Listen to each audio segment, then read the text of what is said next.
Afternoon, Chairperson. Hi, Hajira. It's 2:00. I think we should start. Sorry, I'm just checking here. Hajira, may I request that you please put up the notice of the meeting, the agenda?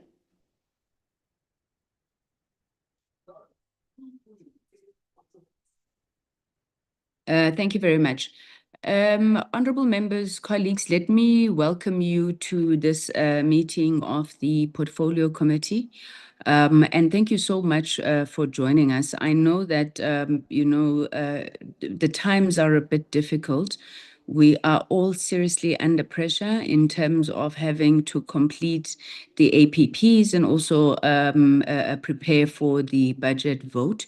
So we truly appreciate you making time. I want to also apologize to members who are experiencing conflict because of these times. I do know that Honorable Nchabeleng had also indicated that he had another committee sitting at the same time. So we appreciate your presence here, Honorable Nchabeleng. Members, for the next couple of days, we're really going to try and push hard to finish, the presentation of the APPs.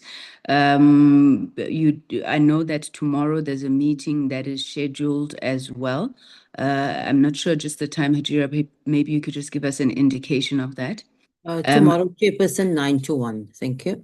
Is it 9 to 1 in the morning? Okay. So we'll have that, and hopefully that would conclude most of the entities. Am I right? That's correct, Chairperson. All right. So I truly appreciate your patience in this regard, honorable members. The agenda is as on the screen before you, which is the briefing by the SABC, the Post Office, Postbank, USAASA, and the USAF, as well as SITA on the 2026-2027 APPs. We would have received the presentations from GCIS, the department itself, MDDA, I think, on Tuesday when we last met. The next agenda item is the consideration and adoption of the second term committee program. I'm not sure why that one is there. Hajira, I wasn't in the meeting on Tuesday. Was it a standover from Tuesday? Because it would have been part of Tuesday's agenda. That's correct, Chairperson. Chairperson, we didn't have enough time to complete, and members also felt that when we deal with this, we put the item last. Thank you, Chair. Okay. So it's the standover. All right, and then the final item then is the consideration of minutes from the 27th of March. May I have a mover for the adoption of the agenda as presented, colleagues?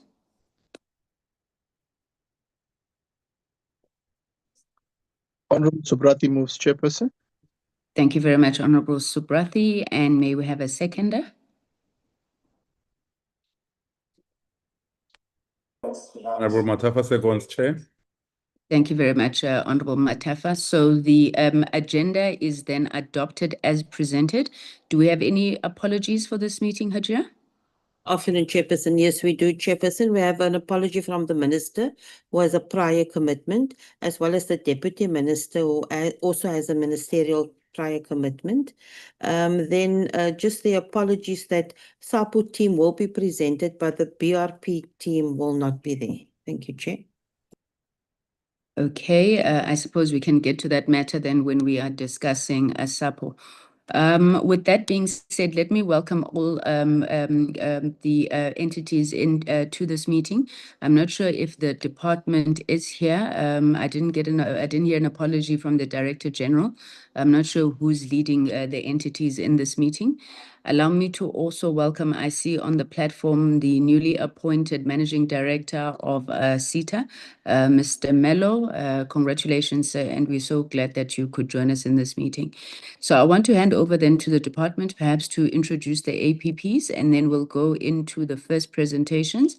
I would like that we take two presentations at a time. I had a discussion, I think, with the committee staff, and Honorable Subrati, maybe you could just assist me as well, where we had requested that the presentations be no longer than 20 minutes. We'll take it that they are read as we would have received them on time. we had written members to the department to indicate that we will not be putting any items on any of our agendas where we don't receive presentations at least 3 days in advance. And that's really to afford an opportunity for members to be able to go through those documents and we don't then waste as much time in the meetings. For each presentation, we then sought to set aside between 30 and 40 minutes for engagement and responses. So a presentation in totality should not take longer than an hour. We've had instances where just the presentation is 40 minutes, so we're trying to deal with that. I will be trying to be as strict as possible on time so that when the presentation starts, it's a hard stop at 20 minutes. May I get guidance? Chairperson, Yes, if I may madam. just interject, apologies, and I just want to remind Chair that the SABC has requested that they present after 4 o'clock because they're in a board meeting at the moment. Thank you, Chair. All right, so we need to change the order then of the presentations. May I then request that we reorder it in this way, that we first start with the post office and the Postbank. So we take the two presentations, we allow for engagement on those two presentations. I'm sure that will take us closer to 4 o'clock. And then at that time, we will then take the SABC as well as SITA. Sorry, I don't have the notice in front of me now. The next two until then, and then we'll end with USAASA and USAF. All right, can I hand over to the department to introduce the presentations?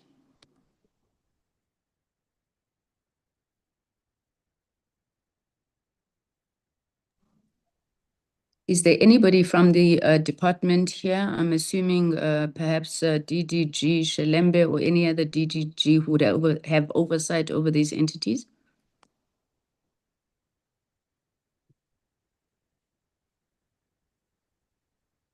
Can the Secretariat help me? Have you been given any guidance by the department on how they would like to handle this matter?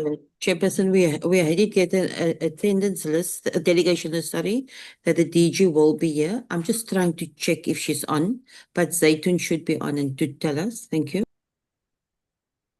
Zaitun?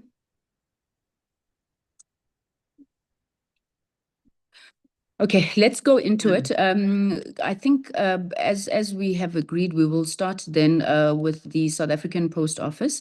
I'm not sure, Mr. Govender, sorry, why am I picking on you, Mr. Govender from SITA? Who's leading the delegation from Post Office? Is it Ms. Gani or Mr. Ngema?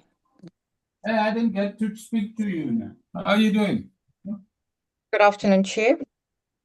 Good afternoon, Acting CEO.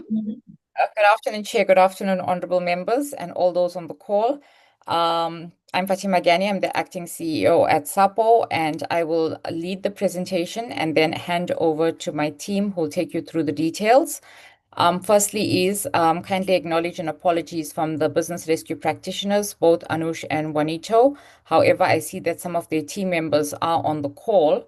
It is not incidental that they're not here or out of disrespect. Really, the business rescue team are transitioning out of their roles as we're working towards a state of readiness to hand the business back to a board of directors and the shareholder.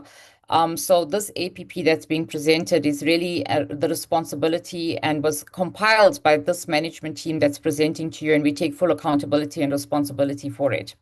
Having said that, the plan incorporates a business that comes out of business rescue where it's substantially completed, a balance sheet that has been right set, and really how do we turn around and expand the business, maintaining our social mandate, but at the same time, trying to reach a position of financial sustainability. So it's a post-business rescue plan.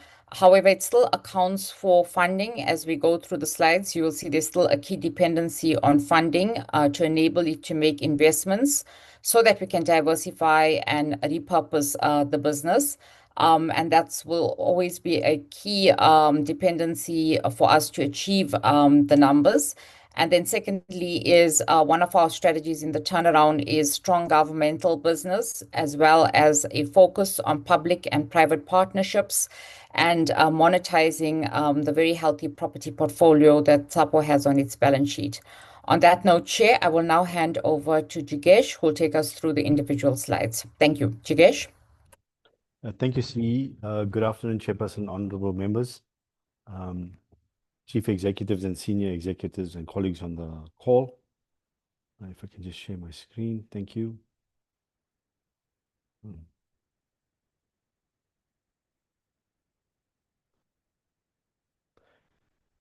Thank you, Chair. So today's presentation on SAPO's strategic direction for 2026-2027 is really outlining a path that focuses on recovery of the organization over the medium term. So our plan really is to position the Post Office as a modern and relevant and financially sustainable national infrastructure, enabling government mandates as well as achieving our commercial objectives in terms of revenue generation and financial sustainability. Our strategy recognizes that the environment, our customer expectations, and the global postal sector has evolved, and therefore this strategy is developed upon the premise that the Post Office still matters, and with the right choices, disciplined execution, and partnerships, we are able to regain our relevance and rebuild stakeholder and customer confidence. SAPO is operating in a very different environment from the one that it was originally designed for. Traditional volumes are, mail volumes are declining. At the same time, we are noting an increase in parcel services, digital services, demand for better government access, and these factors are all growing in importance. Therefore, the Postal Services Amendment Act has expanded SAPO's mandate beyond the traditional letter mail services that we currently provide. We have to now actually enable broader inclusion and better service access going forward. For this reason, our strategy calls for a strategic pivot. What this means, Chairperson, is that we are moving away from a traditional postal model towards one that is an integrated service provider. And what this means in practical terms is that the Post Office must become a postal ecosystem, a business model that combines the physical reach, the digital capabilities, ensuring that we are able to deliver customer trust, both physically as well as digitally, and we also have to leverage the power of commercial partnerships. The outcome that we are aiming for is really a Post Office that is financially sustainable, operationally efficient, it's fit for purpose for a modern economy, and it's also capable of meeting both its public mandate and commercial responsibilities. The environment that we find ourselves in presents both real opportunities, but at the same time, real risks. On the opportunity side, there is clear growth in e-commerce and parcel delivery. There's a significant potential in actually leveraging partnerships, the growing demand for digital services, e-government enablement, and obviously better use of the data that Post Office generates on a daily basis. These opportunities really form the basis for SAPO's future, but at the same time, we are fully cognizant that of the real risks that we face as an organization. Competition is becoming even more intense year on year. Our core business letter revenue is declining. Last mile costs are actually escalating significantly, making it very expensive to actually run the last mile distribution network. And customer expectations are all driving this difficulty of actually doing business. So therefore, we also recognize that the Post Office cannot rely on legacy strengths. We have to actively reposition ourselves and build new strengths and capabilities that is required. So what we are doing is in our strategy is that we are actually redirecting the company to areas where we can still compete, create value, and get the relevant support from our customer bases. In terms of the Post Office strengths, it still has national reach, especially in underserved areas. It has public recognition, established trust, legislative advantages, and a footprint that can still support service delivery and ensure inclusion. However, these strengths are held back by major internal constraints: financial distress, fragmented operations, aging systems, weak controls, low staff morale, governance gaps, and property inefficiencies are all limiting the organization's performance capability. So the issue is not really about whether post office has potential. It really does have. The issue really is about whether SAPO is capable of removing the constraints that prevent it from actually achieving its potential. And the key question is that how do we actually convert that potential into actual performance? So our strategy is based on a practical principle: protect what is valuable, fix what is broken, and build what is missing for a modern postal operator.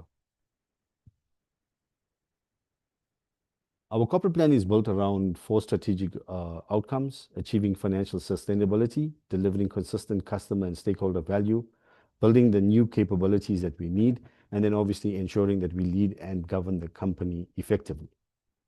These outcomes are addressing the real causes of decline, not just the symptoms that the company is experiencing.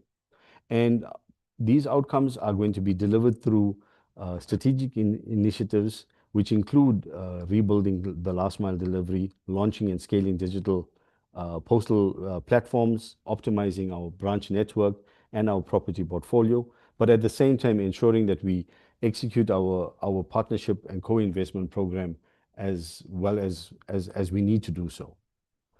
So the reality is that SAPO is not in a position to fix everything.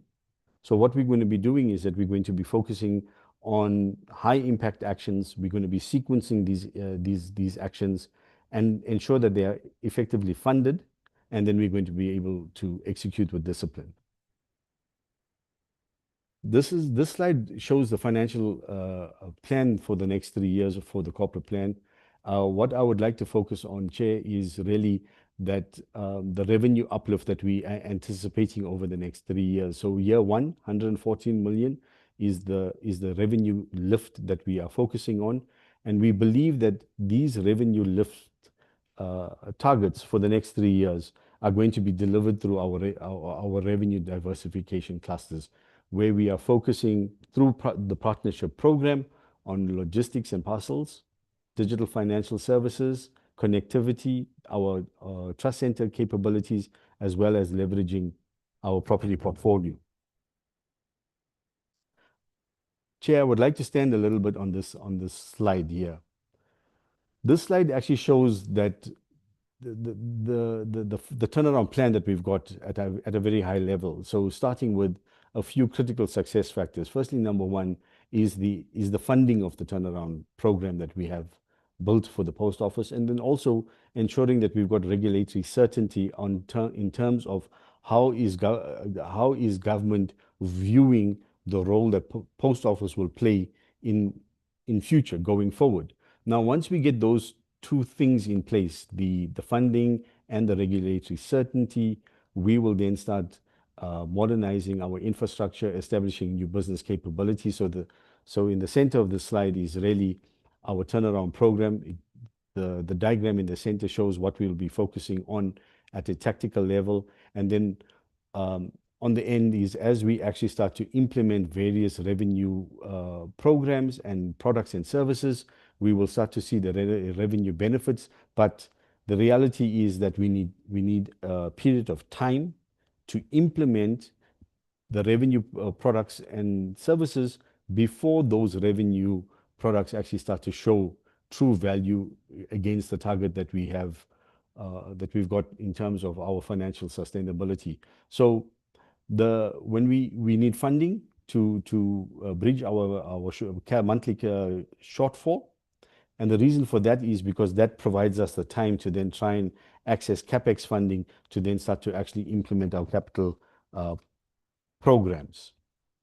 So, Chair, this is a second important slide. On the left-hand side, the first column shows the business rescue plan that it identified several infrastructure areas that need focus, and then the middle column then shows the partnership clusters where we've received submissions from the private sector indicating that they believe that the future post office in terms of its core business, core products, is what is reflected in the center, in the center of the slide. And then obviously on the right-hand side is estimated capital investment that's required to actually, firstly, number one, bring the infrastructure up to standard in order to start implementing the revenue programs that sit in the middle column. Chair, so one of the things that should be noted by the committee is that when we received the RFIs,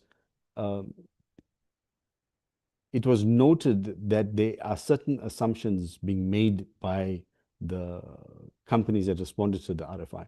And that assumption was that SAPO's infrastructure is at a modern state. Therefore, in order to actually launch some of these programs, it has a short time frame. And that's simply not true, because some of our infrastructure is more than 10 years old. So in order to actually implement the revenue programs, we need time to firstly bring the infrastructure up to spec in order to actually then launch these new revenue structures, programs that we have planned. So Chair, this is our annual performance plan linked to our outcomes. We have a conservative APP, and the reason why we have a conservative APP is because of the funding uncertainty. Now, we've got quarters 1 and 2 of this new financial year to try and access some funding. And once that funding is locked in for this next 2 quarters, what we will do is that we will then use the opportunity at the end of quarter 2 to revise the KPIs and then add in additional KPIs that actually speak directly to the partnership funding programs. And so, Chair, as I conclude, so the 3 material risks that could prevent the Post Office in terms of successfully implementing its turnaround is really the problem of cash flow, the continuity of cash flow. We need a funding model that actually enables us to address our monthly shortfalls. And then we also need capital funding to actually fund the actual turnaround program. And then we also need to look at our reserved area and the regulatory certainty. So for that includes reviewing the USO, because the current USO model does not work for the current economics of the country, as well as the future needs of the country. So we need to look at that.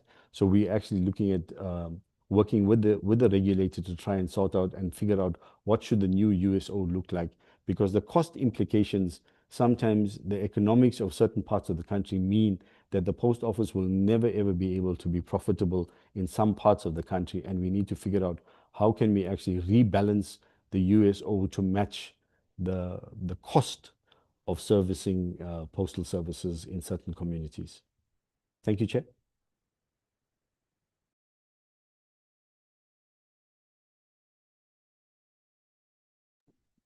Thank you. Thank you very much for that presentation. Very concise, to the point. Thank you very much. Can we take a Postbank, and then we'll come back, I think, for engagement on the Post Office presentation thereafter. May I check who's leading the Postbank delegation? I see Mr. Ngema is here. Am I wrong, Chair? Yes, thank you, sir. I think they'll put up the presentation now, Chair. Let me start just by saying, I know time is essential, just to say thanks for the opportunity to present. Our trajectory, Chair, remains the same as we've raised with the committee before.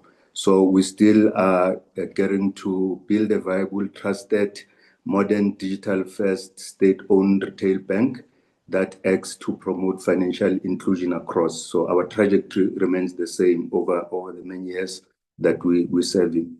Secondly, I'm going to say, Chair, that we're making progress as a bank in a number of respects, but we still have challenges as a bank in some respects. So CE will present just now, and one of the things he's going to speak to are both the progress, but also some of the challenges. As part of that, CE will speak to the matter of the variation notice, Chair, and as the committee already knows, one of the key factors in resolving the variation notice is the matter of the card distribution. So accordingly, CE will do a bit of an update regarding the card distribution.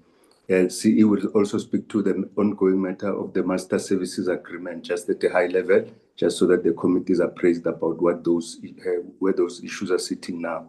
And the last point to make on my side, Chair, is to just say, as we as a bank are sharpening our commercial intent, because as we build progress, we're preparing for our post variation notice stage. But especially now that we have our financial service provider license, Chair, we're getting very clinical as to what our niche in the market is. Many people say, why do we need the bank? Why do we not need the bank? We're becoming clearer about what our niche in the market is, and we're working on how we sequence our market entries and all of that. We're looking at we're clarifying what our target markets are and what kinds of products we want to provide, products and services we want to provide to that market to become a significant value add and to play that particular niche role of being a promoter of financial inclusion, Chair. Let me, with that comment, Chair, hand over to the CE. Thank you. Thank you so much, Chair, and afternoon to the members of the Portfolio Committee, honorable members of the Portfolio Committee. Afternoon to you, Chair, and afternoon to my colleagues that are on the call and colleagues from the department. Chair, you know I've been accused of being too passionate and taking too long, so I'm going to try and be very brief today. I don't know, I can turn off my camera. You are one of the people who made us take this decision. I know. I'm not surprised, Chair. I'm not surprised at all. So let me just jump to the presentation. So the presentation is in 3 parts. I think we thought let's take a snapshot of where we're at, because we can't talk about the future if we don't just give the Portfolio Committee in terms of where we're at, so that when they judge the future plans, they have some context of what we have achieved and therefore where we're supposed to go. And then the last part, we'll talk about the card distribution, and also under number 2, we'll talk about the risks that we foresee to the strategy execution, which is our performance plan, annual performance plan. We just call it strategy execution plan, but it's really the same thing. So a snapshot of where Postbank is at. So just something that we have done in Postbank in the last, I think the last few months, we have reviewed our vision, which is quite important for us. And you'll see why. And this is really what we want to be judged by, whether we're achieving this as a bank. Of course, we understand the vision and the mandate that we have, but this is the vision of how we see the bank playing a role within financial services. And therefore, our vision is in 2 parts. I think one is that we want to be a partner to government, a trusted partner to government, because we believe that as a state bank, we should be a trusted partner to government in terms of executing what government's ambitions are. The second part is that we want to be a trusted financial services provider to those who rely on government for financial inclusion. Now, the nuance of this is that this is what really we believe separates us from the private sector, because there are different people within the country, and some of them can actually have the ability and the capability to actually financially include themselves, but some do absolutely rely on government. And I always make examples of people who go to government for business loans and business grants, and those who go to government for old age grants, SRDs, those who go to government for home grants. And those are the people that we're saying we really want to play a role in ensuring that they get that service and they get it in a most efficient manner, and also a manner that actually reduces the reliance to government over time. I think that's also important. And then just to remind the Portfolio Committee that we've always had 3 phases. So we're on the 2nd phase of our strategy. We just closed now the stabilize and build phase, and now we are in the build and grow phase. And therefore, when you look at the APP, judge it against the build and grow phase. And I think for us, the build and grow phase is really about strengthening core capabilities. And of course, a big part of that is that we need to invest in systems, people, and processes. And those ultimately will enable a better customer experience and, of course, new revenue. But we'll look at a little bit in terms of how have we performed in the stabilize and build. As we're saying, we're closing it. Did we achieve that? And I think I've spoken to this, so I'm not going to go into it a lot. I think I hope the members of the Portfolio Committee were given the updated slides that actually included these, because we thought we can't just jump into the APP. So we included this part. But I think safe to say we've got tangible proof of achievements within the bank that even I think the FSP license that the chair was referring to is a confirmation of how we've done well in terms of governance, in terms of compliance, because it's just a tick from one of our regulators in terms of seeing improvements within the bank. And I think when you talk about scoring as well, what did we promise in the last financial year? We believe we're going to close this year at a 79%. And I say projected because it still has to go through the governance process. It still has to go through our audit committee and then the board approval. And therefore, that's why we cautiously call it a projected. We have signed it off as ExCo. We believe that's there, but we still need to present it.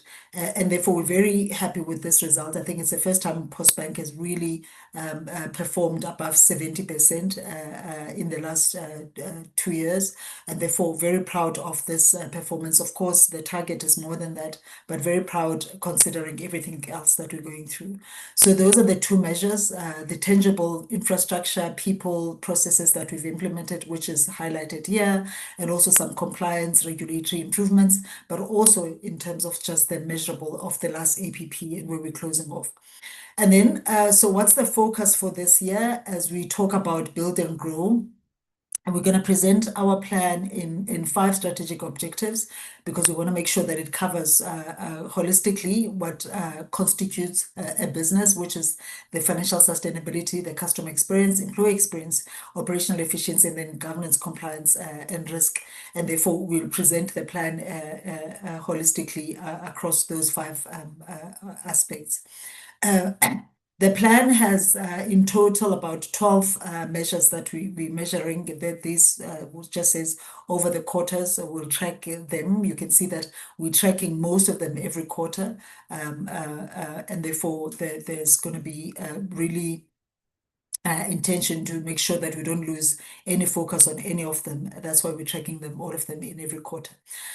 Just on financial sustainability, so one of the 2 things that we're really focusing on this year is growth in customer base, especially in terms of depositors. If there's one thing that Postbank really has is the trust of people who really put their money with Postbank. We've seen this. Yes, there's a challenge now with interest rates having reduced over the last 4 interest rates. We've seen that the interest, of course, that we receive and the interest that we can pass on to the customer has slightly reduced, but at the same time, the number and volumes of customers, we can see that this is a very promising area for our customers, and therefore we want to focus on that and really be targeted in terms of bringing more of those. And of course, we want. Having said that, there's many things that we want to do within financial, also in customer growth, whether it being even the other customers like SASSA customers, like EPWP customers, or any other disbursement business that we can do. But at the same time, all in all, what we should really focus on is also the targeted profit and loss. And if we want to measure ourselves on that. Yes, yeah, it says 180 million loss, but bear in mind that this year, this last financial year, we had budgeted because we are in the growth phase. So therefore, you tend to invest more when you're in the growth phase, and then at a certain time you start making money out of the investments that you've made. So we believe we're still in that growth phase. But having said that, it's not a target as such. We really try to minimize the potential of a loss, and I think this last financial year is an indication of that, as you will see the results when we come back, in the sense that we had budgeted over 200 million loss, and we're nowhere near that. In terms of what we're bringing in, and because we manage the efficiencies and we balance the investments needed. A second objective under customer, we talk about increase in number of beneficiaries and also EPWP, and also just disbursement business. So we're saying 10% off the baseline. One will ask perhaps, why did we not put this under financials?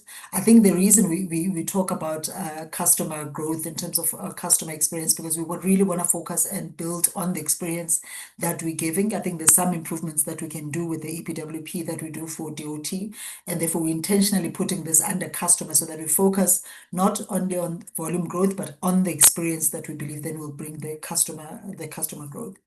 The third element, of course, is around employee experience. I think we're very proud of the work that we've done for our employees so far. I think we reinstated some benefits that our employees did not have. We've done, and you'll see it in the page where we talk about some achievements. We have done, we've ensured that everyone is within the same scale. Those who are below the scales, the salary scales, we ensure that everyone is within at least the minimum to the median of the scale. We've introduced employee wellness. We've introduced culture focus. We just actually now took our first ever in Postbank employee survey, and we've got the results of that. So there's a lot of focus in terms of employee experience. We just changed them. The offices in Bloemfontein, we just renovated those offices in Bloemfontein to ensure that even the experience in terms of the tools we've given them, we've improved the call center. So a lot of stuff that we've done in terms of the employees. And we believe that there's still more. So one of the areas is to ensure that we have capacity. We still believe here we're running short in terms of the capacity, and at some point it's going to catch up with us. In fact, the employee survey that came in, one of the top 5 things that employees are complaining about is fatigue, is being exhausted and being overworked. And we recognize that, and we know where it's come from. It's because of the capacity that we need. The second one, as I talked about the survey, the top 5, the bottom 5 dimensions of the survey, we want to focus what employees are telling us that we need to deal with. We want to be intentional in resolving those issues.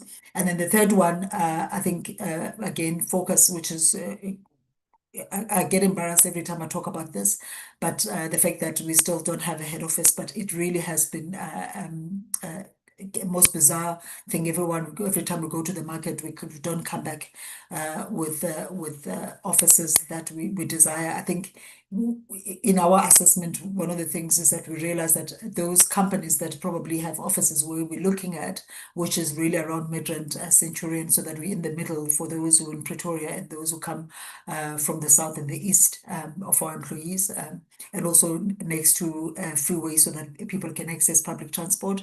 I don't know whether they don't submit into tenders, but we now are trying to trigger them to notice that there is a tender out there, and hopefully they will respond to the tender.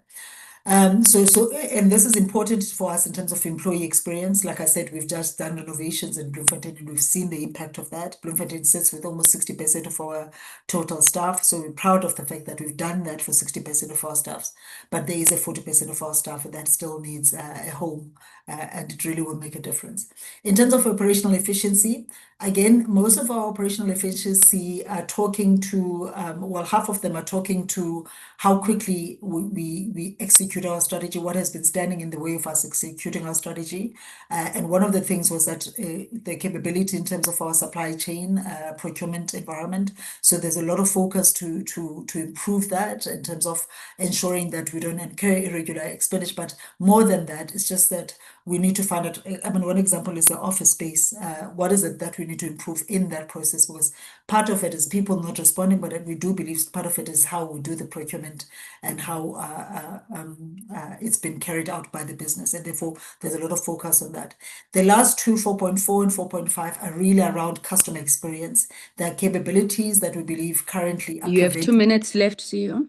Okay, preventing us from giving customer experience, and therefore we believe in app and the USSD mainly for those who don't or not on as digital. And then the last one is around governance. So we talk about the variation notice, we talk about road to green in terms of whatever audit outcomes come, and also just the section 16, the commercial license journey. Just maybe in closing then, what are the risks that we foresee? There's 3 risks. One, it's the funding. I think we've spoken about this, that we really need in the short term 300 million to invest in infrastructure. I think the second threat to us is that we have not been paid by SASSA since September for 6 months. So they owe us over 100 million rands. And that is putting a strain on our business because they, for some reason now, don't want to recognize the MSA that has been confirmed by the court order, but also the fact that they had given us a 3 months extension from October, November, December after the initial September deadline. So that's also something, Chair, that we thought, let's raise it. We've raised it with National Treasury. It's in the Minister's office. And with that, Chair, let me hold it there. Thank you so much, Chair.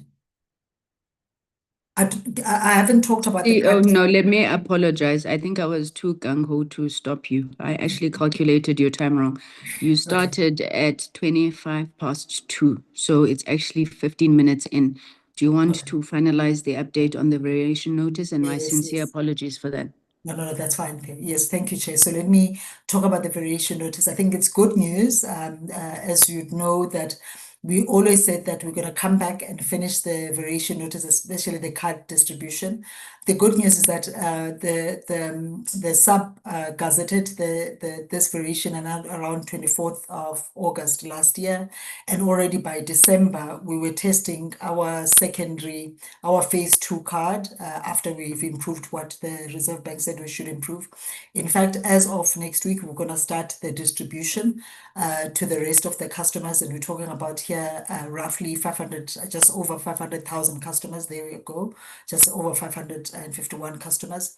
We're probably going to start piloting around Gauteng so that it's closer to home, so that we can pick up if there's any lagging problems. But very proud of the work that we've done, in the sense that the deadline is in November, but we're way ahead of the deadline, and therefore, and I think we need to remember, by the time we were finishing phase 1, we were able to do 500,000 cards in a month. So we really believe that as the momentum picks up, again, we'll get to about 500,000 cards a month, which means the volumes that we have, we should really be able to go through them over 2 months, 3 months maximum. That's it, Chair. Thank you very much for your time. Thank you very much, CEO. Let me thank also the Chair for his introduction of the presentation. Indeed, anything is possible. If you are able to complete that presentation in that amount of time, we truly appreciate it. Members, those are the two presentations from SAPO and Postbank. I must apologize.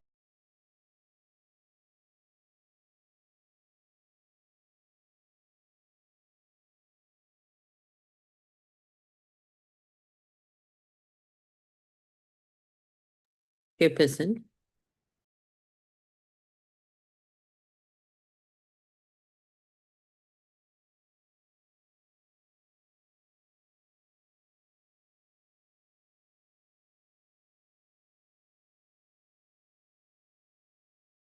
Members, I'm just trying to find the chairperson. Apologies.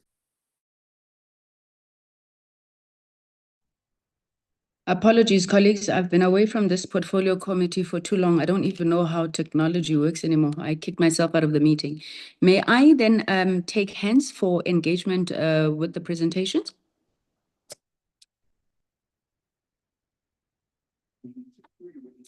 I see the hand of Honorable Singh. Honorable Singh, do you want to come first? You'll be followed by Honorable Bodlani, and we will take the hands as they come. You may proceed, ma'am. Thank you, Chair, and greetings to you and to all on the platform. Chair, regarding the post office, unless I missed it, I actually didn't see an exact date for when the BRPs will be exiting and when the board will be in place as a target, so that we have the timeline. Chair, I would also like to just find out, one of the comments that was made was that most of us don't realize, or many of us don't realize, that the RFIs and the proposals that were received were based on certain assumptions, and those assumptions related primarily to modernized infrastructure and their IT systems and the like.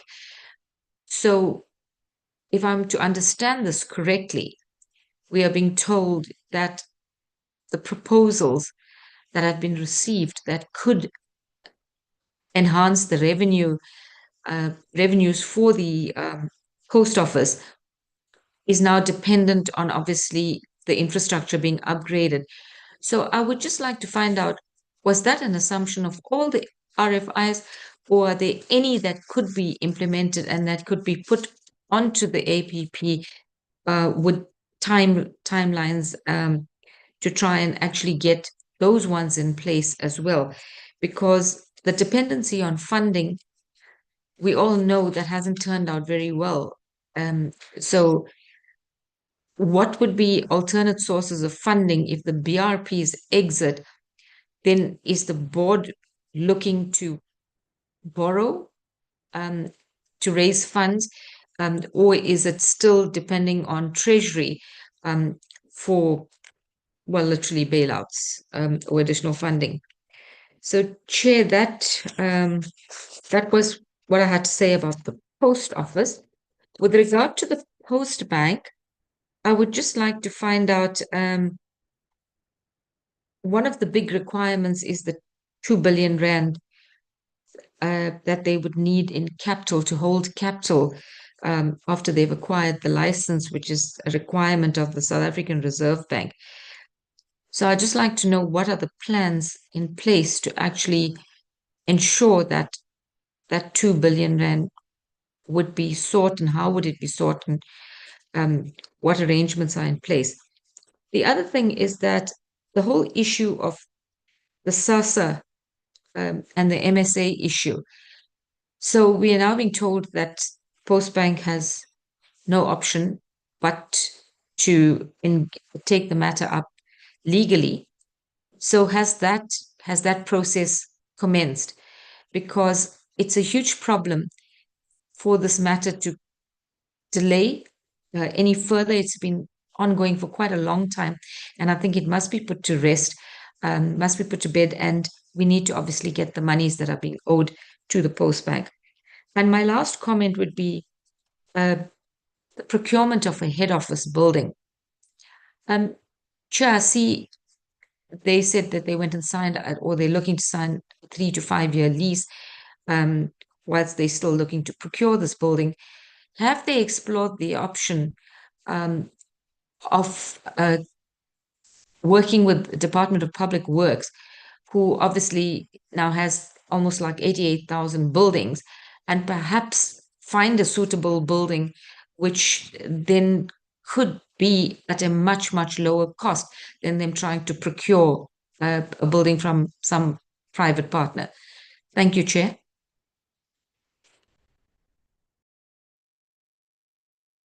Thank you, Honorable Singh. Honorable Bojani. Chairperson. Good afternoon, Chair. Good morning, afternoon to the meeting. Chair, Good afternoon, Honorable Mbodla. Thank you, Chair. Chair, I think we really welcome the presentation by the new management team, and I'm saying new, and this is me also saying it would help us greatly to know the management team is for the South African Post Office, so that at least we know who we are dealing with. I think today we met Ms. Gani, and we've always had engagements with her, and another gentleman, Ms. Jahbir. I don't want to mispronounce your surname, but I think it would really be helpful to the Portfolio Committee what that structure looks like. So I would really appreciate that. And Chair, I think perhaps we are moving in the right direction by having a management team taking over. But the question then becomes, how involved are they with the day-to-day running of the post office? And how do they balance that with the business rescue practitioners still in the institution? And my question has always been, what vacuum has been created by the BRP process in terms of the capacity of the institution to operate post the BRP rescue?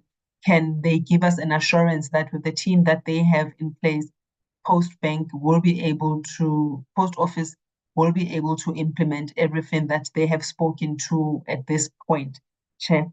And I really appreciate the spirit of saying they will be making high impact actions. But what does that really look like? And who are you engaging? And how much of that comes out of the business rescue process? So what continuation is there between what the new management team will be doing and where the BRPs would have left off? Because the reality is that we do not want to have spend so much money from the fiscus and nothing is taken over, or there's no seeing through of what would have been put in place by the BRPs, if anything. So if they could just really expand on what they talk about when they talk about the high impact actions.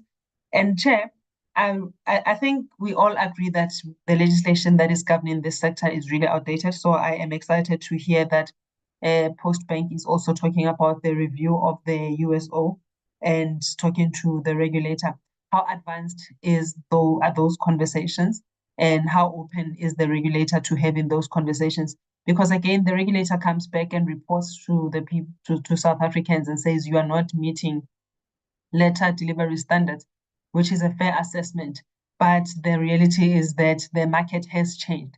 So how well are you doing with the regulator and engaging the regulator?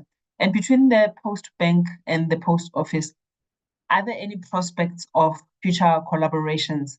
And perhaps it's an opportunity for both entities to answer on this, because the reality is that whichever way you look at it, without even talking about the amalgamation of both entities again, I think the prospect of working together still exists. And as Honorable Singh was saying, we talk about Postbank not having office space. And I don't know how possible it is to still have a conversation again with post office, which would have those sort of things. And I have made the suggestion about speaking to the Department of Public Works.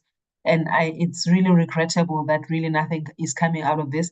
I don't think Postbank operating remotely is helping the situation at all.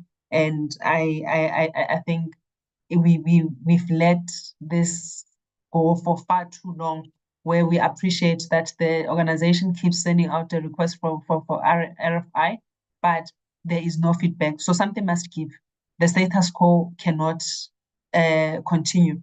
Perhaps through you, Chairperson, we should then give a deadline on when we should really have a conversation. And if the Postbank is able to come back and say, oh, Department of Public Works is unable to help us, then we move on. Post Office is not unable to help us, then we move on. But clearly from what we are hearing from CE is that the market is not really trusting the sustainability of Postbank, but it would be a different story with government entities. So I think we really must put a hard deadline to this so that we don't keep hearing the same thing over and over.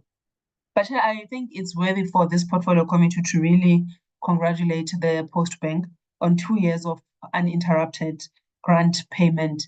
And I don't think they give themselves enough pat on the back, and I don't think they do enough to tell their story so that they are able to really shine with the leadership that they have there. So this is a great stride, especially considering we know that how disruptive it is to have a disruption to the social grant payments. So it is really something that is commendable, and we really hope you would be able to keep this up, no doubt. I worry about the growth potential of the customers. And I know that there was not enough time in the presentation to really talk about how they want to diversify their customer base. But at a high level, what really is that plan that says this is the niche that we are going into? Off the top of my head, I wondered what stops the Postbanks from having interactions, for example, with the Department of Basic Education, going into schools or something to open bank accounts for children, so that at least there's something, there is a base of some sort. And by the time that child opens their first bank account, they know it would have been the Postbank. It's just something that I thought off the top of my head to say there should be really government-to-government collaborations.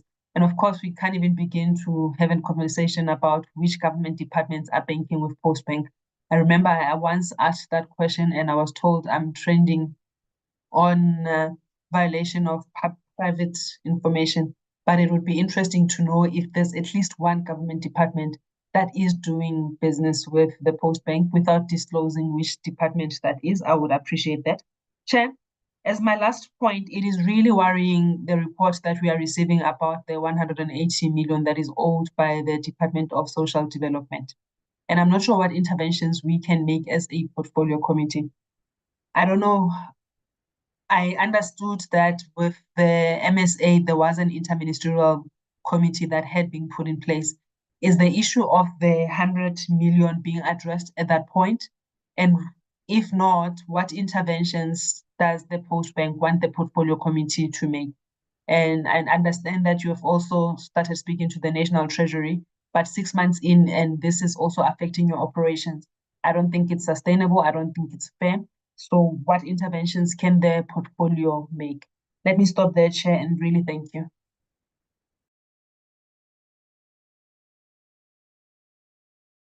Thank you very much, Honorable Bodlani. Honorable Subrathi. Thank you, Chairperson. Chairperson, may I request to keep my cameras off? I'm in very heavy party regalia, and Honorable Mbondlani might just go blue in her face if she sees me. So may I please request, Chairperson? Thank you. You may Yep. continue, Honorable Subrathi. Thank you, Chairperson.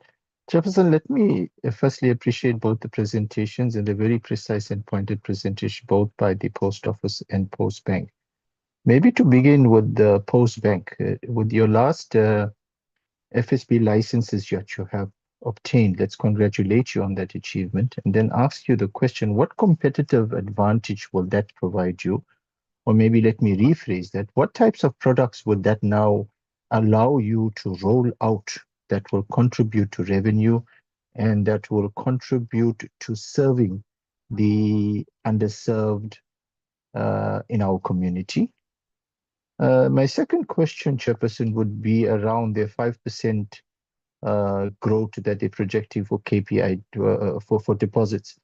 Now, what informed the 5% growth, considering the fact that you are projecting a loss of 180 million rands? And the question surrounding the capitalization of the Postbank, Chairperson, it seems to be a key constraint that impedes their Section 16 license. Now, is there any other possibility for Postbank to receive a Section 18 license without this capitalization from the shareholder? And maybe to state that differently, are any alternative means of raising that requirement then from the shareholder? And maybe linked to that, has the minister, there been any from the minister regarding efforts being made on his part to engage National Treasury on that?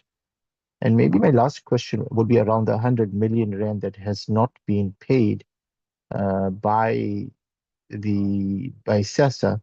What were the reasons given by SASA? Because this has been accumulating from what I gathered for a few months now. What were the reasons given by SASA? Has there been engagement between Postbank and SASA regarding this debt? Because clearly, if they're owing you money for a few months, there has to be a collection process, conversation taking place. What has been the nature of that conversation? And maybe lastly, in terms of the IMC that was set up by the president, how often has the IMC met? What was the outcomes of that IMC?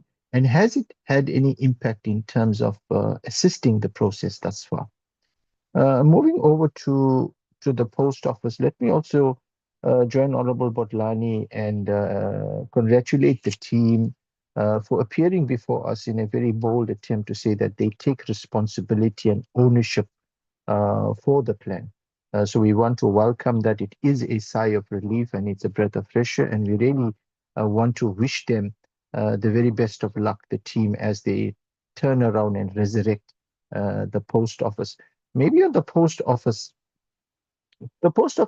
you speak about, we have to admit that you are a late mover in the e-commerce space because that's an area you want to grow. So considering the fact that you are a late mover in the e-commerce space, what measures are you considering to ensure that this late mover's disadvantage does not affect your proposed success or projected success of e-commerce expansion, your e-commerce expansion agenda? Now, I know that last year you would have sent out requests for informations and business proposals from various entities to partner with the Post Office, and you were in the process of analyzing those. What is the status quo of that analysis of those proposals? has there been anything there that you are optimistic about? What has that process yielded? Because I don't think we have been taken into confidence into that, but also also knowing that there might be an element of trade secret that might be involved, that the post office might not want to disclose to us on the platform. But we'd like to get a sense of whether there is at a high level the nature of and the of those outcomes. And maybe lastly, Chairperson, there's a high last mile cost attributed to rural or to low density areas. Now, have partnerships with local SMME stakeholders been considered? As this would have a dual positive impact, Chairperson, by ensuring that both the SMME is empowered and well as the cost burden is shared amongst the parties. Has any consideration been given to this? Chairperson, thank you so much for this opportunity.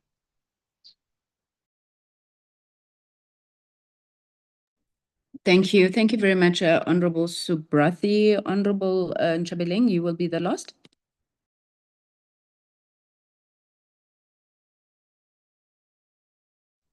Thank you so much, Chair, and good afternoon, honorable members and the executives on the platform. Chair, thank you for the opportunity, and it is good to see you back. My question, let me start first on the Postbank and then find out as to, with regards to the Postbank strategy and looking at the current market and competitive space around the existing financial services companies, your banks particularly, and financial services that are actually offering.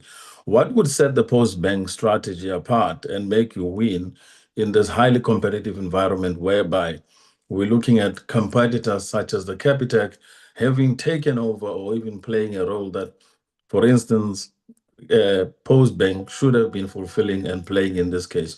So the question becomes that how are you going to be sustainable in this market where everything is highly competitive, the environment in terms of the technological rollout, etc., and issues relating to the role that your bank will be playing in this environment? That's question number one. The other aspect of it in terms of the financial, almost, I think, the capital injection on the Postbank strategy, etc. With this capital injection, it's a common thing in government whereby money is injected into entities, but it's very uncommon to see that value translated into really shareholders, return, which is the dividend.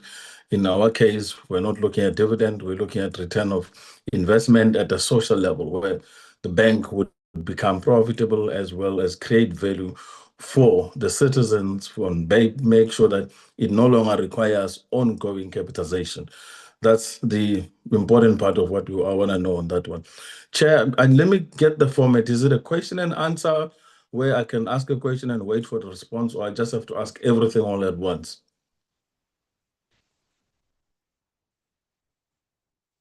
Sorry, please do ask all of the questions now, Honorable Nchabeleng, so that they can respond. Okay, fine. Then on the other part of it is the element of the current SASSA grants as well as customer base. What is the post office, I think maybe the strategy around winning back as well as ensuring that the level of fraud experienced by SASSA customers, your grant recipients around the post office system will be kept, because there's a problem ongoing whereby, elderly people get paid SASSA grants into Postbank, but a following day when they go to withdraw, etc., most of that money has disappeared out of the banking account. So there seem to be a cartel or a criminal syndicate operating within the post office that intercepts these payments and that goes out and does withdrawals. What is the bank's responsibility on this fraudulent withdrawals that are currently happening around the SASSA payments, where elderly people are losing money, and it's a whole lot of a mess? I mean, an elderly person losing their whole monthly payment on the basis that that money was paid in, but the following day, the money was withdrawn and was withdrawn mysteriously, which means there are people who are creating their own black cards, within the post office system, using the back office system, because it cannot happen without access into the system of the post office in order to create this particular cards, and are withdrawn. And when you do investigations, this money is not transferred, it's just directly withdrawn out of the card and actually utilized elsewhere. So it's a big question for most of the elderly. And in our communities, we've had this kind of complaint coming up quite often. So that's where I wanted to understand. Coming back on the element of the post office, in respect to my questions on the post office will be that, the post office, I'm still yet unsure as to the post office turnaround strategy. What would be really the overarching turnaround strategy? So far, I'm not convinced about the post office strategy in terms of how they are going to handle, because the product access alone, it's quite weak. We're not talking new age, we're not talking the current existing telecommunications, as well as broadband, as well as interconnectivity, as well as this ubiquitous internet services and stuff. Post office is still wanting to run the traditional post office banking model, not banking, but post office services model, which is a dying and decaying. And yet there has not been almost a look at what can be done different by the post office that will make it stand out and become the last access and the last reach. You don't even see the innovation that we're seeing with other post office structures, like, for instance, the institutions like the banking sectors, whereby instead of having to put up and building, they will go out and create some kind of a container secure with remote access connectivity using your satellite, etc., to connect the structures and the branches. This service is rolled out in our rural areas. To find a post office in a rural area that is functional these days is quite rare. People have to travel for kilometers in order to access all of that. So I just want to know and I want to understand, because your largest revenue comes out of services, which is logistics and parcel modernization system. Your digitization in terms of your digital financial as well as the NVO ecosystem has not yet as well become really the mainstay yet. Issues of how you're going to be running the whole system has not yet become clear. So I just want to understand that system, because in our last question in Parliament to the Minister, I raised the question to say, Minister, what service have you introduced that will help post office derive revenue in the short and long-term purpose, long-term, horizon, in order to make sure that you have the post office that is sustainable? And Minister says, look, in the last 2 years, we have not introduced any service. We have not introduced any solution. The current battle is around the 1 kilo parcel delivery and that whole squabble. So I don't see the strategy talking to the real nitty-gritty of business. Maybe you need a business person who understands the services of post office at a business level, who can come in and do the transformation, or even people with a banking environment or telecommunications environment, who can come and do a turnaround at a product level, because the post office now is competing with the digital communication space and environment. So maybe grasping that, we can get a clarity on your strategic plan. But so far, the strategic plan is not convincing. And, in terms of what you want to spend on infrastructure, you can't spend on things that are not going to give you the return of investment. If you spend $1 billion on something in business, you must be able to derive minimum of 10 times the value of your spend, 10 billion in revenue. But we can't see it in this case with regards to the post office, and inter alia, the issue of the Postbank in terms of the capitalization, the investment in terms of the platforms, the element to stay competent as well as competitive. You go to, for instance, in the UK, the post office is already offering television services. They're doing all sorts of communications and connectivity, broadband, fiber, etc.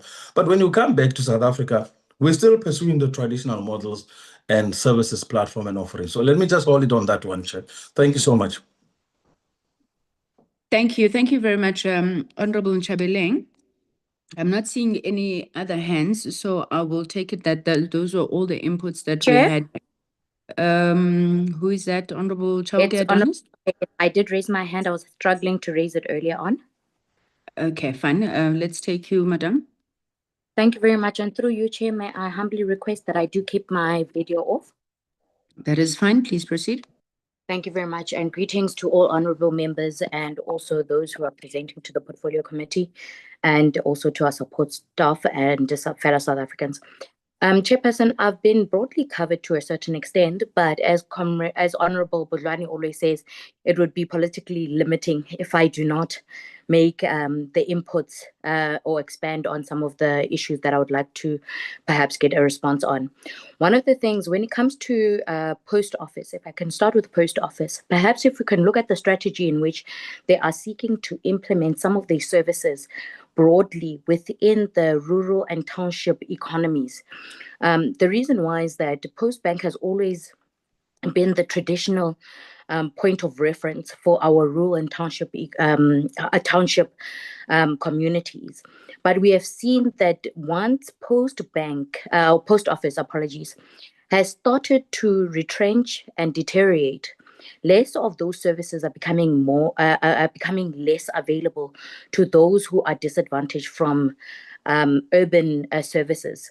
So one would want to find out, yes, in the APP and in the strat plan and within the financial projections, how it is that they are seeking to really strengthen the post office within the rural and township economies, including the farm areas as well, because that's where they have a strong hold. And I think that's where they can make a greater impact. Additionally, yes, there is the fight in terms of the 1 kg with other providers, etc. One would want to know from post office, from a legislative point of view, what are some of the limitations that have been identified? And perhaps as a portfolio committee, what are you recommending to us to make sure that the post bank continues to exist, but through legislation, we are actually limiting its existence and perhaps stifling its possible expansion and growth? I would like for them to actually identify where are some of those areas that as a portfolio committees, we can start to consider at a legislative point of view that perhaps they as post office are having challenges and perhaps having limitations because we've put legislations that sort of stifle them. Additionally, Chairperson, Postbank is a state-owned entity. And being that, one would think that they would then be the primary service provider for all services that have to do with postal, etc., for government. Now, what would they then propose in terms of the best approach for us to ensure that those services that have been redirected elsewhere to the private sector are redirected back into the post office? I mean, if you've got a department chairperson, Department of Health, for example, and they're using postal services, why is it that through legislation we cannot regulate and enforce that those services must be procured through post office? Because this is a state-owned machinery, and therefore through them, it is actually benefiting South African citizens rather than diverting or redirecting or outsourcing some of the services that we need when we can in-house them at government level. They can provide services for national, provincial, and local government in that regard. So we'd want to know what is their strategy or what is their input on that and how they can best advise us as a portfolio committee in terms of lobbying, but also coming up with strategies to assist and support them as an entity. I then, additionally, in terms of the digitalization, this digitalization, apologies, the English is gone. It's late in the afternoon. But them migrating to digital services as well. What does this look like from an infrastructural point of view? Would we then say that it is going to enhance and improve the efficiency of post office? Is it going to create a more competitive, sustainable market for them? Or would they still have to find themselves being competing with the private sector and still being stifled? What does that look like ultimately within the next 5 years, 10 years? And I know we're looking at an annual, financial projection and an APP for just, for the year. But I think it's important for us to really get a sense of what can be done, yes, in the year, but projecting beyond the year to ensure that the Postbank does not go under and still exists for future generations as well. And also it benefits South Africans because it is a state-owned institution or entity. On Postbank, Chair, in terms of, and I think this was mentioned by one of the honorable members, in terms of some of the product service offerings, what makes the Postbank competitive to its competitors? What product offering are they bringing forward that would sort of enable them to have customers migrating towards them? That's number one. Number two, what are some of the engagements that they've had with state-owned institutions, entities, agencies, and government departments in terms of migrating the services that they require that are financial to the Postbank? If they can identify that, it would also assist us. Chair, I think it's important for us to really understand that Postbank is supposed to be that institution that becomes a national bank for South Africa. And therefore, we must ensure that even the national resources that are provided in terms of their services must start to migrate towards being filtered through the Postbank in order for us to ensure that it's able to be more efficient, more sustainable, and it has a long-term strategy and plan, and also in terms of the financial capacity. Because if you say, I'm a member of parliament, I would, in order for me to receive my salary, I must have an account automatically with Postbank. Already that is about 400 and something members of parliament that they've acquired as customers.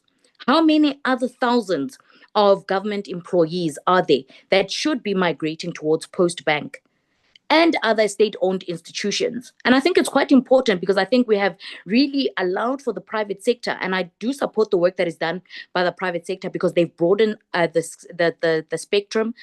They've really provided the services. But we've also created an environment that cripples the state-owned institutions. So how can we ensure that we also provide an environment where they are able to leverage off of and they're able to be more competitive and agile? Another one, Chairperson, in terms of their digital services, what does that look like in terms of the timelines? Because I know that they are working on their digital services.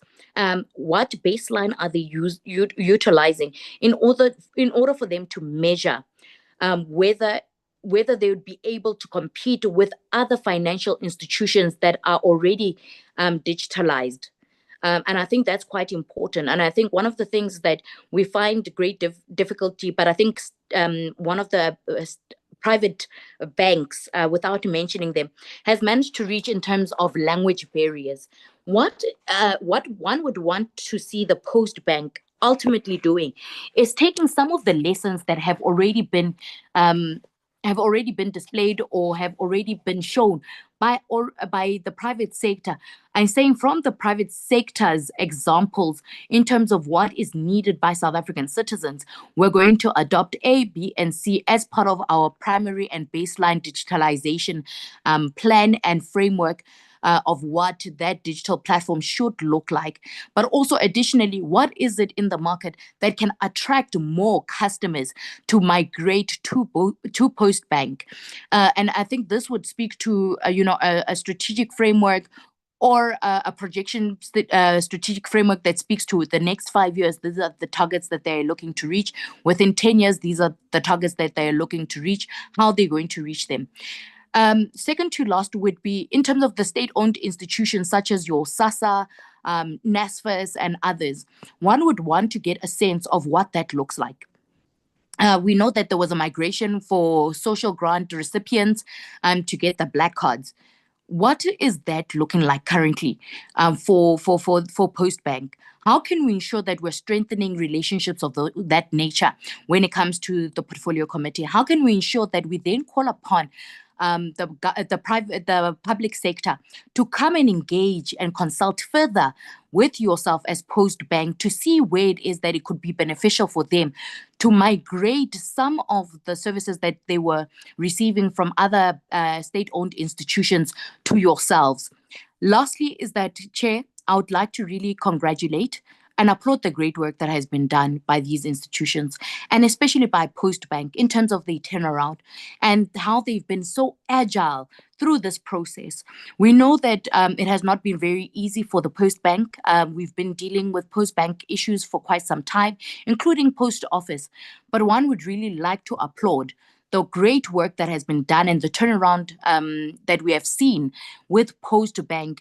But I think we need to, as a portfolio committee, consider what further measures we need to put in place so that we can strengthen the work that they are doing at their level as a state-owned entity, so that they are a national bank and they are recognized as a national bank by all South African citizens.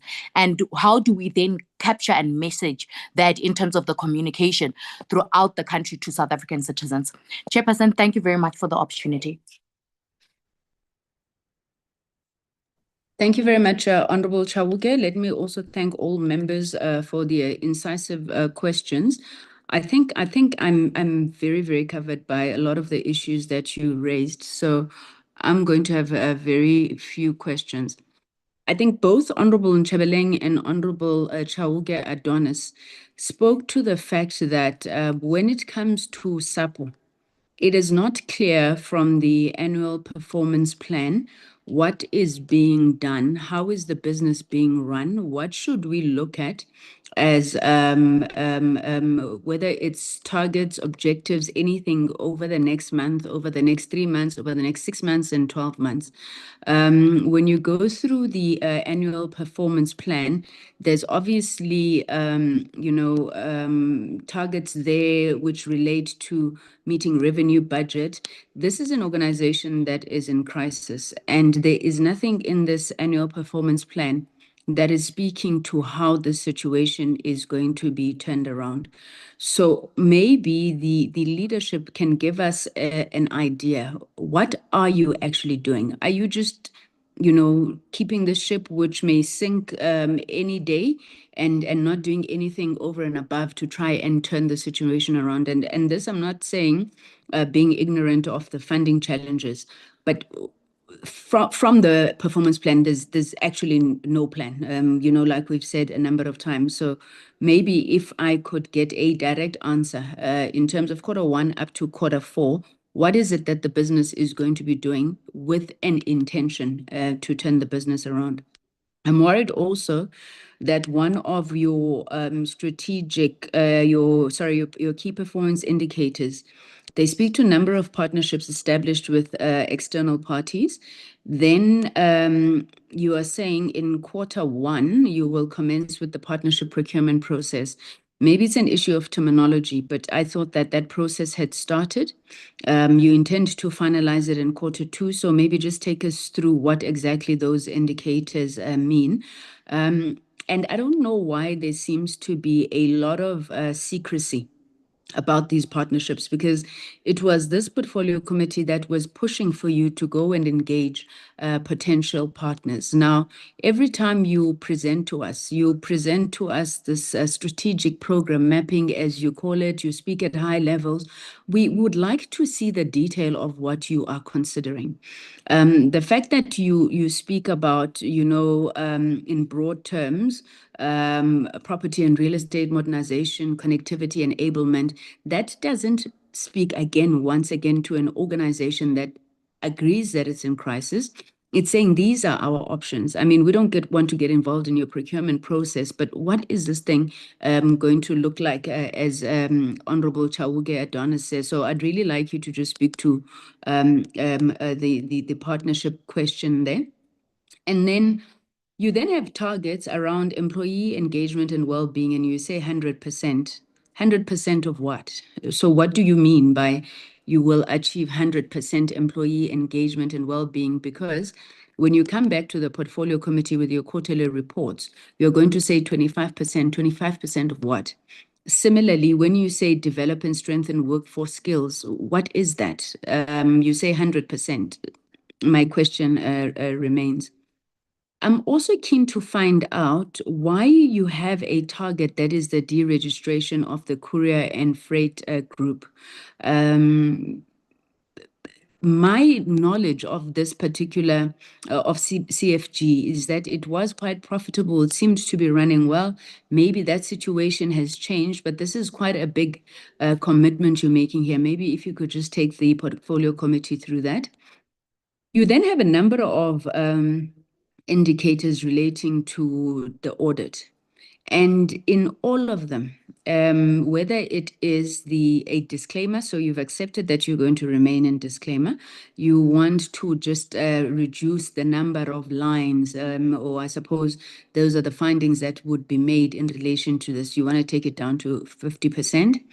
Then on irregular expenditure as well as fruitless and wasteful expenditure, you want to reduce it to 50%. You're not even trying, to eradicate it. And it would be keen to find out why you think that those are matters that you cannot deal with effectively as the post office. It seems to be very, it demonstrates a lack of ambition, I assume, on your audit. One of the honorable members asked you why you are relinquishing government services to commercial banks, and I think maybe I would also like a response to that one. In fact, it's not only commercial banks. I saw just the other day at one of the malls, there's a pop-up of something called Postway or Post something, and they are offering vehicle license renewals. They are offering police clearance and those sort of things. I haven't seen those lately at post office. So what is actually happening there? I went to a post office in Bizana in the Eastern Cape recently. There was one employee there. She says she works alone. Again, it's a huge, beautiful building, like all of the post office buildings, very derelict, very neglected. And I am told that they have also been now invaded by people who just come in and start using the premises. Does anybody account for that? Are we able to get an audit of these properties, the state that they're in, what they're currently being utilized? I think I think that would be very helpful. And then lastly, if you could just give us an update on the TERS funding, whether you have reapplied, are intending to reapply, and how it has been utilized to date. And then finally, just on the Postbank, again, to join those members who have congratulated the Postbank for some of the strides that they've made. I may be mistaken here, but I seem to remember that the Postbank had posted a profit of 75 million, if I'm not mistaken, in the last financial year, but you're now projecting a 180 million rand loss. It's possible that I've got my figures wrong, if we could just be clarified there. And then the colleagues have spoken about your sources of growth, both financial and customer. Maybe just to speak about what leads you think you have that are credible, that justify those numbers that you've put there. The SASSA court case, I do believe Honorable Nchabeleng asked about that. So just to get an update, as well as the issues relating to the debt. But I was also reading a story where the minister that leads the IMC says she's being attacked because she has made a proposal that SASSA grants be paid to commercial banks instead of SASSA. If you are aware of what is the basis of that, if you could please just guide us. And then the final issue is I want to understand what is the role of the Postbank in relation to the digital transformation roadmap and digital public infrastructure, because a key component of that is around the payment system, the digital payment system. So is Postbank being engaged on that, and what is being done to ensure that the Postbank is not left behind? I think let me stop there, and then I will hand over to the South African Post Office and the Postbank for responses. On this agenda item, we have until 4 o'clock. So if there's time remaining and members want to follow up on any of the questions, we may do so. Otherwise, we'll have a hard stop at 4. Over to you, Ms. Fatima. Ms. Gani? Thank you, Chair. Chair, through you, firstly, I want to appreciate the honorable members appreciating this management team. With me on the call, I didn't do an introduction, is also Lenny Govender, who's the acting CFO, and Jigesh Jagbir is the acting head of operations, which then enables me to take the questions in themes. So I'll address the BRP exit and the transition from BRP into a normalized business, as well as the complexities that we will operate under after we come out of business rescue and how we plan on plugging that. And then I'll hand over to Lenny, who will address the legislation and the TERS application, as well as the CFG. And then Jigesh will respond in respect of the RFIs, the partnerships, and then the specific KPIs. Lenny will also take the audit aspect, and then we can close up, Chair. So we'll do them in themes. Chair, I can confirm that, the BRPs together with management, that's myself and Lenny, we sit in meetings twice a week with the department in terms of how we transition from a business rescue organization into one that's a normal statutory organization. And how the how is quite important because we want a responsible exit. We want one where the transition is smooth and business continues. So the BRPs are planning to exit the business through a court application in the form of an affidavit. That affidavit is being drafted and will be circulated in due course. And one of the conditions is that they hand over the business to an accounting authority, which would be a board of directors as well as executives.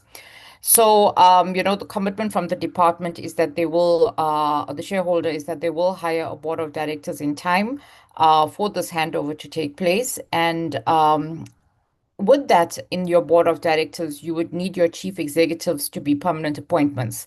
So as I mentioned, the three of us that are on the call are all acting in our roles. And it's important that we get a permanent CEO, CFO, COO for stability to the organization. And why this has not occurred, Chair, is really, when you think about, and it's a common theme when you think about even how we bring on partnerships or raising funding, is an organization that's in business rescue is not one that goes to market to make strategic hires, because how do you hire the best person in an organization and then retain that skills, bearing in mind that the organization, when it's in business rescue, is the perception is that it's distressed and that you are working on a turnaround, and there's a 50% chance that it would turn around, but a 50% chance it may not turn around. So those are the complexities that, we're involved in terms of the enablement to be able to hire these chief roles. And those job descriptions have been submitted to the shareholder to say, department, this is the job descriptions that we have. We need to go to market. We need to start hiring. And it's something that we will do. There is an end state org chart that I've been developing. This team has been developing with human resources to say, let's put an end state org chart in place, what we think the business should look like for the future state of the post office. But without the key strategic roles of the chiefs that are directorship levels being appointed, it's very difficult for us to go to market knowing that, people come in and they want to build their teams. So the transition plan that we're looking at is not just a people transition plan, because there's strategic areas in which the BRPs have performed functions. So when you think about legal, human resources, those are functions which there is no skills on the ground.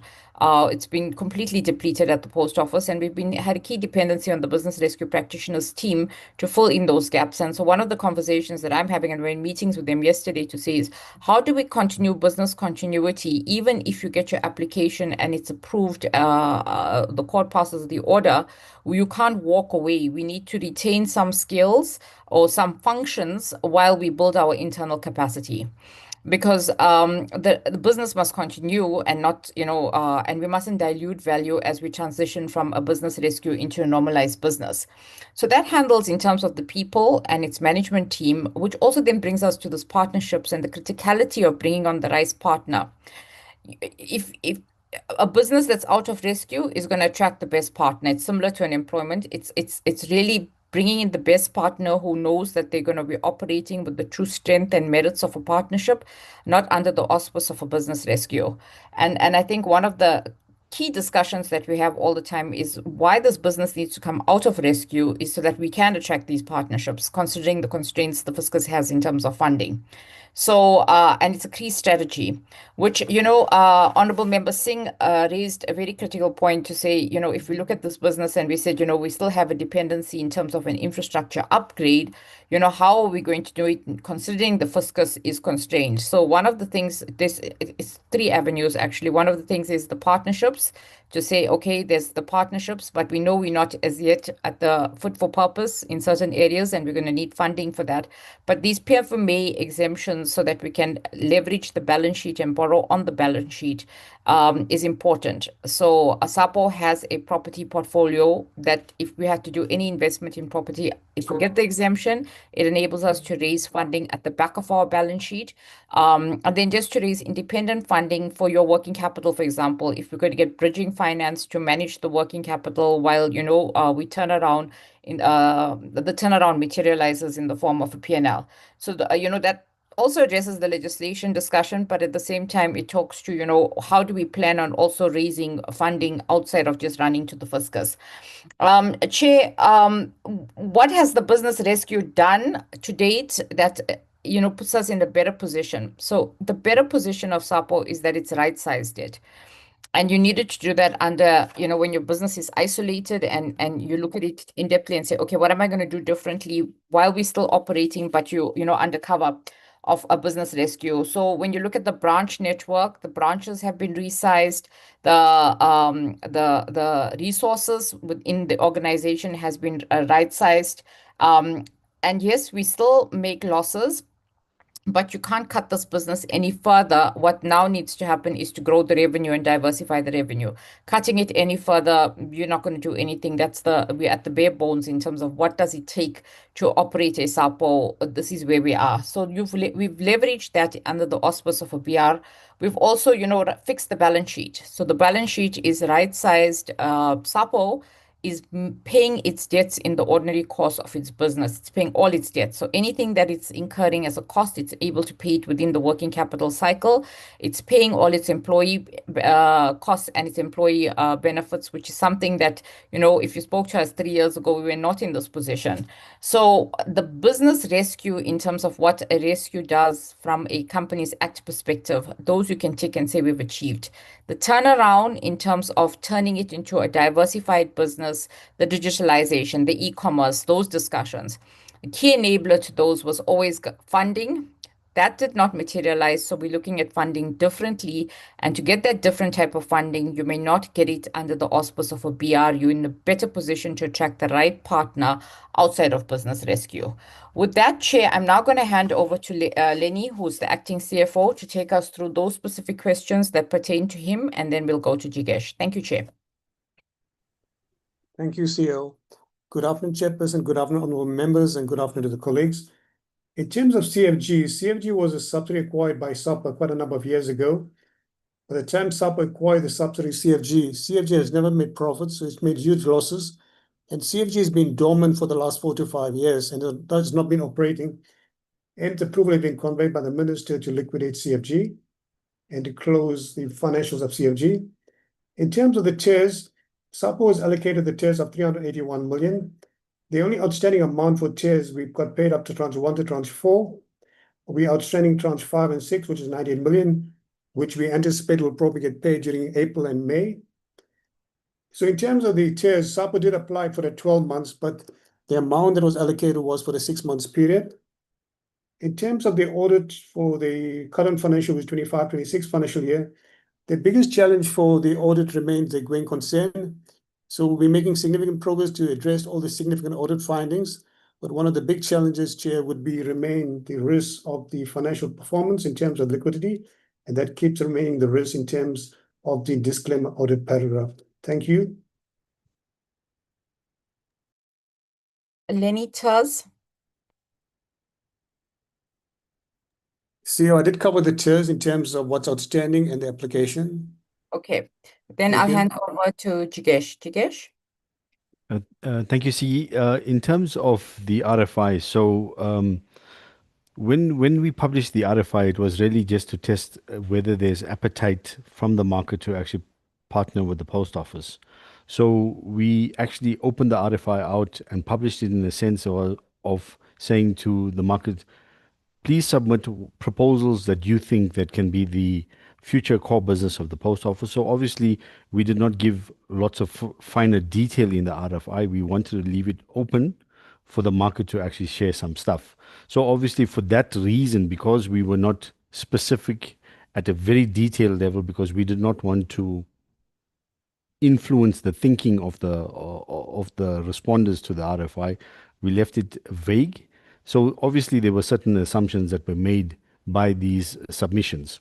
Now, what we have found is that that's the reason why we've now then, in terms of the work that we've done, is we've taken the 129 proposals and we've then grouped them into clusters, because we've got responses from international entities as well as domestic entities. So we then clustered all of that, and we will then be able to provide a report to the PCC that will provide deeper details around the RFI, which will then address the sense of secrecy, that the concerns that might be had by the committee.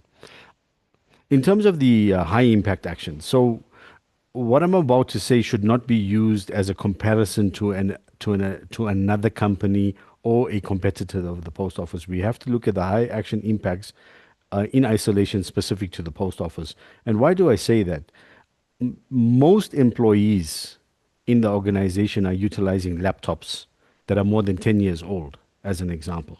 So what I'm going to share might sound as simple upgrades and everything there, but for us it makes a big difference as an organization that hasn't upgraded assets for maybe 10 to 15 years over time. So the first high impact action that we are doing is that we are actually, we've managed to actually get approval to actually start rolling out our point of sale equipment. And this point of sale equipment is obviously going to enable us to actually install new EMV pin pads, because then that actually enables us to become more compliant to the new EMV pin pad standards. And so that what does it do? By replacing the point of sale system, we actually obviously upgrading our hardware. We have new point of sale software, and we have new EMV pin pads. What does that benefit SAPO? It actually then enables any financial entity that wants to partner with the post office. It enables them to actually integrate their new software onto a new point of sale system, because currently that's not possible.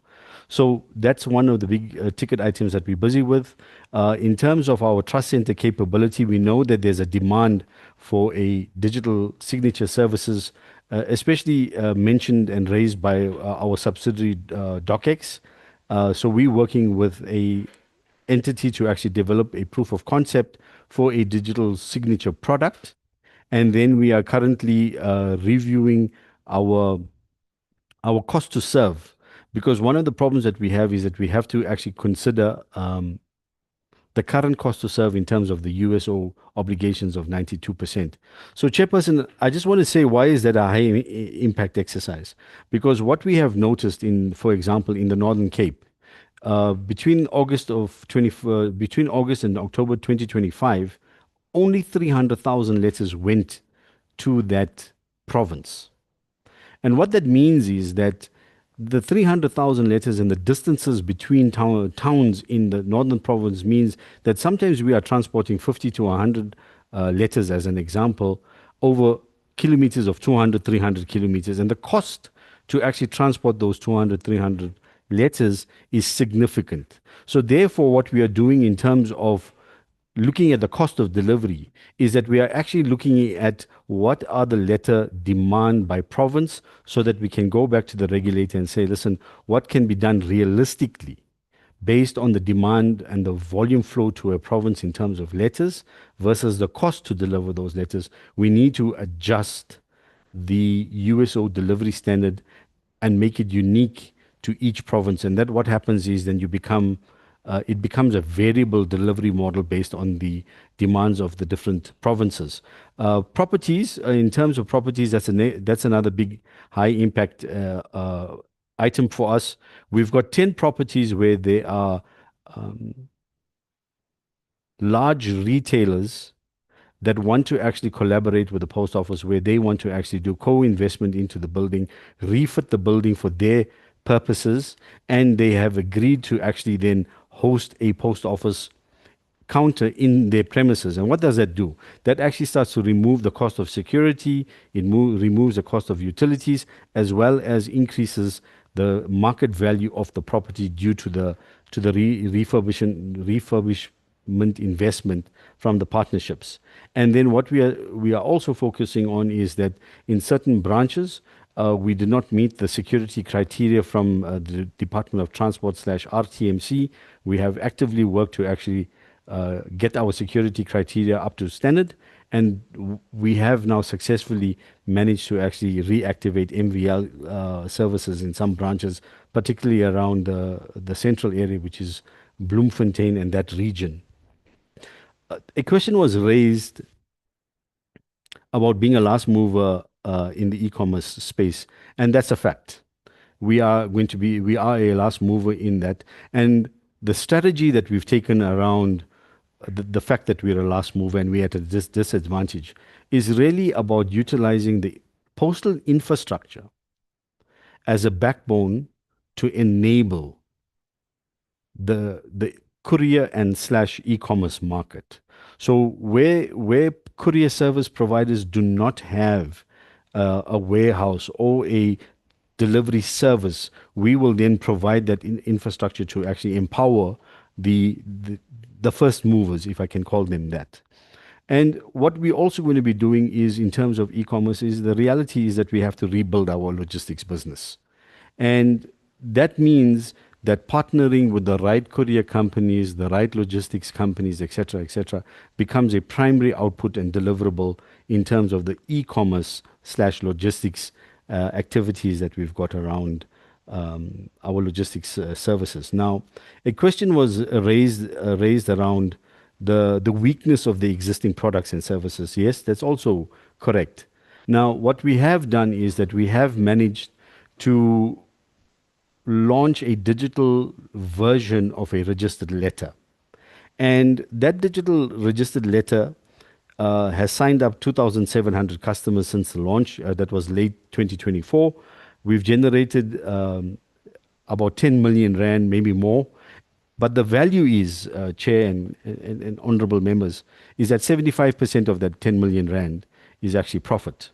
Now, the one other fact that we need to be aware about when it comes to digital businesses, and if we take for example an online retailer, research shows that it takes up to 7 years before that organization reaches a network effect and mass scale before it actually can start showing profitability. So while we are going to be doing digital services and products, we need to realize and accept that the ROI is not going to be turning around within a 3-year time frame. This is now like 5 to 7 years, 10 years, etc., etc. So that's I've covered those questions, CE. I'm not too sure if I've missed anything. Thanks, Jikesh. Sorry, Fatima, Thank you, you Chair. wanted to come back. I wanted us to obviously give Postbank an opportunity within the remaining time as well. Thank you, Chair. Chair, I'm going to wrap up by saying, Honorable Choke raised the government business. The strategy that we put forward, which we did present to this committee, I think a year ago or so, is still highly dependent on government-to-government business. We would like to be the service provider of choice in terms of government business on an arm's length basis, where we are held accountable to service delivery from SLAs, but at the same time, our pricing and our delivery and all of that is on an arm's length basis. And then, Chair, just to end, I would really like to thank the department for their support and this committee. We've been through this acting team that you've seen has been through some turbulent times, and we've always we're always very appreciative of the support that we got from the department as well as this committee to bring us to this position where we can present an APP. For us, that's just a success in itself. Thank you, Chair. Thank you very much, Ms. Kani. And let me say that we really want you to succeed. And I mean, we know the conditions are not easy, but we're really banking on you. So when we do hit out at you, it's with the hope that you'll do better. But we would really, really want to start discussing the issues that Jikesh, Mr. Jikesh, you must tell us how to pronounce your surname, like Honorable Botlani. Now I'm worried about getting wrong. But we want to start discussing those. You know, what are these turnaround plans? Where are we going? Can we see it being rolled out? But thank you very much. I think we are done with you, so you may be released. Thank you very much. Could I hand over to Mr. Ngema? Thanks, Chairperson, and there's not a lot of time to fall, and I have to leave enough time for CE, so I'm just going to say 3 or 4 things. One is just to say, obviously, you know, for the longest time we've been focused on the issue of governance, regulatory compliance, especially the variation notice and operational stabilization, including issues of ensuring that we have basic core banking technology, and that's partly the reason why, as Honorable Polane has observed, and thanks for that, we've been able to sustain the operations on an ongoing basis so far. But we need to go beyond that, and I think that's where the honorable members are saying is, so how are we going to grow? What kinds of products and all of that? Of course, still critical to that is we must close the variation notice, and we think we will, but we do need to talk about how are we going to grow. It's a very competitive space, Honorable Chair, so I suppose you don't want to say too much about it. It's very competitive, but at the same time, I think we need to give a level of assurance that we're thinking about these issues and there's prospects for us to grow. The banking space is becoming even more competitive. It's already very competitive. It's becoming even more competitive as new foreign banks are coming in, a lot of them digital, and you also have retailers moving into the space. You've got fintechs and all of that. So how do we position ourselves? The first point I wanted to say, Chair, is that in the discussions that we have as board, as management, one of the main things we keep repeating to ourselves, and we hope it will project outside, is we don't believe we're entitled to anything.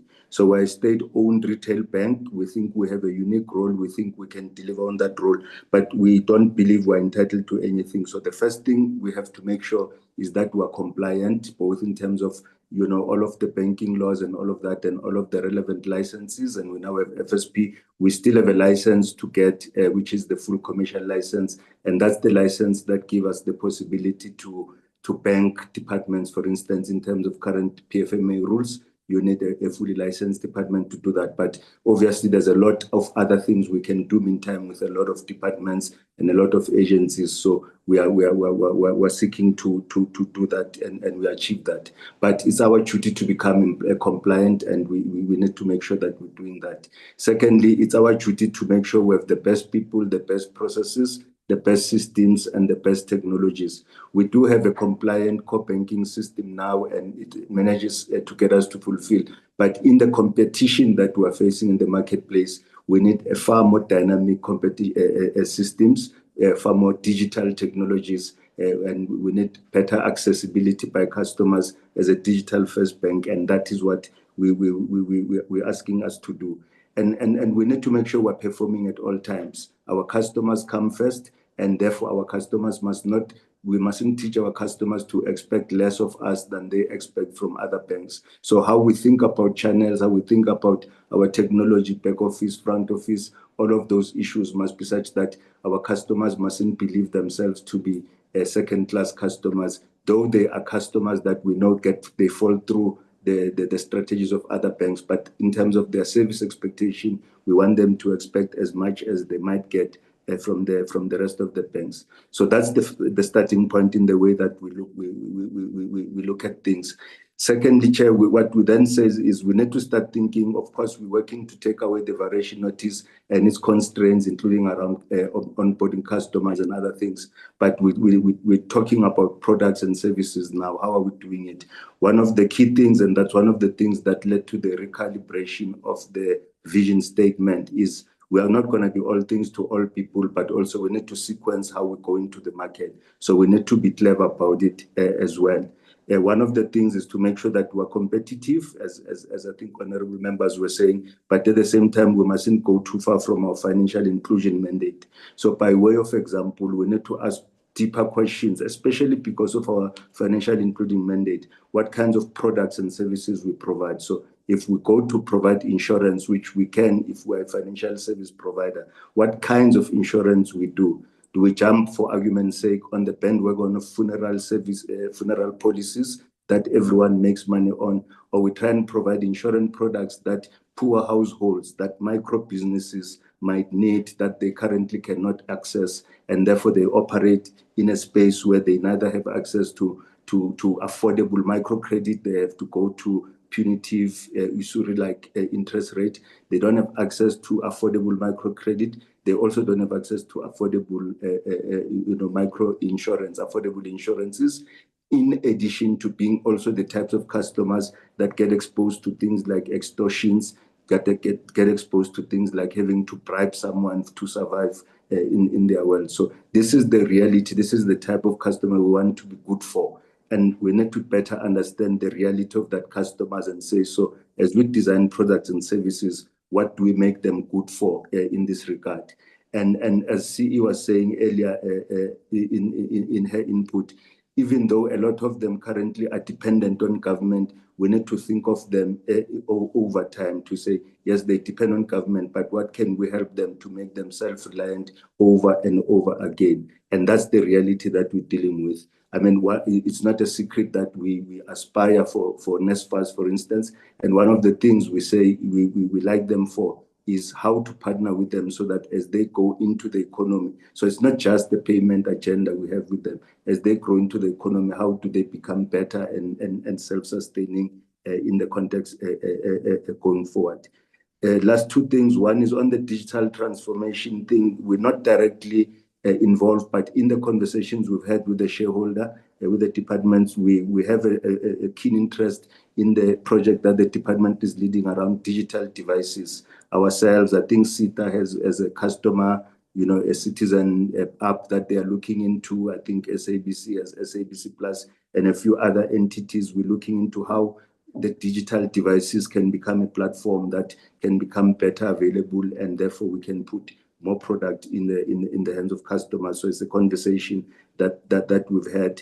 Last point, Chair, I want to raise around the issue of the capital injection is that obviously we are exploring, noting the constraints in the fiscus. We are looking into the matter of what if there are alternatives that we can explore further, and we flagged the matter, and even in the last governance meeting we had with the minister, we raised it fairly sharply. We're continuing to discuss it between management and board. It's been flagged also with Treasury at a high level, but we have a duty to continue to sharpen that conversation until we arrive at a workable solution for everyone. Let me leave it at that and hand over to CE Chair. Thanks.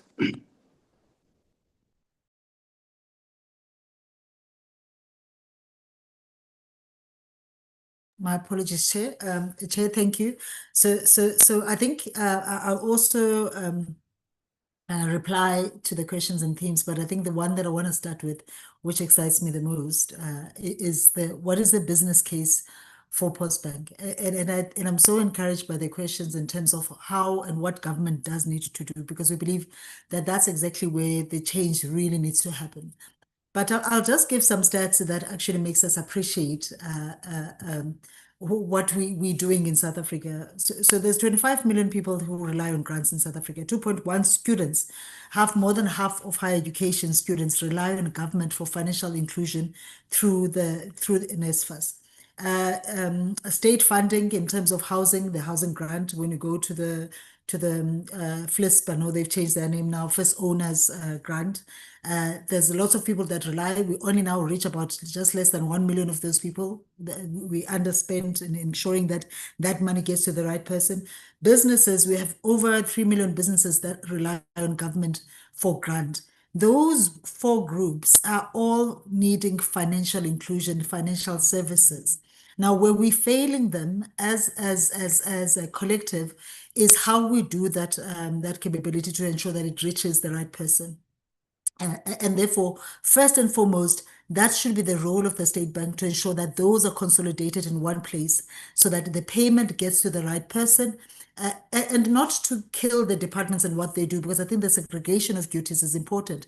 But the issue is that every one of those government is hiring someone, a mediator in between, who says, I will provide you the banking capability to disperse these funds. But we have all seen what has that done to everyone. We've seen the stories of NSFAS students not getting their funding as they should, and then that was given to another private sector bank to actually come and rescue that.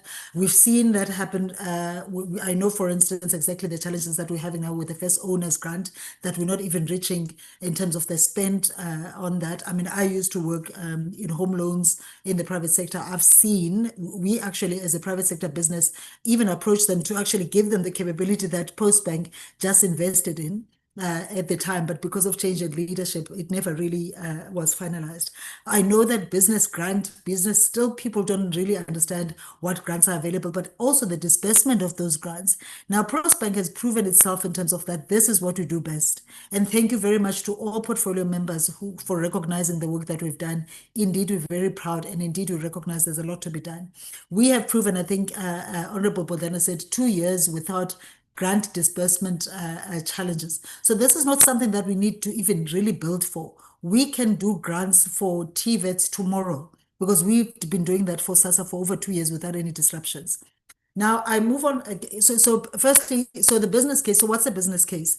We can take out the middleman that all of those departments are doing, are bringing in, and government is paying that middleman a fee to do that, and therefore we reduce that spending as government in the fiscus. But even more in terms of fraud, compliance, regulatory, because a bank is actually regulated. All those middlemen that help these departments are hardly financial services regulated entities, and therefore they don't have to report the way a bank reports, because we have accountability to all regulators in South Africa, and therefore we have the responsibility to report and actually disperse money in a certain manner and have capabilities and infrastructure that works in a regulated manner.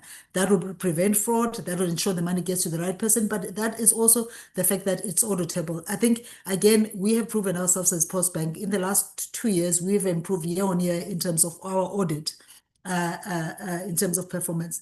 But even more, I think for me, for government, where we missed the opportunity, not only are we going to save in billions of money, us paying the middleman, but and also the fraud, but I think the outlook in terms of the future.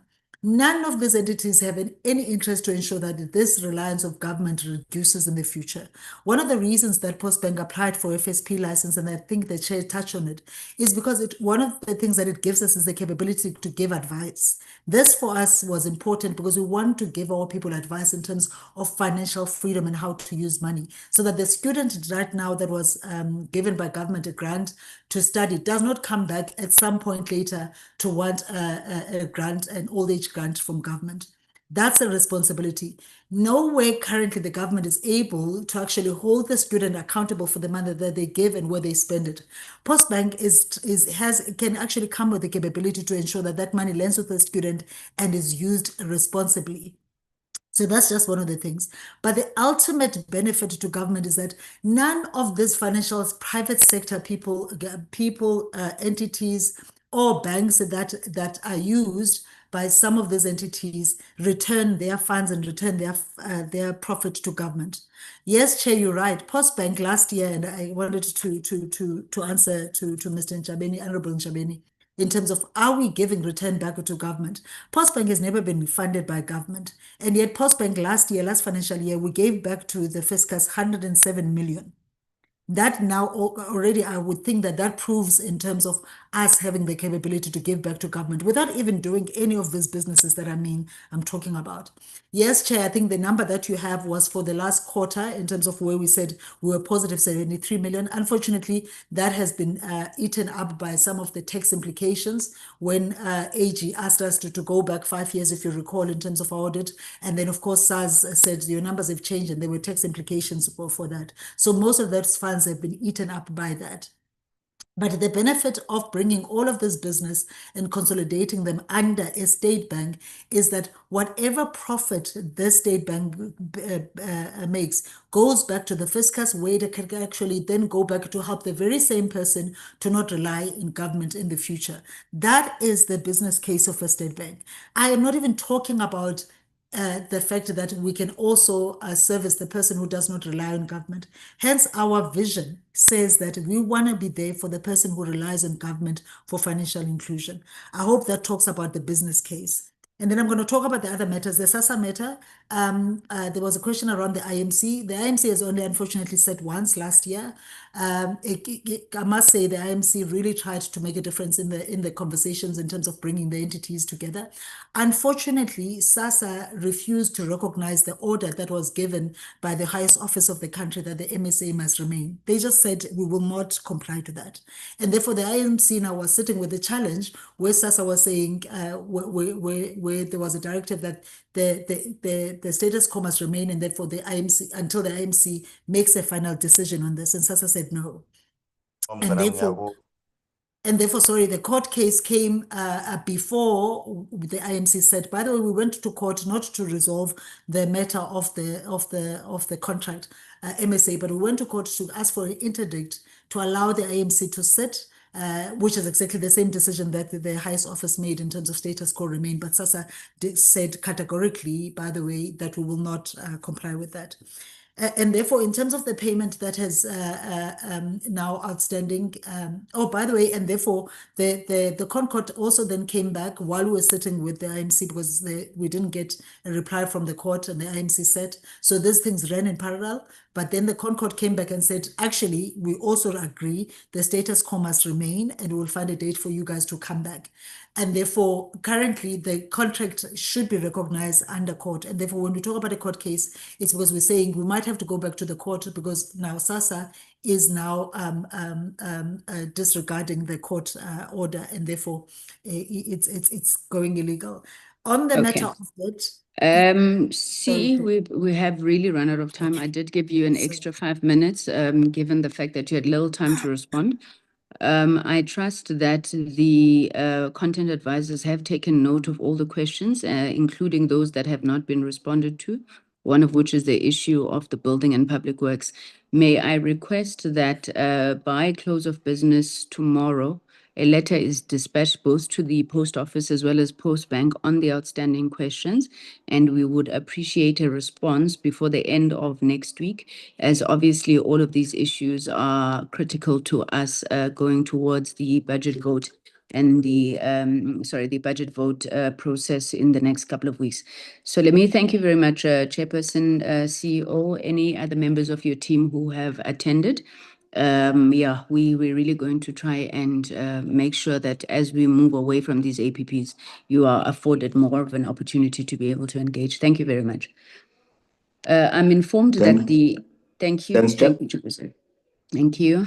I'm informed that the SABC has now joined and they are ready to present. So we will take the presentation of the SABC. CEO, Chairperson of the SABC, you have 20 minutes to present. When you finish, we will then take the presentation of SITA and we will then go into engagements afterwards. So total allocated time for SABC and SITA is 20 minutes each. Over to you. I'm not sure if the chair is here. I see the CE, but the SABC, you may come in. Good afternoon, Honorable Chair and Honorable members and colleagues on the platform, CEO of the SABC. I will just quickly introduce the discussion and the CEO will take us through the detailed presentation in the interest of time. I just want to indicate, Chair, that you would recall that when we came in as the board, we committed to a development of a 5-year strategy. We have been at it for at least 2 years now, and we're entering the 3rd year of that strategy, which we blended it also as a turnaround plan for the SABC. So what you will see is that the key pillars of the strategies remain the same, in line with our 5-year commitment. But the CEO in presentation will highlight where we have made adjustments to some of the commitments, in particular the commitments for the year that were in the APP, in aligning with the changes in the sector and also incrementally improving our 5-year plan. So I will then hand over to the CEO, who will then take us through the presentation. Thank you, Chair.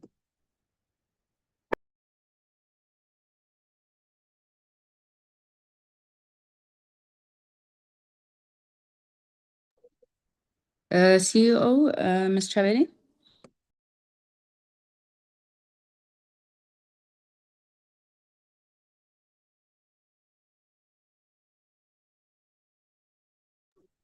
CEO, I'm not sure if you're speaking, you're muted. Can you hear me now? Yes, we can. Thank you. Thank you so much, Chair. Good afternoon to you, Chair, to the Portfolio Committee members. I hope that you can see my document and that I'm sharing. If you can please confirm that for me. Yes, we can. Thank you. It would be better in presentation mode though. Oh, there you go. Thank you. Yes, thank you. Thank you for the opportunity to present SABC's Financial Year 27 Corporate Plan. The presentation will be in 3 parts, Chair. Part 1 will talk to the strategic context. I'll move to the strategic intent, the KPIs, and then my colleague, our acting CFO, Tendai Matore, will come in and take us through the financials. I think what's important here, Chair, is that I'll just get through to the mandate. From an SABC perspective, our mandate remains, unchanged. We still operate under this dual mandate. We have the public service mandate, which covers news, education, national building, and language preservation, and obviously the commercial mandate that aims to generate revenue through entertainment, sport, and advertising.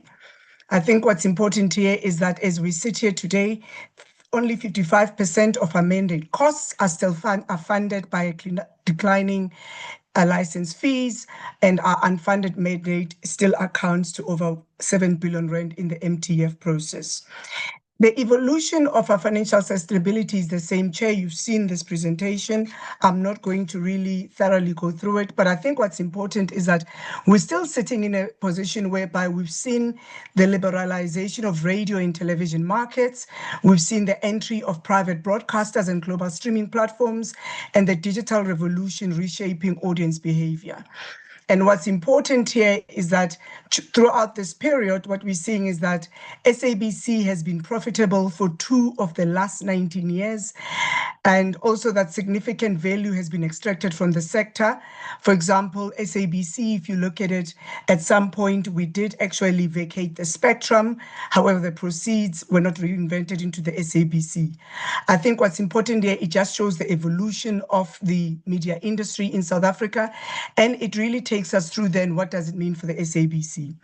I think what's important here from an administration perspective is that despite our constraints, Chair, the SABC remains a strategic national asset. We continue to contribute to the creative economy and to job creation, to social cohesion and democratic stability, to universal access to information for millions of South Africans. We also contribute towards digital inclusion, and I'll talk through more of that when I go through SABC Plus and where we are standing on that. And we play a very vital role in combating misinformation and disinformation. The value of public service media is very critical. Globally, we know that public service media is recognized as an essential service, with leading economists describing it as the central bank of the information economy. In practical terms, service media aims to underpin trust, it stabilizes democracies, and it enables economic participation. And as the SABC, we play this role in South Africa, obviously, looking at different structural, support. SABC still sits in terms of sources of revenue for the previous financial year. 79% of our commercial revenue still comes from, commercial activities. 16% came from license fees, and 5% came in the form of a government grant. Therefore, our funding mix is heavily skewed towards commercial revenue, which, as we all know in this meeting, is highly unusual for a public broadcaster. But we continue to deliver on public good, which is largely funded by the commercial markets. This slide basically gives us a comparative with global broadcasters.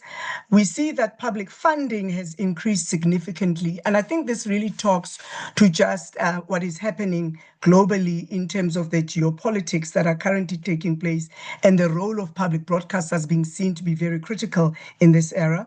License fees, as you can see, are declining, but they are being replaced with direct state support. Commercial income remains a minority contributor. By contrast, at the top, the SABC remains one of the most commercially dependent public broadcasters globally, with, as you can see, in terms of our commercial funding mix coming through at the top. In terms of our current financial position, I'm very happy to say, Chair, that we continue to reduce our losses, having moved from 3 years ago to a loss of 800 million rand to at some point dipping below 200 million rand. And we aim to ensure that we don't go to the previous numbers that we've seen. We are now have restored our solvency. As we are aware, we were at some point technically insolvent. Despite the shifts from technical solvency to financial stability, I think what's important here, Chair, is that we are still looking at retaining our unqualified audit opinion, having had 2 consecutive unqualified audit opinions. But the reality is that our systematic challenges remain, and I'll talk through some of them. But what's important is that I'll talk through what we are doing to ensure our financial sustainability. Chair, this really talks to the cost of the unfunded mandate, and it hasn't changed since the last time I appeared before you, talking through the financial year 26, corporate plan. The structure still remains the same in a sense that we are still looking at an MTF period of close to 7.9 billion rand of an unfunded public mandate. But I think what's important here, Chair, is that we know that despite the challenges that the SABC faces, we've really been working very hard to ensure that we deliver the public good. I'm going to go into the part 2 of this presentation, Chair, and then go straight into really talking about what our vision is, but also to state that our vision really hasn't changed in the last 3 years since we started executing on our strategy. We are now sitting in year 3 of our strategy. We are sitting in year 2 of the 7th administration. Our vision remains to be trusted and digitally enabled public broadcaster. Our ambition is to be South Africa's most trusted media brand. That's important, especially when we talk about being the last bastion of fighting misinformation and disinformation. And I think what's important here, Chair, is that this is not just aspirational. It is a necessity for democratic stability. And we all know that we are sitting in 2026, where we are going towards a local government election. And therefore, the role of the SABC now more than ever becomes very critical. Chair, our strategic pillars remain the same. We are anchored on 7 pillars, from financial sustainability to strategic partnership. These strategic pillars have been crafted based on our understanding of the foundations required to execute the SABC strategy and our corporate plan. And I'll go in and just unpack them and demonstrate that they actually carry that public value delivery and commercial viability of the SABC. SABC has these 8 strategic goals that come from financial sustainability all the way to a well-governed SABC. And I think what's important here is that collectively, these position the SABC as a modern public service media organization that uses these levers to ensure that we are sustainable for the future. And out of the strategic pillars, Chair, then we move in terms of how do we align our strategy. And what the slide does, and if you look at the document itself, it really gives a lot of deeper insights behind how we arrived at the strategic pillars, the goals, and the outcomes. And I think what's important is that of the 7 strategic pillars, what this demonstrates is the integration, where you've got the pillars that drive the goals and the goals that deliver the outcomes.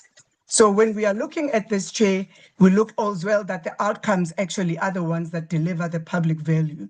So looking at this, our key outcomes include social cohesion, trust in media. They include digital inclusion and economic distribution. And then moving that, we extract out of that, and then we demonstrate that we have our top 10 strategic programs, which are really our breakthrough initiatives that we prioritize. And we believe that when we execute on these top 10 strategic initiatives, that is what is going to make SABC sustainable. So the first initiative, Chair, would be the integrated digital and multi-platform architecture. It's important for me to say this is by no way, in terms of how they are written, indicates the seniority or the importance of each priority. They all for us play of equal importance. So it's not like the first one is more important than number 10, which is our people. The first one, Chair, is the integrated digital multi-platform architecture. This is the backbone of our future at SABC. We are operating in an environment where audiences are no longer linear, they are fragmented, they are mobile, they are increasingly digital first, and if we do not meet them where they are, we lose both relevance and revenue. Therefore, this is very important. It's a very critical dimension whereby we're going to be scaling platforms such as SABC Plus to retain and grow audiences and advertisers.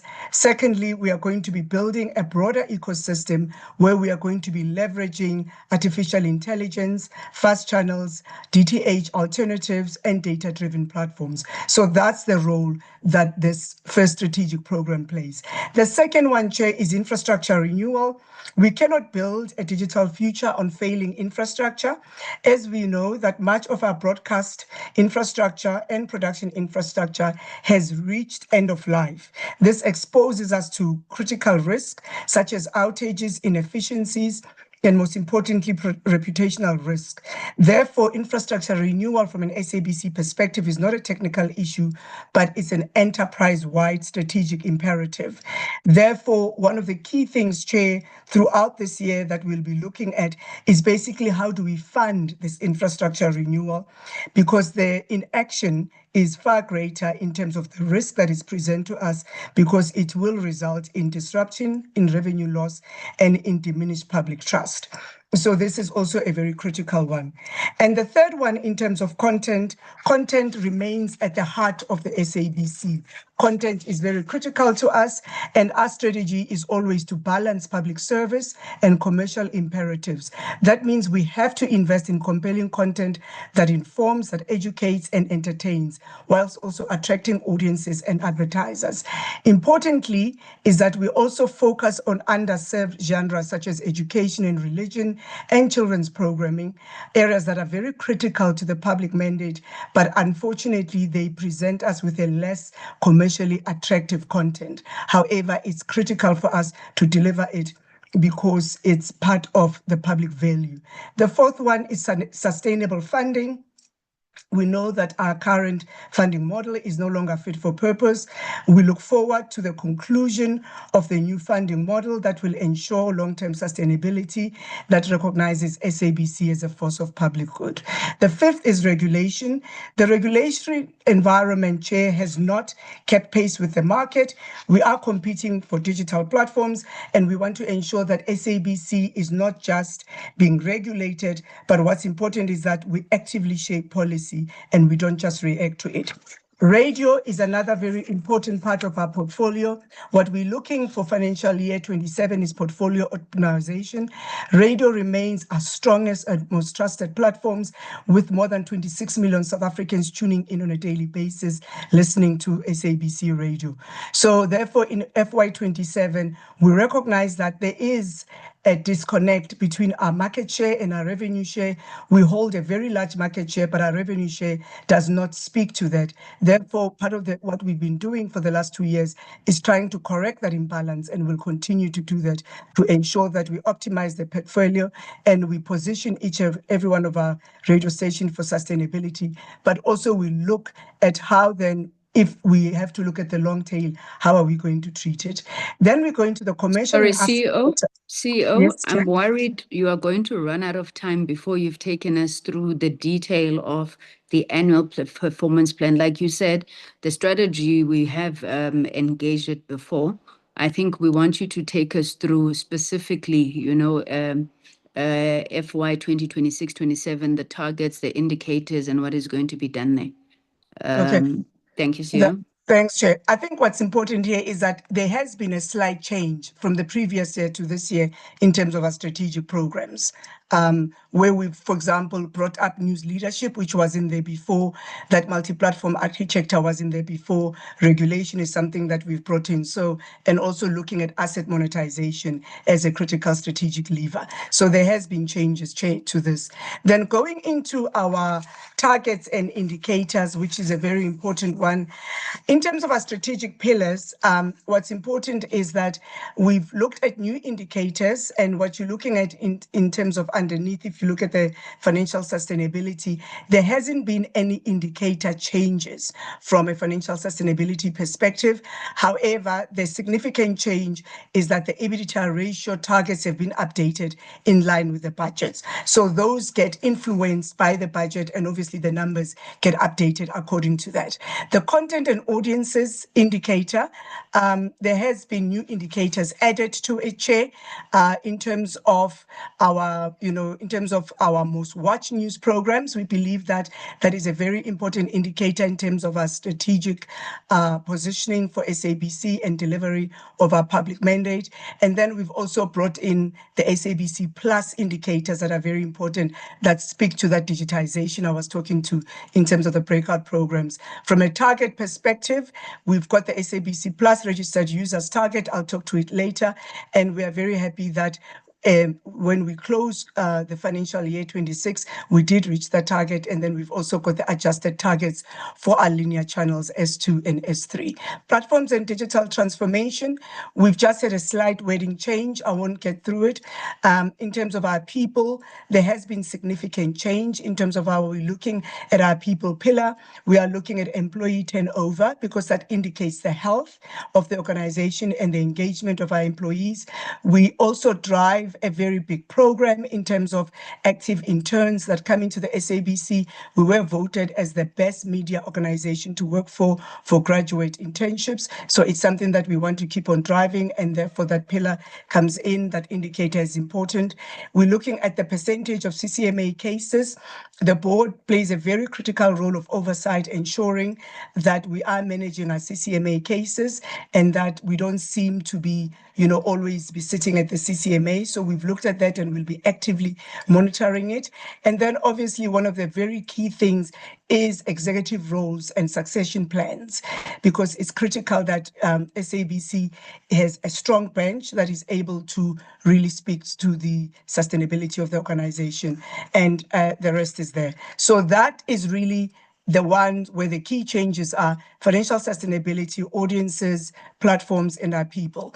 The other three strategic pillars, there were no changes to each year, so they stay the same from FY26 to FY27.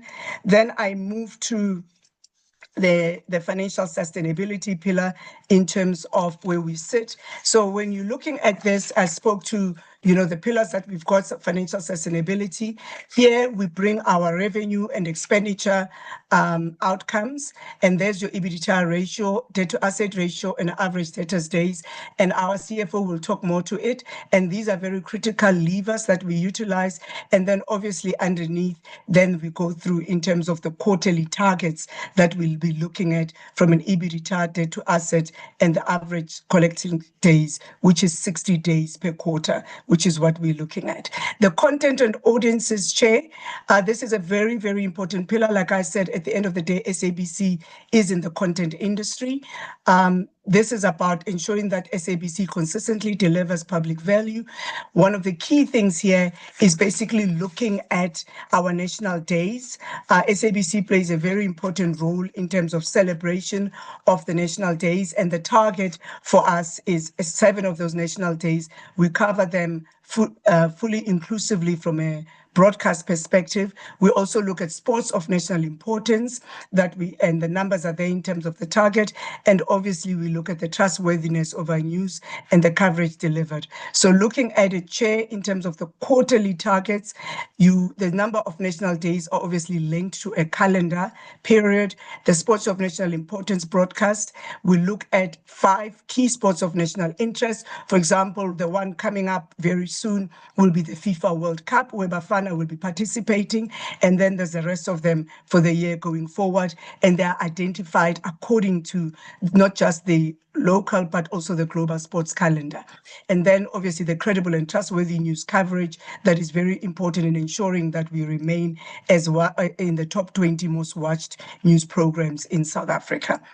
And then that chair just gives you the breakdown. We go through to contents and audiences, and this is then bringing in SABC Plus. And here we talked about the number of registered users. We are very ambitious when it comes to SABC Plus. For financial year 27, we are aiming at really getting 2.5 million registered users. It's a big, hairy, audacious goal, but we believe if you look at the run rate in the last year, we should be able to achieve it. And then moving on there, Chair, we've got our free-to-air television channels, screen ratings. This is a very competitive area because we also compete with commercially owned channels, and we aim that SABC 1, SABC 2, and SABC 3 bring in the largest, the lion's share. The reliance there remains prime time on SABC 1. It is also a risk for SABC, but the reality is that the audiences tend to migrate towards SABC 1, and it's a very important lever and revenue, provider for the SABC. Moving on, Chair, I'm trying to go very quickly. I've spoken to the SABC Plus, and this just goes to show you the quarterly targets of the numbers that I've spoken to. Then moving on to content and audiences, what we do as well, Chair, is that we actually conduct a brand health survey every year, which really tracks the brand sentiment about the SABC. So that is also coming back this year, and the measure is there in terms of the brand health survey and ensuring that we drive a healthy, vibrant SABC brand. And then moving on to platforms and digital transformation, this is a very critical one for us. I spoke earlier about the integration and ensuring that we bring in the new, digital transformation opportunities that are available. And this comes into the platforms and digital transformation pillar, Chair. And again, here we will be digitizing our legacy content and also ensuring that we secure digital infrastructure against cybersecurity threats. The other important one is our people. Our people remain very critical. I spoke to it earlier, but I think what's important here is that we really must thank the employees of the SABC. They drive the organization to be what it is today. And then moving on to Pillar 5, Chair, which is research and innovation. This really allows us, Chair, to be able to go and really innovate and bring in, platforms such as SABC Plus become more digitally transformed, but ensuring that decision-making is based on research, on real data, on analytics, and that it's backed up in that manner. So this is basically our pillars, and the next one is sound governance.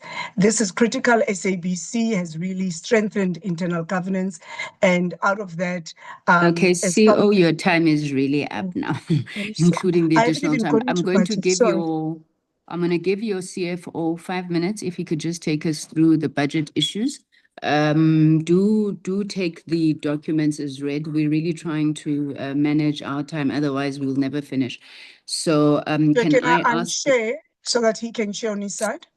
Thank you. And then acting CFO, you have 5 minutes from the time you start to just take us through the financials. Thank you so much.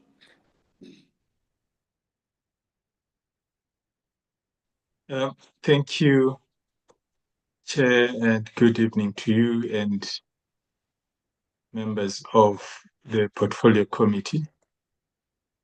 Please switch on your video, acting CFO.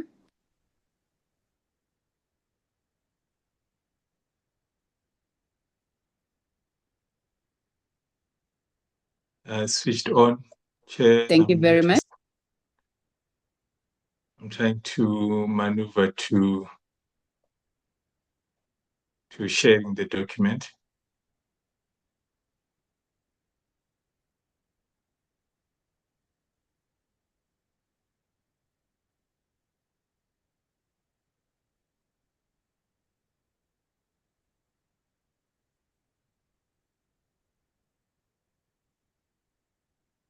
And I hope you can see the document, Chair. Yes, we can.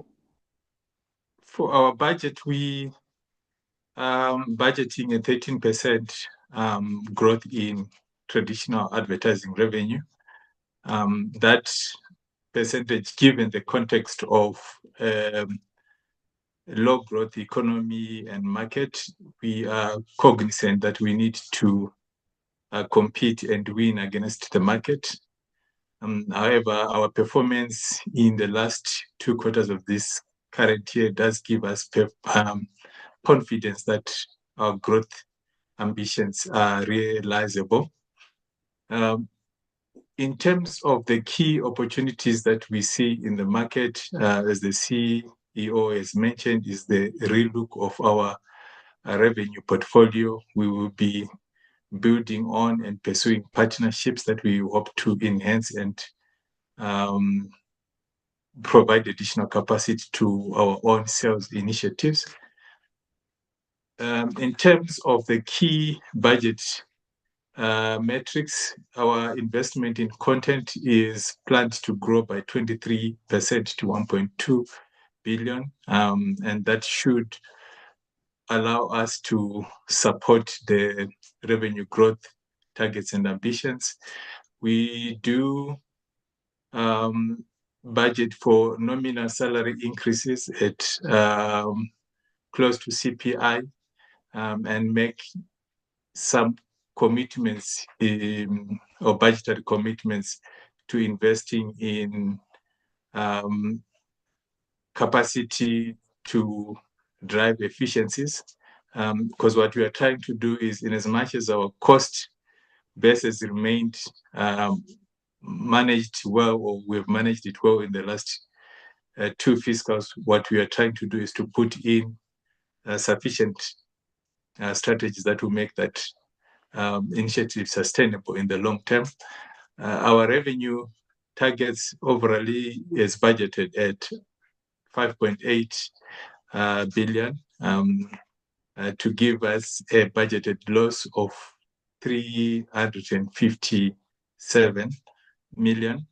However, what we have not taken into account is any upside from the SABC funding model. As you know, we have been before this committee to raise concerns that is not yet finalized. We also have not received finalization on the local elections funding.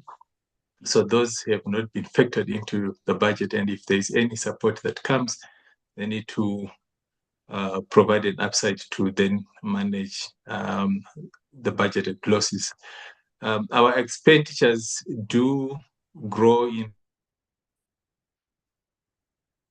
with the increased investment in content, and for broadcasting costs, largely those are royalties, so they move in line with our revenues. There's a slight increase in our professional fees. As I said, we investing strategies to drive efficiencies. We are also looking at changing our ERP system and the digitization of our system. So we'll be spending a bit more. Over the MTF period, we are aiming to break even in the next 2 fiscals by 2028. Hopefully, our strategy execution will allow us to achieve our ambitions. I'll take the targets and ratios as read, and the issues around going concern, the CEO has mentioned, we still remain financially constrained and our ability to meet our liabilities as they arise, and the long-standing issue with Centec, however, there's been progress, but the matter is yet to be finalized. Cost of money that has been addressed, and the rest of the slides just give details of the financial numbers that drive our budget. Thank you. Thank you. Thank you very much, CFO, CEO, and the Chair. Maybe without wasting any more time, may I invite Centec? I see that the Chair is here, the interim Chair, Ms. Mudau, if we could get the SITA presentation, and then we'll discuss both presentations together. Ms. Mudam? Sorry. Thank you, Chair. I think you had said Santec at the beginning there, but it's certainly SITA. I'm sure you understand why. I understand, Chair. But thank you for the opportunity to present to the committee. With me today is the new MD, Mr. Mahato Melo, as well as his team. He will take you through. At a high level, the strategy and the APP that we prepared, you'll see that covers components of some of the issues that not only the committee has raised, but various stakeholders. And that looks to how do we ensure that SITA contributes in terms of data sovereignty as well as digital capability as well. And hence on the APP, you'll see new targets that have been introduced there in terms of the central government data hub, which is responding to some of those issues. But I think the MD will go into much more detail when he comes in now. I would want, without wasting your time, Chair, to hand over to him. Mr. Melo, if you can come in. Thank you. Good afternoon, Chairperson and committee members. Thank you very much, Chairperson. Thank you, Mr. Melo. We did welcome you at the start of the meeting. You are welcome once again. You may proceed. Thank you, Chair, and thank you for the warm welcome. If we can go to the next slide, Tanya. Chairperson, I will be joined by our CFO, Carmen Lekranj, and she will take over at the latter part of the presentation when we get to the financial updates. So, Chair, our role at SITA, we remain focused on improving service delivery through the use of information technology, which we service government departments and other public bodies. And our aspiration remains to promote efficiency of the departments and public bodies, again, through the use of technology.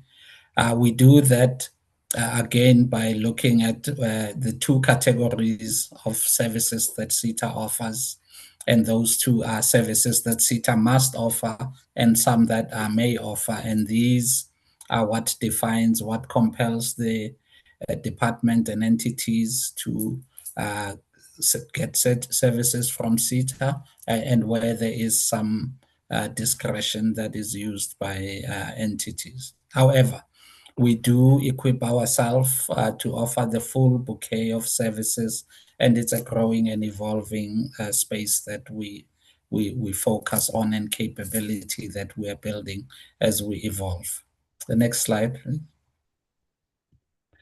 Chair, our vision remains that we are looking to be a leading customer-centric digital services agency with a mission to provide cost-effective and innovation services. We will be doubling up in some of these services, especially around the values.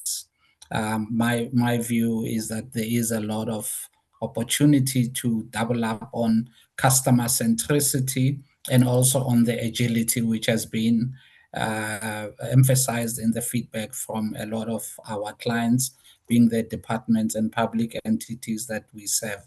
So we will be looking to emphasize our capability in those areas. The next slide.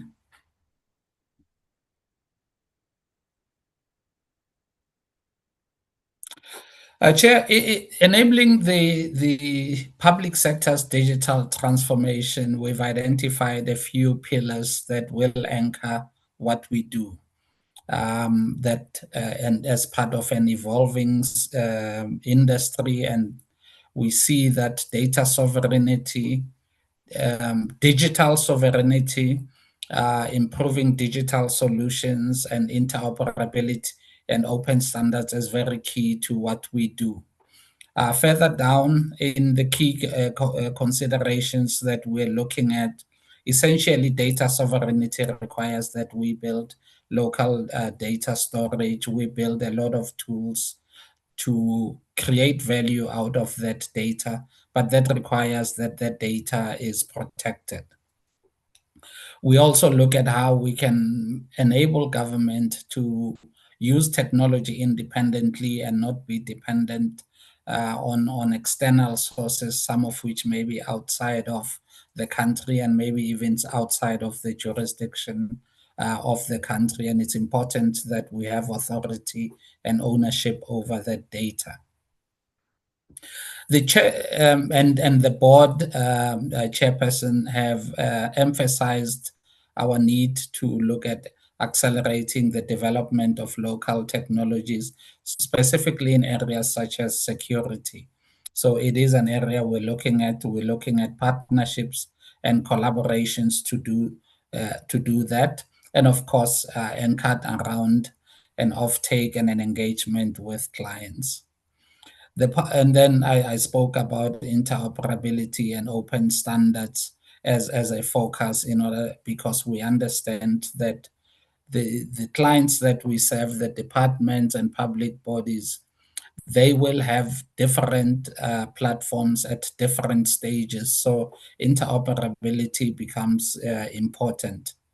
And again, we will be looking to, as soon as we have also a chief digital officer in place, to actively drive a government-wide enterprise architecture where we can essentially contribute to creating a blueprint for the functioning of every government department and entity's IT environment.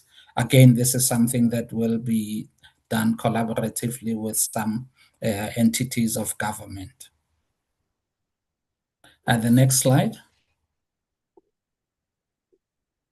I chair the strategic pillars and priorities that we're looking at are, as I said, customer centricity. It's very important that we realign our position and how the citizen-centric service delivery model is going to work, is that we are an enabling partner for departments and public entities to deliver services. We don't deliver services directly to the public, but we enable the engagement of departments for them to fulfill their mandates to departments. Again, we're going to have to look at modernizing a lot of our digital infrastructure, which is an issue that we've identified. We will look at, and that doing all of those is what makes it, that will make it possible for us to transform the public sector, where we will look at how we can use digital enablement, standardization and interoperability, and the governance and management of data. We ourselves, to do that, are going to need to transform the organization. And part of that enablement, which is not evident here, and which has been a common issue, is in terms of how we can accelerate our supply chain process, and also how we can accelerate our development and integration of technologies through partnerships and strategic alignment. We're going to have to also need to also adjust our culture in order to allow us to respond to the market needs. Again, governance remains an important part of our business. We have been working hard to get our audit up to speed, and I think, Chairperson, coming out of this financial year, the committee will see an elevated performance in terms of our audit outcomes, and getting a clean audit is one of the priority focal areas for the organization. The next slide.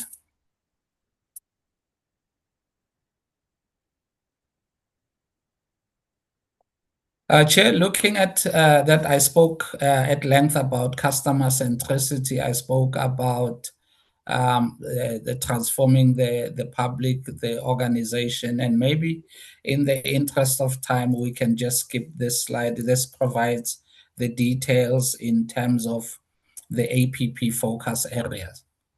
And coming to the APP chairperson, I spoke about customer satisfaction, where we're looking to increase our customer satisfaction score. We have a quarter-by-quarter plan. The last financial year, we were not quite happy. We were under 60%, under 50% on that. That's a score we're looking at. We're looking at 55%. A healthy customer satisfaction score tends to be in the area of 70%. So we have some work to do there. The SITA brand reputation, Chair, improving the SITA brand is important, both for the relationship of our clients, but also for our people. It is not very motivating when people see that their place of employment does not enjoy the brand reputation. And it makes it difficult for us to attract skills that are going to be very critical for us to do the work that we do. We are also looking at improving the adoption of digital services. We have built a portfolio of digital services, but we have not been packaging them well enough into a suite of solutions, and that's something that the board has emphasized, and that's going to be a focus area for us to make those digital services that we have built to increase the penetration and to increase the percentage and number of clients of government entities using those. Again, we have a quarter-by-quarter approach of tracking that to make sure it happens. We do also have a lot of legacy systems that we're looking to modernize, with the focus here being on those systems that are SITA maintained. We appreciate that the rest of government would have some systems that may be maintained outside of SITA, and this is where the MAST and MAY services come in, and we're looking to be a partner to digitize those. Now, the legacy systems are going to, and these have to be negotiated, in that for us to do the work that we do not have absolute authority on the evolution of these systems. They tend to require that we have a negotiated migration path with the departments, and also that because they essentially fund this, because SITA is not funded, so we rely on the budgets of the department to contribute and to help us cover the cost. They also have to make a transformation of how they operate, and we also have to recommend systems that they will evolve into. So this requires a delicate negotiation. Negotiation maybe is not the best way, but it requires alignment and harmonization with the entities. And similarly, on the next line is the increasing the deployment of cybersecurity solution. If we can go back to the last slide, Tanya. Increasing the cybersecurity solutions in government. As I said, we're looking at solutions where we will own part of the intellectual property, because if SITA is a custodian of that IP, it means that government and South Africa is a lot more secured with the ownership of that IP. Similarly, I spoke about a central government data hub and also the platform architecture that we have influence over. A significant part of our revenue comes from core network services, and that requires availability, because the ability of departments and entities to function requires on a robust and resilient network. We are still looking at maintaining 99.8% core network availability. We are looking to refine the access part of the network to also look at the cost elements.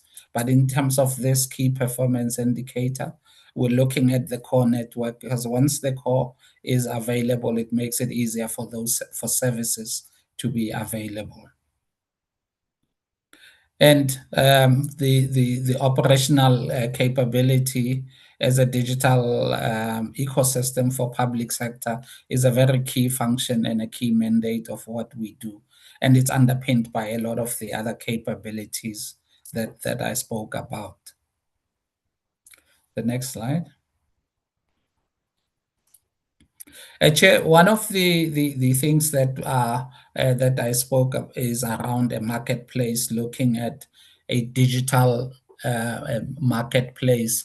In essence, here, what we are aspiring to is to create an environment where public entities can procure services from SITA through a digital platform, a digitally enabled platform.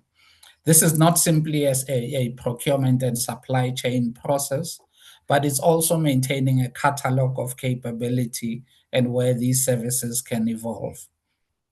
So it does require a lot of planning. We have looked at the first approach, which was capital intensive, and we are looking at mechanisms that we can do to make this cost effectively, pilot a platform, and again, looking at partnerships and an ecosystem with some of the providers. But critically, to make sure that we can secure the data and capability that goes with that on IP that we have a handle on. So it is a delicate balancing act that looks at capability, cost, security, and sovereignty. Chair, we also have some internal processes that we need to automate. And again, we're looking at an indicator that we will be focusing on. And that will look again at improved performance in the organizational culture. The culture, Chair, is at the heart of it, what is going to be the single biggest determinant of whether we can achieve this thing. The first thing is we have to look at being an organization that anchors its strategy and capability around being an enabling partner to public entities. We are a public entity ourselves, and we have to see them less as siblings, but as we see them more as clients, and we see our responsibility as being an enabling partner. That means we have to work on our capability, on how we can deliver, the speed with which we can deliver, the cost with which we can deliver. Having said that, Chair, in the past year, we had already started the work, and the board provided stewardship in looking at how we can manage the cost in terms of network services. And of course, that comes up with a doubt that has led to a downward pressure in terms of our revenue performance. So we have to look at increasing the uptake of our services to close that gap on the revenue growth. So revenue growth and the growth on the profits remains an important step. And that profitability, again, the EBITDA being the measure, the percentage of EBITDA is a focus area. And this year, we are looking at recovering the EBITDA margin, considering that in the past year, we did come short on the headline revenue number and also on the percentage of EBITDA that you will see, Chair. And this drop in EBITDA essentially means that we have less money to invest in services where we have to look at sharing risk. So it's an important mechanism to make sure that our organization is sustainable. I spoke about the importance of improving audit outcomes, Chair. And this has, again, a bearing on the well-being of our people.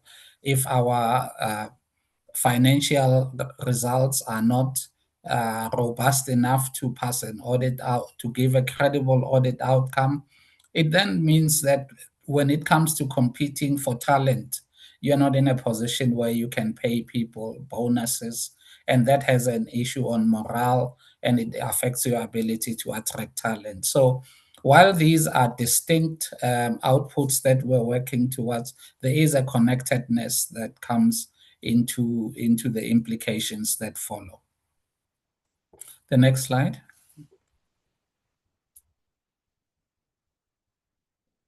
Chair, this year we look at the outcomes, and these outcomes are related to some of the objectives that we have. I spoke about customer satisfaction, that it was sub 48%, sub 50%, 48%. But here we're looking at targets for 27, 28, and 29, 30 financial year. You will see, Chairperson, that by 29, 30, this is where we expect to be in the 75 and the 70s percentile range, where the business will be in a healthy customer relationship space. Again, we're being a lot more deliberate in the number of services that will be available through our digital channels. And again, these digital channels will be enabled through a platform, a marketplace platform that will be accessible to our clients. I will not go through these because these are linked to what was in the previous slide, Chairperson, but here we're looking at 27, 28, and 29, 30 financial years. The next slide. Here this is really a strategic plan that looks at our outcomes and targets, and we look at the ranking here. And just going through them from top to bottom, financial sustainability is key, modernizing the technology, and also the innovation is key. The technology meaning the enablement of our clients, where else the innovation is also where we're looking internally. The business continuity infrastructure is a capability that I believe we can extend to other clients beyond provincial and national entities, but also it is a challenge that a lot of local government entities face, and there's opportunity for us to extend our capability there. I spoke at length about audit findings and performance reporting, and also managing the risks there. A skills shortage is a reality, Chair, especially given the state of technologies that we manage on behalf of clients. And it is important that we can retain some of the core skills. The one area, if I were to look at the broad portfolio of skills that the organization manages, is around the architecture and security. Those are critical pillars of what we have to influence and control, and that we have to wrestle away from the technology providers and OEMs that play in the space, and that's capability that we have to strengthen within SITA, and that ties in with the cybersecurity and data governance. Thank you, CEO MD. Your time is up. Can I give 5 minutes to the CFO to take us through the financial presentation? Thank you, Chair. Sorry to cut a maiden speech. Thank you. Well, thank you, Chair. The timing was very opportune, Chair, because this is the next slide. Thank you. Thank you. Carmen, please proceed. Thank you, MD, and good afternoon to you, Chairperson, as well as to the honourable members, to my colleagues and all the people on the platform. So on a very high level, we present here our 3-year plan for the medium-term framework.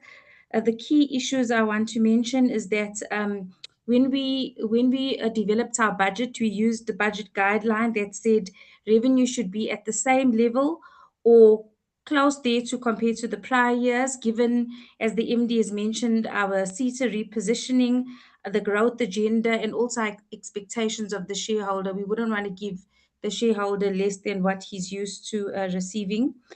So the focus for this year, like you saw on the slide previously, is really on diversifying revenue streams, increasing revenue, and really understanding the cost drivers.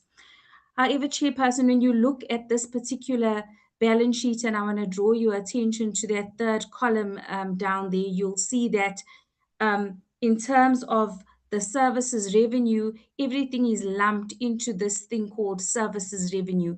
So a 7.7 is what we're asking for in the first year of the MTEF, and that compares to 7.4 billion of the budget, and also if you look at our forecast, you'll see at the time we prepared our budget, we were looking at a 14.1% growth. However, in terms of our APP targets, we're saying we want to achieve at least a 10% growth. And if you look at the things that are driving, I'll show you the gross margin percentage, and you'll see there the gross margin percentage for services. If you look a little bit down, we're looking at a gross margin percentage there of between 25 to 30%, consistent from the previous years, but the budget, I think it was over at 30%, and we're looking at 25 to 30% over the MTF period, so 28%, 31% in 27-28, and then in 28-29, we're looking at 32%. Chairperson, the other significant component of our revenue, if you look up again, is agency revenue. And you'll see the agency revenue we're forecasting is just under R1 billion. We had budgeted last year to achieve 894 million. And when we looked at the forecast, we thought we'd achieve about just over R1 billion. However, our MD did refer to the fact that in October 2025, given the pressure that we had from our clients, as well as the fact that IT should be becoming an expense that's cheaper, we reduced our network charges as well as our internet rates in the anticipation that we could become more competitive, and also to respond to some of the pressures that we were receiving from the departments. And when we look at what we anticipated, which was that we'd have this uptake in the volumes, to compensate for the reduction in tariffs, we saw that this didn't materialize, and instead we had lower usage and lower rates, which then impacted the overall revenue number.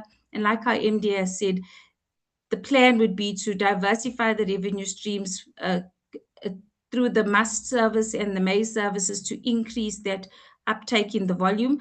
However, we do want to say that at least a lot of our customers came over to the SITA cloud, and cloud services are less expensive compared to mainframe, but at least we did see that movement, and so we kind of know where we need to focus.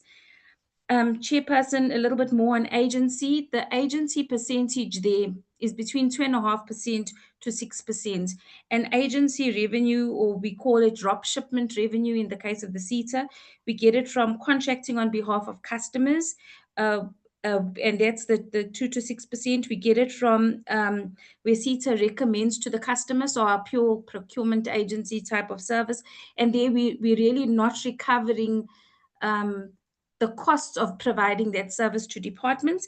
And then we also get agency revenue from the annual renewal within an existing contract, which is predominantly on our licenses. So when one looks at that, I think that we need to do more work as we redefine products and solutions, and we move towards becoming the digital agency of choice for departments. Chair, then in terms of the cost side, just very quickly, you'll see the big components on our income statement is the direct labor, and we split the direct labor between direct labor costs. There's 1.72 billion there, and then below the line you'll see indirect labor, and that's sitting at R1 billion. So that comes to roughly 2.7 billion for the year, and from the last year it's a 4% increase.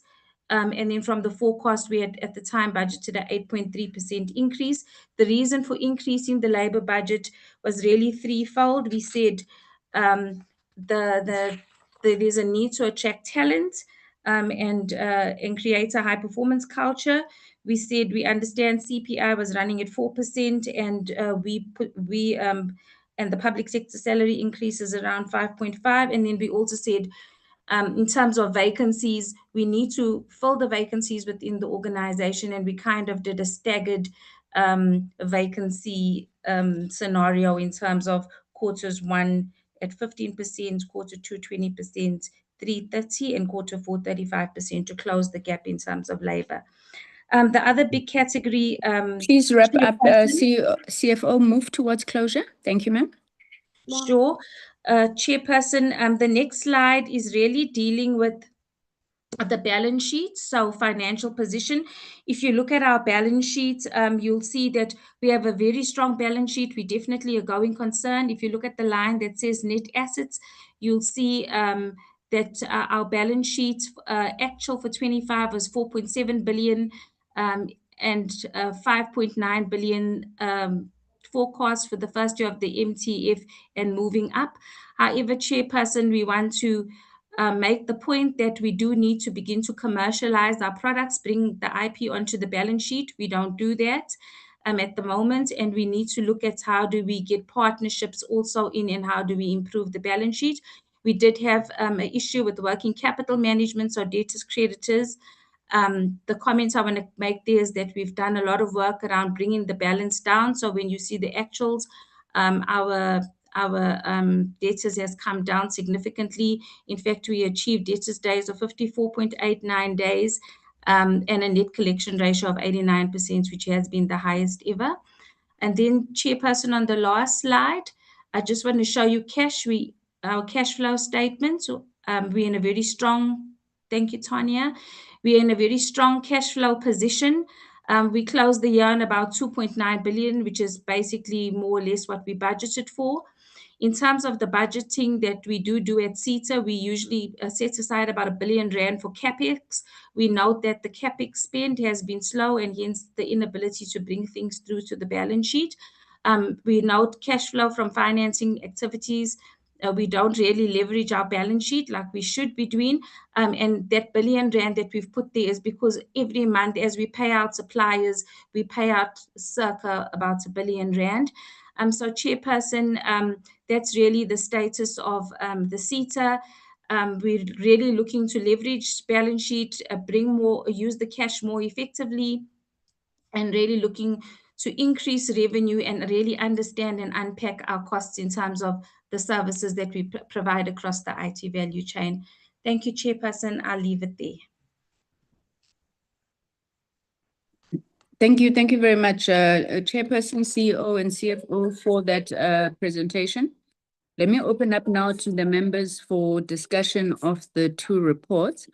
Members, I'm going to request that you also try to be as succinct and concise as possible. We still have two other presentations to get through, being USAASA and the Universal Access Fund. Can I then check for hands on SABC and SITA?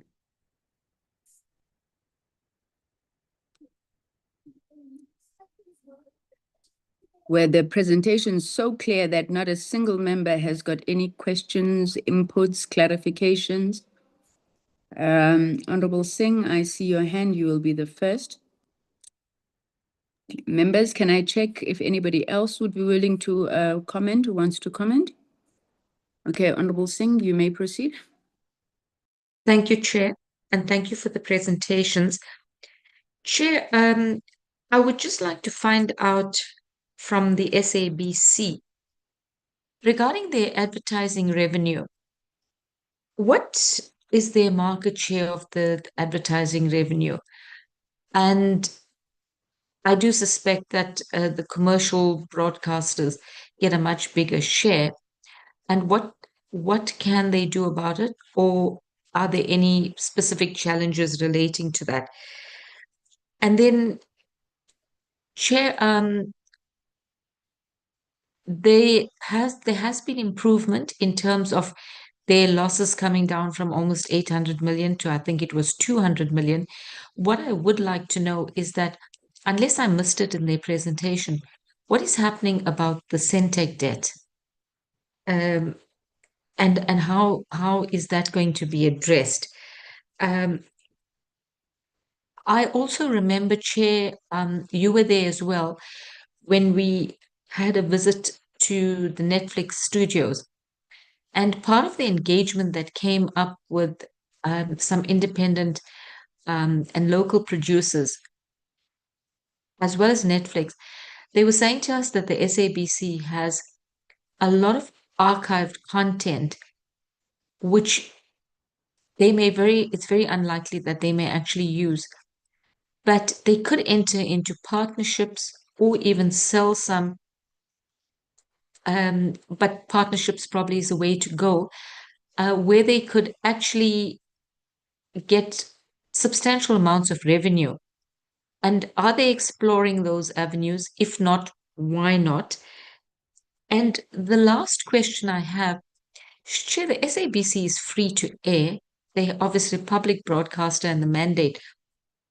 And obviously, it's been a good few months that I'm a member of the portfolio committee now, but I don't know what the history of that SABC news channel is, because I don't think that's actually a free to air channel. So how does that actually work, and what revenue do they generate from it? If my understanding is correct on that. Thank you. Thank you. Thank you very much, Honorable Singh. In fact, let me start exactly where you ended.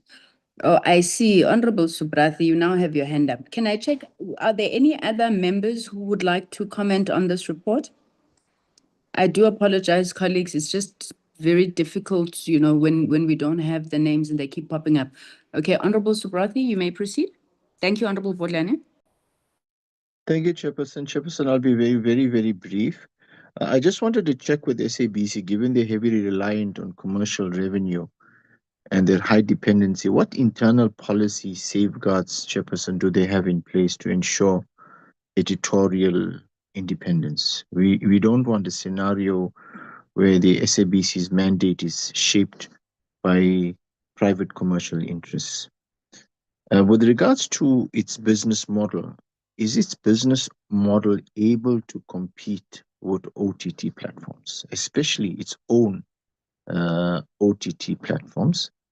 And maybe lastly, a striking observation I would have made is on the top 10 strategic programs, the SABC is not having emerging streams of entertainment as a core focus. You know, does the SABC not see these platforms or avenues as a source of income, of sources of revenue diversification?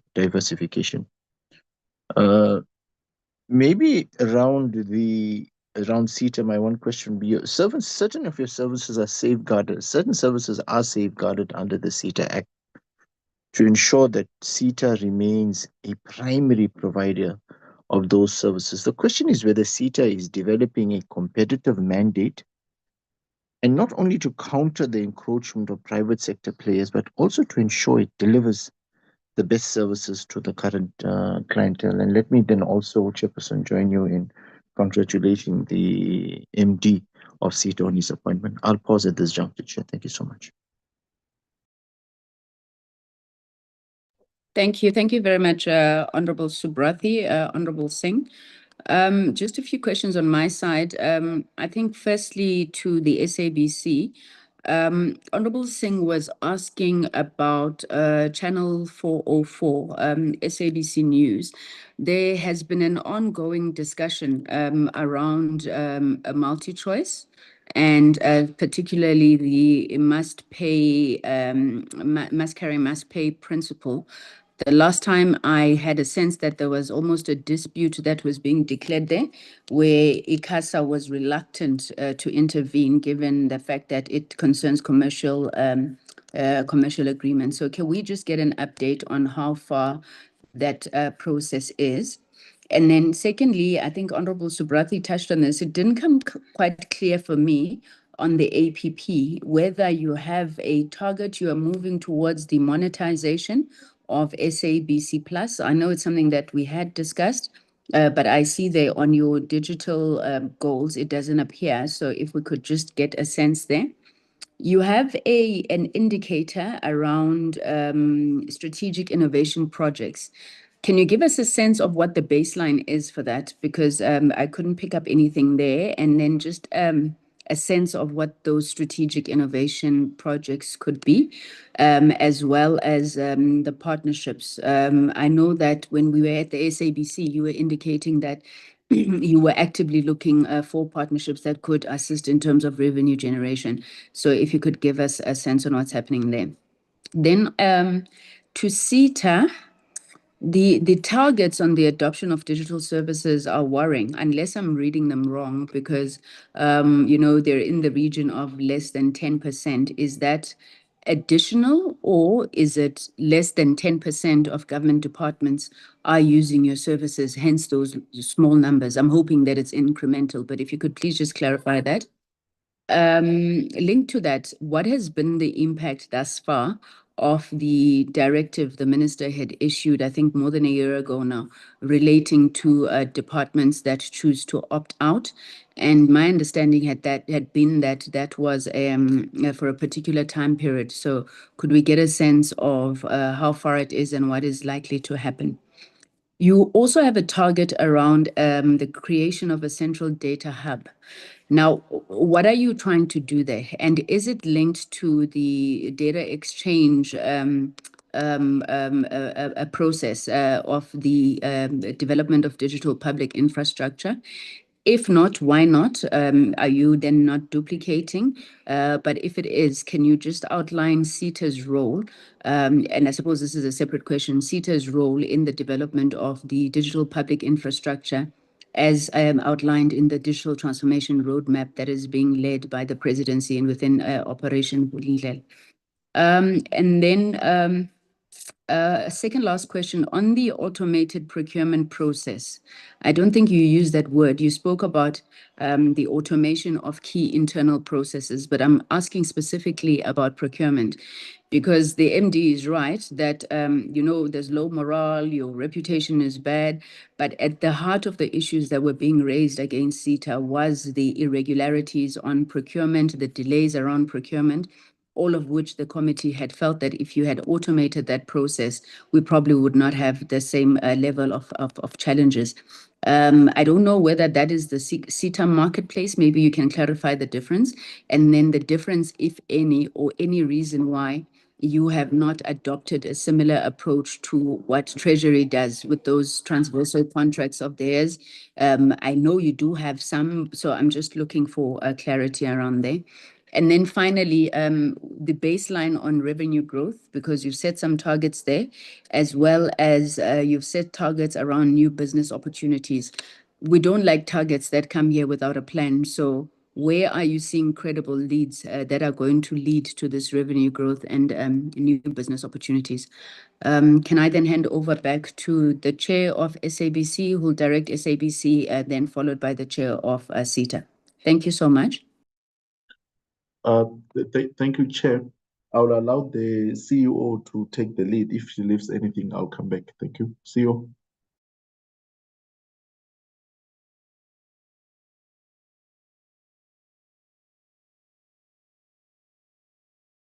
Thanks, Chair. Just to start, the first question was about the market share of SABC when it comes to advertising revenue. For radio, we sit at 37% of advertising revenue market share. For TV, it's 20% of market share, but overall, we actually sit at around 30% in terms of the entire share. So that share would include the likes of multi-choice, private radio station, community media, etc. So that's what makes up the full number. The second question was around the Netflix. I think it was about partnerships. SABC actually really participates in partnerships. I think what's important is that we actually do have partnerships with the likes of Netflix. About 2 years ago, I was at SABC in Cape Town where Netflix was actually doing sound for one of their series, and they were using our SABC studios to do that. And for financial year 27, we are actually going to be upgrading our studios and going to be going to market and ensuring that, we monetize them by partnering with other broadcasters, including the likes of Netflix and other independent producers for usage of those studios. So partnerships are very critical to us, and it's something that we drive. It forms part of our strategic pillars. There was a question around Channel 404, that SABC is a public broadcaster free to air. So we have an agreement with MultiChoice where, they pay us carriage fees for Channel 404. And indeed, it's on a pay TV platform, meaning that, to watch it, people do pay subscription fees, but it's available towards the lower subscriber base. So it's not just for premium, for example. It's available to the majority of people who subscribe to MultiChoice, and they do pay us an annual fee in terms of a carriage fee for it. I would, if I may, Chair, not disclose that amount on this platform in terms of what it carries us, because obviously we are governed by those business agreements that we've got with them. Then the next one was about SABC Plus. I think, Chair, you asked about SABC Plus and the monetization of SABC Plus. It's a very good question. Currently for SABC Plus, what we've done, the strategy was to build scale, to ensure that we get users, because at the end of the day, to monetize it, you monetize it on the number of users. So it's something that we've done. We've started to get some revenue out of it, albeit from a very low base. So at the moment, we are just selling advertising on the platform. We've recently contracted 3 digital agencies that are going to market and selling SABC Plus to advertisers. So it's something that is being focused on, and it's an ambition of ours that it will scale and will make more revenue out of it. But I think what's important currently is that we are very cognizant that we don't want to, it's all about digital inclusion, because the minute we put a pay gate in front of it, immediately you are going to be in a situation where that free-to-air side of it will fall off, but we are looking at different monetization avenues whereby you will have a pay gate for certain content and some content will be free. And we are in partnerships. If you look, for example, we've just recently tested a partnership with Vodacom for AFCON, where we are looking at, exploring how do we bring on MVNOs onto the platform, how do we ensure that we zero rate, in terms of data on the platform. So there's quite a lot of activity that is going on SABC Plus. We've just recently introduced gamification to assist us in driving TV license revenue collection. So there's quite a lot that is happening on that side. And you also asked about the strategic project pillar. In terms of the research and innovation pillar. The research and innovation pillar, in terms of the output indicator, it's about the number of strategic innovation projects we have completed. So for the financial year 27, we're looking at 5, which is the same number that we had in financial year 26, where 3 out of 5 were actually completed. Some of it spoke to SABC Plus, and some of it spoke to, for example, maturing our data analytics capability. And going into financial year 27, we are also going to be having 5 strategic projects that are going to be housed under the innovation pillar. And these projects are very critical in terms of the long-term sustainability of the SABC, because they drive that digital transformation side. So that's what's happening on that side. I'm not certain other questions that I might have left out, Chair, if you can assist me. Through you, Chair, if I can quickly, I think for Honorable Singh, what would have been skipped is the issue of Centec debt in relation to the reduction of losses. I think quickly here, just to indicate that although we have managed to achieve significant loss reductions over the last 3 years, those have been largely driven by non-cash items in the income statement, which means that our cash flow position hasn't significantly increased to the extent that we can start paying off the debt of Centec. Suffice to say that that debt remains something that worries us, and we are committed to attending to it. So all the avenues that we were pursuing in revenue generation and the long-term sustainable funding of the SABC, we're hoping that it will assist us to deal with that. Then the second one from Honorable Singh that I think CEO you skipped would be the utilization of archives. We certainly are open to partnerships around the utilization of archives and to commercialize them to various stakeholders. We certainly agree that the most viable approach there would be the partnerships where that is preferred, and so that we retain the IP and ownership of those archives. But indeed, that's an area that we are open to engaging, and we continue to explore it And I think from Honorable Suprati, the question that was skipped that I noted was around the internal policies to safeguard independence, given our large dependency from advertisers. I think our editorial policy remains strong, and we're confident that the safeguards are sufficient to make sure that the independence of the SABC is secured at all times. I think those are the ones that I thought you have missed, Chair. Thank you very much, Chair. I'm heading back to you. Thank you, Chair. I see the CEO wanted to come back briefly, CEO, Yes, and please, thank you, Chair. you are television. You should have your video on. You see now why you must now chase people who don't pay TV licenses, because you don't give us picture. My video is off, Chair, because I'm not collecting enough money to actually fund my broadcast technology. But thanks for that. I think just to add on to what the Chair was saying about the archives, you know, for archives, the exciting news is that because of things like large language models, etc., we are partnering with educational institutions looking at because we have the biggest archive when it comes to South African languages, you know, whether it's Sotho, Zulu, etc. So there's that partnership that's happening, and we've started monetizing those archives because we do work with international producers who come to the SABC to actually buy that footage. So it's something that we're building, but it's something that's going to be growing. We are also in a partnership with one other global digital partner, where we are going to be looking at how are we fast-tracking the archiving using artificial intelligence. So we see it as a real asset for the SABC, and it's something that we are going to be focusing on going forward in this current financial year. Thanks, Chair.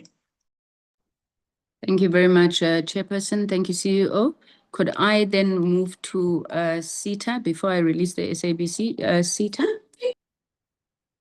Thank you, Chair. I'm going to invite the MD to start first, and the team, I'll come in at the end. Thank you. Thank you, Chair. Chair, I will work through the list and then I will ask my colleague, the Executive for Strategy, Tina Lekabe, to come in and address the Central Data Hub question.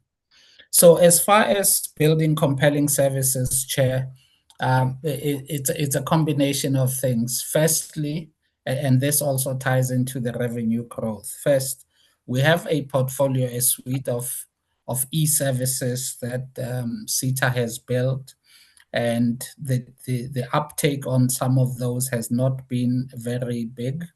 And part of what we're going to do is to increase the adoption of those services, the uptake. There's about 117 e-services that have been built over time. Last year, 8 new services were launched, including things like e-leave services, and we're looking to drive the adoption of those services. Firstly, as just for the consumption of those services, but also as part of a solution suite. The board has been very adamant that we have to start thinking less product, more solution, meaning that we string together these services to solve a much broader problem. So we're looking at growing that. That in itself, Chair, is not going to be a big contributor to our revenue. We have some clients such as the South African Police Services that are big clients, and that's part of the growth can only be achieved from us cleaning up our execution. The biggest issue, and you pointed to it, Chair, is the perceived supply chain problem that we have. And it's not a function problem, it's a process problem, Chair. And that is a focus. In fact, tomorrow we have a workshop where we're going to zoom into that to see how to look at how we can address the choke points in that process. So last year, I mean, for one of we sat with an order book of about 937 million that we didn't execute on as per plan. And that's the sort of things that we're looking at, because it has a compounding effect. If you're not executing on an order book, the client is not going to give you more orders to fulfill. So we're going to look at that. In terms of increasing digital services, we're also looking at cloud and the security operating center to increase that. We have about 45 clients that use our security operating center.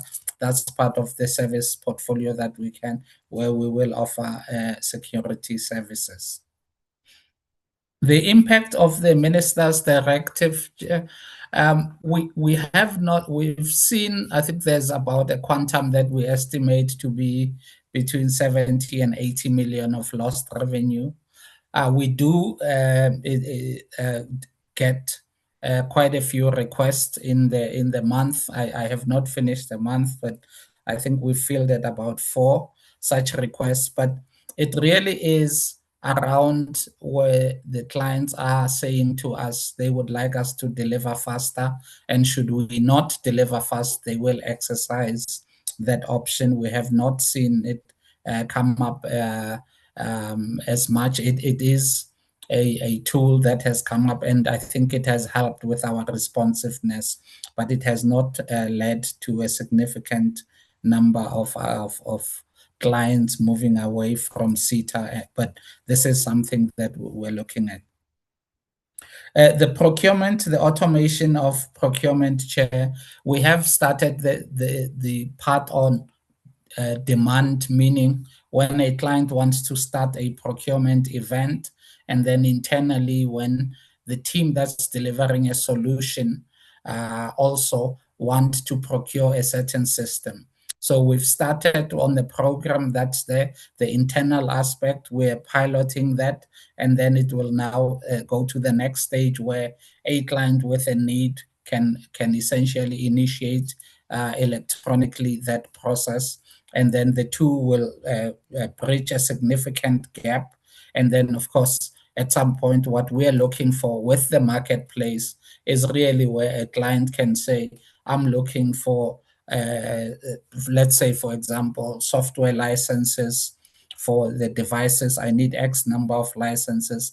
I would like to buy those. That's really the marketplace, is to an end-to-end transaction versus the automating the supply chain, which is where the client initiates and states a need. The nature of is that a lot of the solutions are bespoke, Chair. So they are built for a certain problem, and it may require multiple technologies. So the supply chain automation is going to address that, where else the marketplace, the idea is we should be able to turn around a lot of what we can call commodity services. Chair, in terms of the revenue growth, I mentioned a focus on execution. We also believe that we only service about 37% of we have 37% of the wallet share of spend. And if we focus on client engagement and on execution, we can grow this. And out of that, say 8.3 billion making 37%, I think we should be able to edge up the percentage point, offering the same services. But if we do it better, we can service more clients. Chair, I will hand over to Stocky to address the central data hub. Just before Stocky or Tina continues, Chair, is that we do have we have started an engagement with, and we're about to sign an MOU with the Vulindlela team, that being the DSU, and the idea is that they will initiate and pilot concepts, and SITA will provide the scaling and the housing of that of whatever solution is put together. So SITA will be a delivery or scaling partner once the concept is tested and piloted, Chair. But Stocky will elaborate on that. Stocky. Okay, thank you, MD. Good afternoon, Honorable Chair. With regards to the Central Government Data Hub, we do have a number of data centers that we have established and are running as an organization. The intention is to consolidate those data centers so that we can have a single platform where we aggregate government data and ensure that it is standardized, and we've got secure, as we have applied security to ensure that we share data in a secured manner, in a manner that also controlled by the data owners, which is government itself. We are working with DSU, as MD has alluded, and with a lot of work that we are doing under the establishment of the minimum interoperability standards as well as the security standards to define the standards for the digital public infrastructure. That is part of the roadmap from the Vulindlela Chair. And with regards to digital identity, data exchange platforms, as well as data payment gateway, we're also working with the government GCIO, as well as the state security in relation to the definition of these standards. Thank you, Chair. Thank you. Chair, I think just last one from my side, just to add, you are correct in your question that the transversal process, SITA does have a number of those transversal processes. What we've done now with the automation of, and some of them had to be extended because they had expired. What we're trying to do now, because with the SCM automation that we launched last year, is to try, because with that we started with RFQs. So we also want to also then introduce these transversal tenders when they go out through that automated system as well. It will ensure obviously that process is also efficient. Thank you, Chair. That is the only one that I wanted to add. Thank you. Thank you very much, Chairperson, CEO, Ms. Stocky, and the CFO for those responses. I think, yeah, I will do what we did before, ask the content advisors to check if there are any outstanding questions, and if so, we will write to you.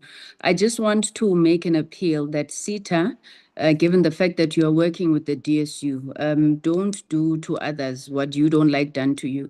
So as you work on that, there are roles for other entities within the portfolio, most notably Postbank. They couldn't answer when we asked them what is their role in the digital payment system, and we hope that you would find a way to integrate them as well to ensure that it's a whole of government approach.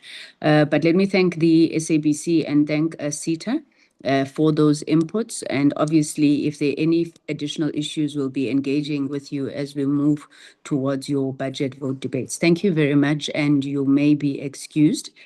Honorable members, we've got, well, 1.5 or 2 presentations left. I will be corrected by the Secretariat if I'm wrong. Those being USAASA and... Can I finish here? I'll pay attention to you now. Thank you. Sorry, USAASA and the USAF. So we will take them together. Hajira, there is no other presentation scheduled for today. Am I right? That's correct, Chairperson. Okay. I want to appeal to members of the committee for your indulgence. We did plan to finish at 18:30. I see we may run a little bit over time. So I'm going to request that USAASA also tries to strictly keep within the time limit that they have been allocated. May I check who is leading the team from USAASA? Good evening, Chair. It's myself, Tabiso Tugani. The board chair was unfortunately not able to attend due to commitments that could not be shifted. And the CFO is here with me. Thank you. I do apologize, Mr. Tukane. I do know your face, but I can't remember whether you're on the board. Are you on the board or are you part of management? Oh, no, you are the CEO that we had to go to introduce to people. Okay. Thank you, CEO. You may proceed. Thank you. Good evening, Chair, members of the committee. As indicated, my name is Tabiso Tugani, acting CEO at USAASA, and together with me, I'm with the CFO, Mr. Mohammed Kathrada. We will be taking the committee through the presentation of our APP, and it is 2 APPs for USAASA and also for USAF, but we'll do that jointly. Now, let me just get my screen up.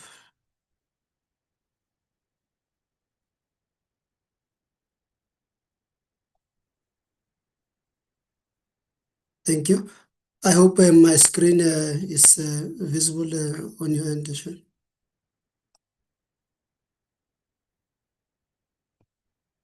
Okay. I suppose my screen is visible. So, Chair, sorry, as indicated, Chair and honorable members, thank you once again for the opportunity for us to present the 26-27 APPs for USAF and also for USAASA. And this briefing basically outlines not only our plans for the coming financial year, but also importantly, the structural reforms that we have undertaken to reposition both the agency and also the fund so that we can have effective delivery of universal access and service. Now, in terms of the contents, this is the outline of our presentation, starting with the purpose and context of the briefing and the strategic reset rationale for the revised plans. And we begin here with the context and rationale for the revised plans, and then we'll follow that with the reflection on the 2025-26 performance environment, which basically informs the reforms we have undertaken. And we'll then present the strategic architecture that clarifies the role for agency and also the fund, and also demonstrating the alignment to national priorities. And we'll just take that approach. And for the purpose of this presentation, it's mainly a fourfold. Firstly, we present the 26-27 APPs for both USAASA and USAF. And then secondly, we outline the rationale behind the revision of the strategic plans. And then thirdly, demonstrate the alignment with the national priorities as articulated in the various policies such as your MTDP, NDPSA Connect, and other related frameworks. But lastly, we'll also highlight the key reforms and implementation focus for this financial year, and therefore both planning and accountability presentation. Chair, I won't dwell too much on this slide, which basically gives the external context and developments that I think in the environment that we are operating in with regards to digital inclusion landscape that is shaping the USAF's strategic mandate. But in the main, the digital divide and connectivity landscape basically still, I think, implies that there's a need for an intervention to close the divide. And we have those policies and regulatory environment that basically cater for our mandate. Now, looking at the technology side of things, there are those various technologies that are at play and that continue to, I think, widen the gap as far as the divide is concerned. But internally, it's important, I think, also to reflect on this, that institutionally, there are challenges that we also are grappling with, such as those of governance and leadership stability. I think this is a common cause at USAASA.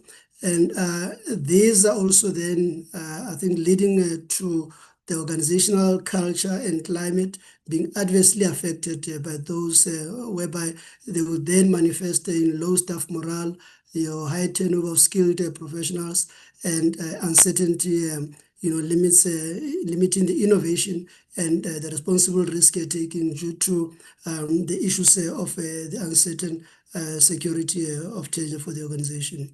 But the capacity and technical skills gap, which then becomes, I think, a hard nut to crack for management, as you also try to attract people that are skilled to bring on board and assist us to get to these issues. Now, with a strategic reset, I think it is important to state upfront that these revised plans are deliberate correction of where we were or where we are coming from. Because historically, planning in the agency and also the fund, it was fragmented and with insufficient alignment between the administrator and also the funding instrument. Now, that basically resulted in limited impact and weaker delivery coherence in the institution. Now, the revised plans are addressing those issues directly by defining the roles, for instance, for the two institutions, shifting also to outcome-based and impact-driven from the output kind of environment we were looking at, and then strengthening governance and also the audit responsiveness. Now, just a quick glance at the review mirror for the 2025-26 performance context. For USAASA, I think the risk profile has been largely temporary, but it is now stabilizing, and the focus now has been on restoring the governance, strengthening internal systems, and also stabilizing capacity. But for USAF, however, the challenges have been structural. The fund basically required a fundamental redesign of its delivery model. And the most significant milestone for us, I think, in addressing this was firstly the approval of the USAF manual by the end of the previous financial year, and also the approval of the digital transformation strategy. Now, this, I think, provides a compliant and predictable framework for funding decisions, and it also gives us a foundation to implement the 2026-27 strategic plan. And the strategic architecture, a key reform to highlight in the revised plans is the clarification, I think, of the institutional model where USAASA is positioned as an administrator, USAF is the funding instrument. Now, this improves accountability, and it also strengthens the governance and enabling scale through partnerships and competitive mechanisms. Now, the alignment to national priorities, these, I think, broadly speaking, are the national priorities that we have aligned with, as far as we could in our planning. And our plans, I can say, they are fully aligned to these national priorities. I wouldn't, go to those just for the sake of time. And looking at the USAF strategic shift, which is a core reform as far as we're concerned, I think the most significant reform relates to USAF, whereby the fund, we're transitioning the fund from a passive disbursement mechanism to an active, structured market enabler. And that we're doing that through the USAF manual, whereby we're introducing your public and competitive calls for proposals, the performance-based contracting, and even strengthened monitoring and verification systems. Now that will ensure that the funding decisions are transparent, are defensible, and even aligned with the ECA, where the mandate for USAASA and USAF emanates from. But it also improves the predictability and also the credibility of the fund. And there are three strategic pathways that guide implementation. Firstly, is the improved implementation effectiveness, and secondly, enhanced governance and compliance, and thirdly, the institutional capability development.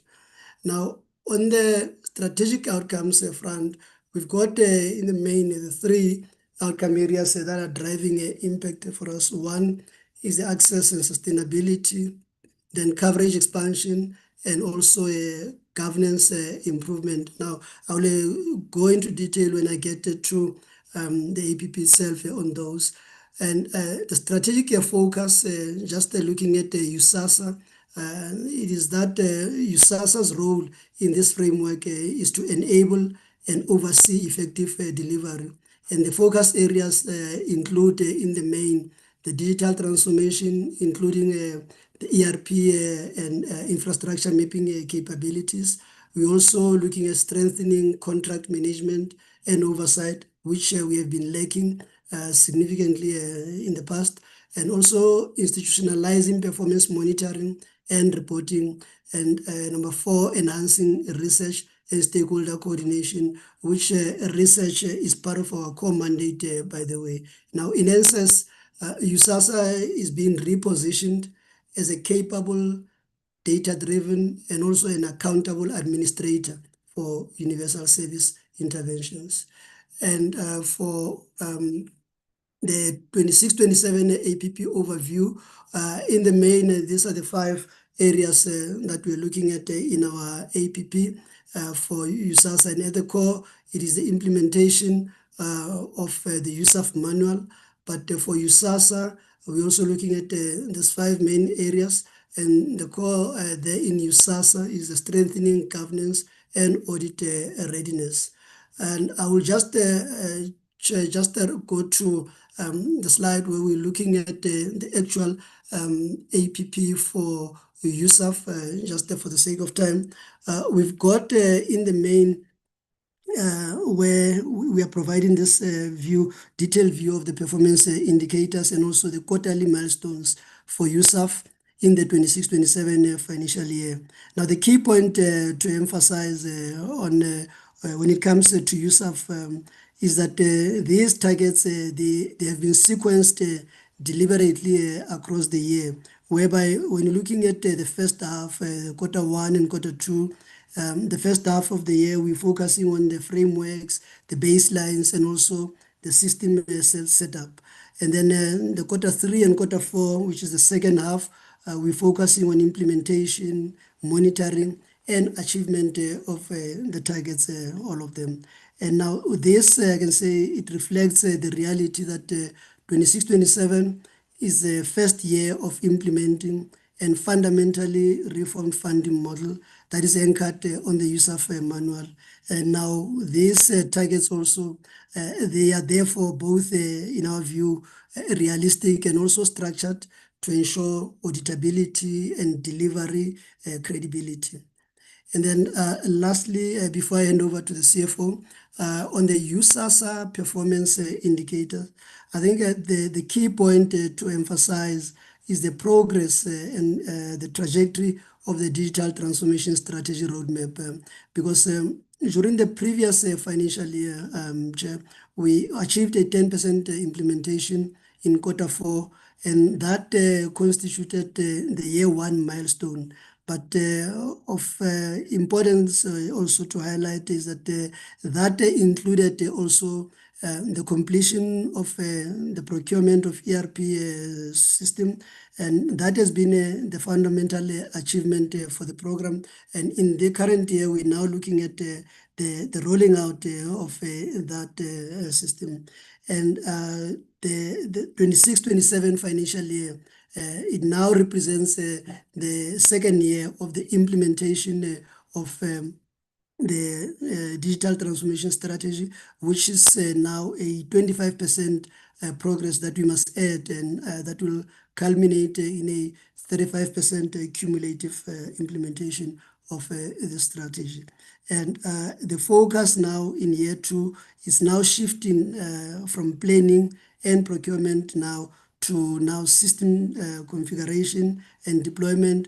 We're also looking at the integration of core systems such as your contract management and performance monitoring. And these are some of the areas that were flagged by the AG for that matter. So we are deliberate and intentional in addressing this by also contracting on this and putting them in our APPs. And this are then also cascaded in the individual's performance agreements. Now, we also operationalizing the dashboards and also the reporting capabilities. Now, with this phased approach, we want to ensure that digital transformation is also structured and it is governed. There's also evidence-based and auditability of the achievements. If we say we have achieved the 25% for this year, that there'll be a auditable and verifiable means for that. And we also link in that directly to improving the institutional performance, as I've indicated. Now, just broadly, we believe the agency's targets we remain focused on strengthening governance and also enabling oversight and supporting the effective implementation of the fund. Now, the next slide, I will, through you, invite the CFO to take the committee through the finance resource allocation for both USAASA and USAF. And I must also apologize, Chair, because there's 2 slides for the budget side were not included by mistake in the presentation that was submitted, but in the actual documents, they are, the information is available there. CFO. Thank you, CE. Good evening, Chair and honorable members of the Portfolio Committee. I would talk you through to the numbers of the APP on 2026-2027 for USAASA.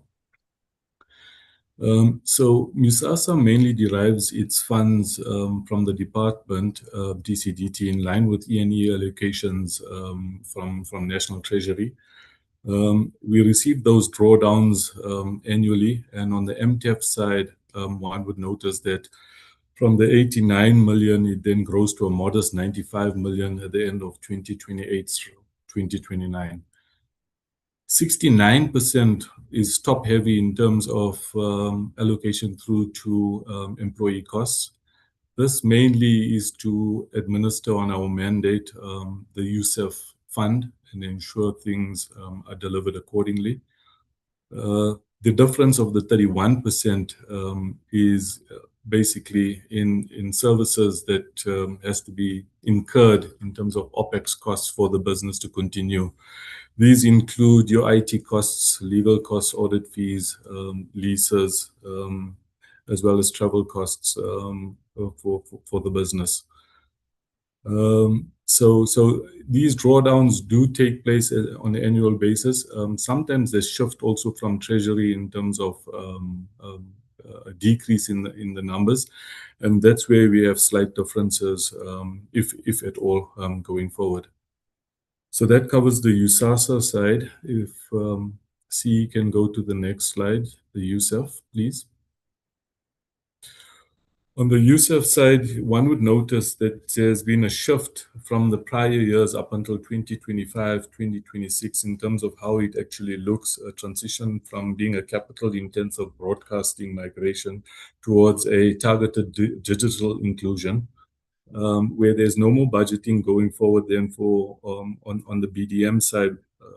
However, the budget then results on the connectivity side and the infrastructure side. 57 million being 95% of the total cost that makes up the 60 million for the entire year. And that also continues on that percentage going forward for the rest of the years to follow. What's included in the goods and services is very limited costs, being bank charges. A bulk of it in the 3.1 million is made up of audit fees, which is around 80% of that, and travel expenses for the operations team to conduct those inventory managements whilst being on the ground.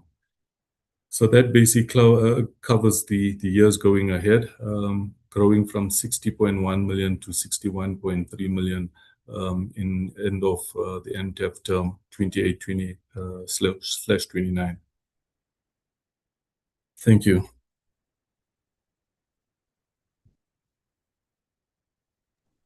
Thank you. Thank you very much, CEO, as well as the CFO for that presentation. CEO, can I take it that your presentation is done? Was that it, CFO? Yes, Chair. Yes, Chair, thank you. Okay. All right. Thank you very much. Honorable members, that then is the presentation from USAASA as well as the Universal Access Fund. Can we get engagement on the 2 presentations delivered as one? Are there any takers? I think while members are still thinking, okay, Honorable Bodlani is there, followed by Honorable Singh. Honorable Bodlani, you may proceed. Chair, I think for me it's just perhaps questions of clarity. And I must say I appreciated having the presentation of the two entities being made concurrently, because sometimes it's difficult to really see them as two different entities. So this was more comprehensive and really straight to the point. My understanding was that the CFO had left, but I hear Mr. Tukani referring to the gentleman as the CFO. Is he in an acting capacity? Has he been appointed? If I could just be clarified on that. And Chair, the more I listen to the entities within the department, the more I realize that we are not really aggressive about collaborations. Does USAFA have any collaborations with sister entities such as SITA, for example? When we went to their offices on oversight, we found that the last time they bought tools of the trade, for example, for their staff was almost 10 years ago, when you could be leveraging on the relationship with SITA as they would be phasing out some hardware, I don't know, hardware I want to call it, and you could really capitalize on that. So what sort of conversations are they having with sister entities? And I'm using SITA just as an example. One of the issues that we have been grappling with as the portfolio committee is the overlap of services, where you will find SITA goes and provides services to a particular site, and BBI comes and says, oh, we've already laid infrastructure in this particular site. What improvements have been made in terms of better coordination of the sites so that we are able to reach more clients, more communities, and not just repeat? And you find that you are also spending so much on logistics and getting out the teams to particular sites, and work has already been done in that site. I really appreciate the explanation about how this is an administrative entity, but it really worries me to hear that from the 88.8 million, 69% goes to personnel cost. Is that a fair distribution of the funds? Is it at all, is there anything that can be done to lower that cost? Because with the rising costs of living, it could only mean that it could go higher. Is there anything being done to at least bring down those costs to ensure that you don't end up with administrative costs being this high for an entity as small as yourselves? And I thought it would be great to also hear what interventions are being made to address the audit findings to make sure that there is an improved audit outcome at the end of this financial cycle. I would love to just hear on what efforts are really being made to improve on that, Chairperson. And thank you so much. Thank you very much, Honorable Bodlani. Honorable Singh. Thank you, Chair, and thanks for the presentations. Chair, the APP represents a credible administrative reset, but it's not yet a delivery-driven plan. So whilst it clarifies roles, that's for USAASA versus USAF, and it introduces structured funding models and focuses on governance and compliance, it falls short on real-world impact, and it lacks specific measurable delivery commitments. And there's an overemphasis on systems over service delivery. And Chair, I just want to give you some examples to illustrate this. So on pages 18 and 19, it talks about some output-driven targets, but it talks about like percentages of audit files complete, the percentage of contracts managed through the system, the percentage of frameworks approved, example. The problem I have with this is that there's very limited measurement of actual usage of connectivity, the affordability of the improvements, and the economic or social impact. So the question is that where is the evidence that connectivity is improving people's lives and not just systems? So we also have there on the annexure, the indicators mention households connected, Wi-Fi spots, public institutions. The problem is that there's no clarity on where this delivery will happen. There's no prioritization of deep rural versus peri-urban areas. So which communities will be connected in 2026, 2027 exactly? And then when we talk about the over-reliance on systems and process reform,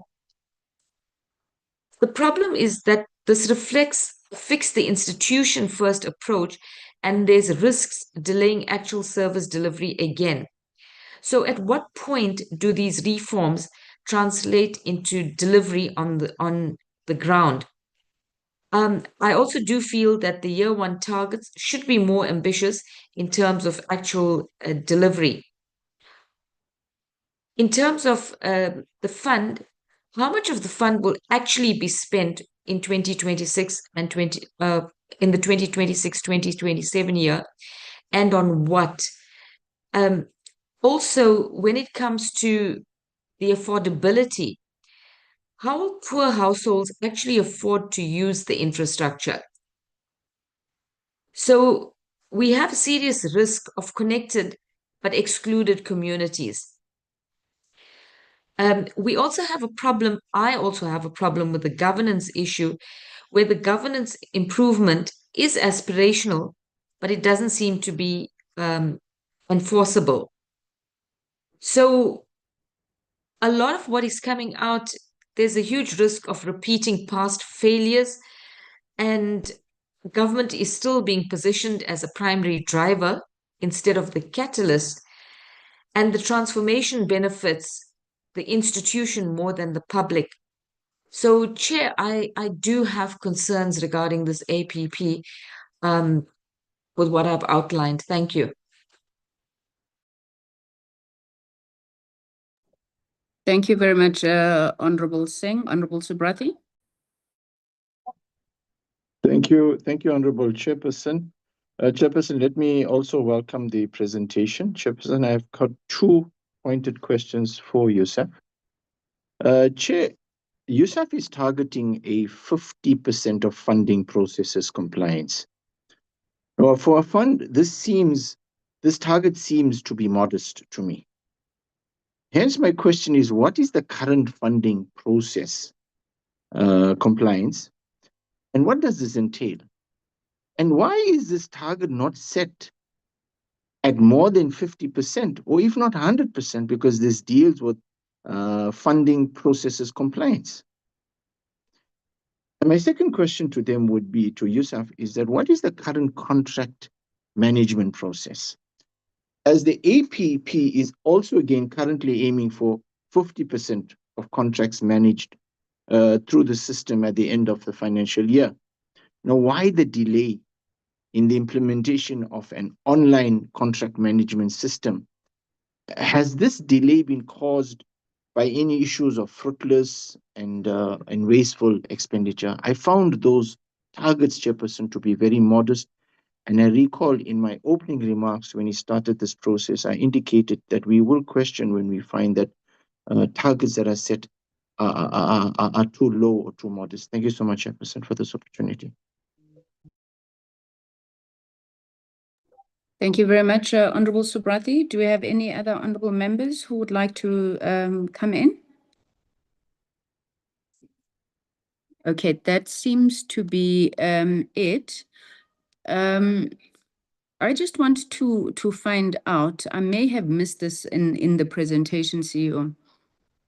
In line with what I at least have always understood to be the mandate of USAASA, I did actually try and look for the ECA now to check if that mandate has changed.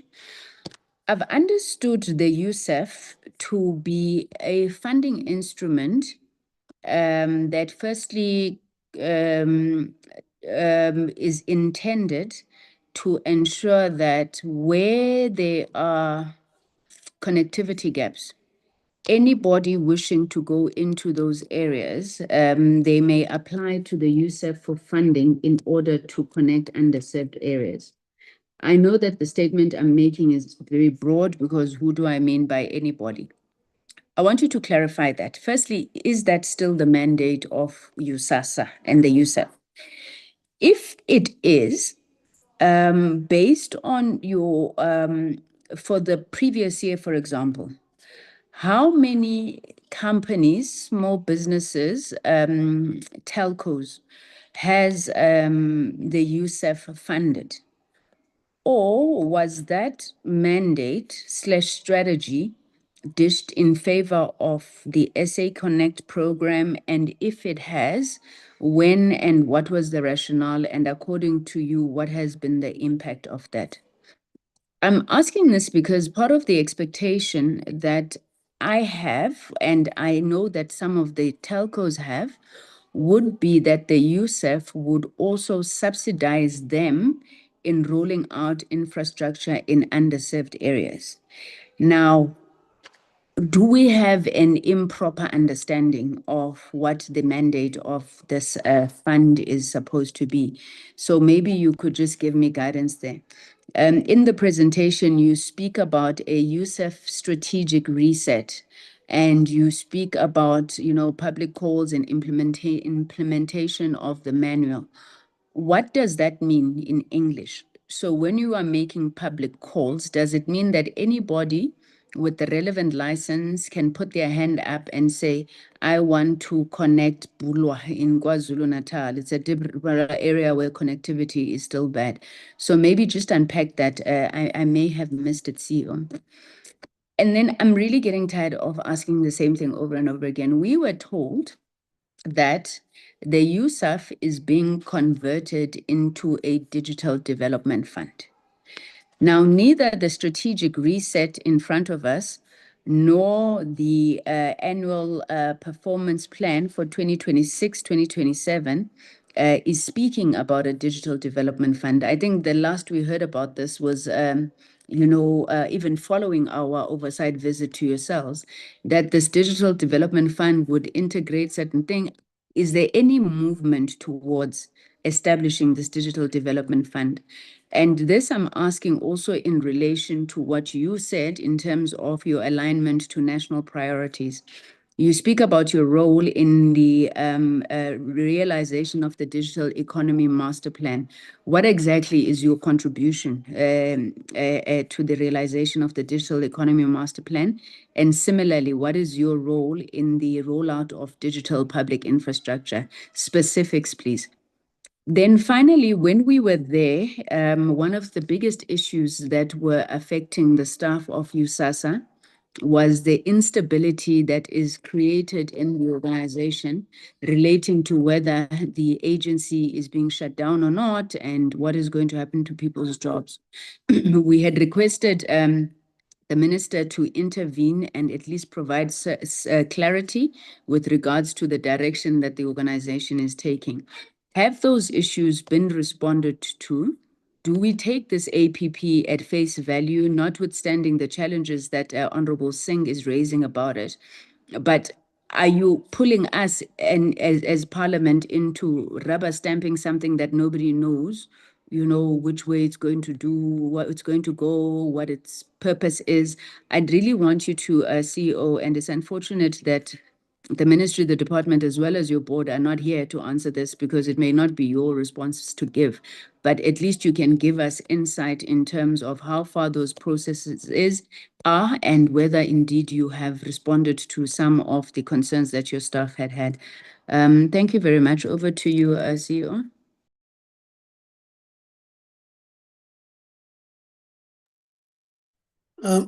Thank you, Chair and honorable members for those questions. Let me start from Honorable Bodlani on the question of the CFO. My apologies, it's Mr. Kathrada is the interim CFO because our previous CFO left in January And we didn't have a CFO for the month of February and March, but the board recruited an interim CFO while the process of recruiting the permanent CFO is underway. Now, that is the status or the role of Mr. Kathrada is the interim CFO since the 1st of April. So he is basically just 3 weeks in the role. And in terms of the collaboration with the sister entities, I think it is also a common cause that we do collaborate with the sister entities such as Centec and BBI at the list. And with regards to SITA, for instance, we haven't had, I think, that intense collaboration. We do collaborate in a number of areas. Amongst them, we have also been working with the SITA in terms of them assisting us with the recruitment processes for some of the roles, for instance, where we need specialized skills such as the senior manager IT. We have been running that process together with the colleagues at SITA. We have been helping, but on the procurement side, we haven't been doing a lot of collaboration in that regard. And the question on the overlap of services that was raised, I think this will also perhaps overlap with the other questions that were raised by the other honorable members, in a sense that we did also realize that there is a problem as far as the entities from the same portfolio just going and overlap and do similar things or try to address same areas or same constituencies. Now, in terms of the improvements that have been made, one of the improvements that has been made is around the USAF manual, where we developed the USAF manual, and this USAF manual was approved by the board also in the previous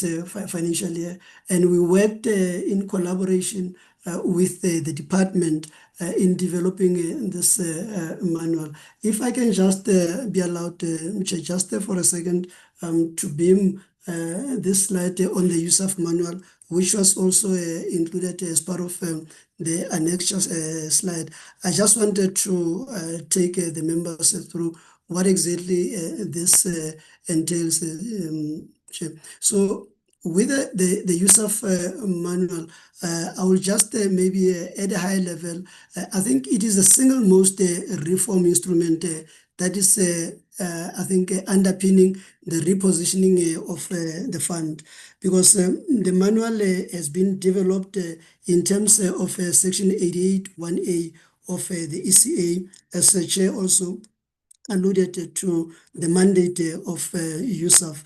Now, this, what the Act says there, it Sorry, requires... CEO, are you beaming anything? We can't see anything.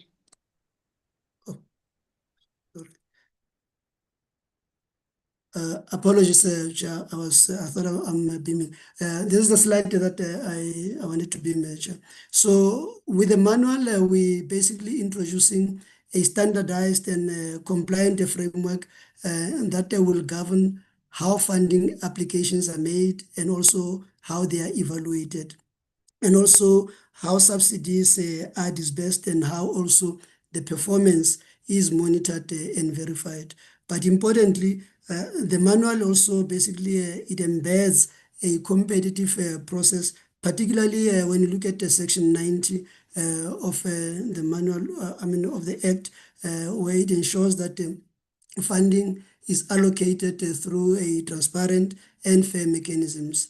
But we also want to strengthen the financial controls, the audit trails, and also governance arrangements, which are critical in addressing the historical audit concerns.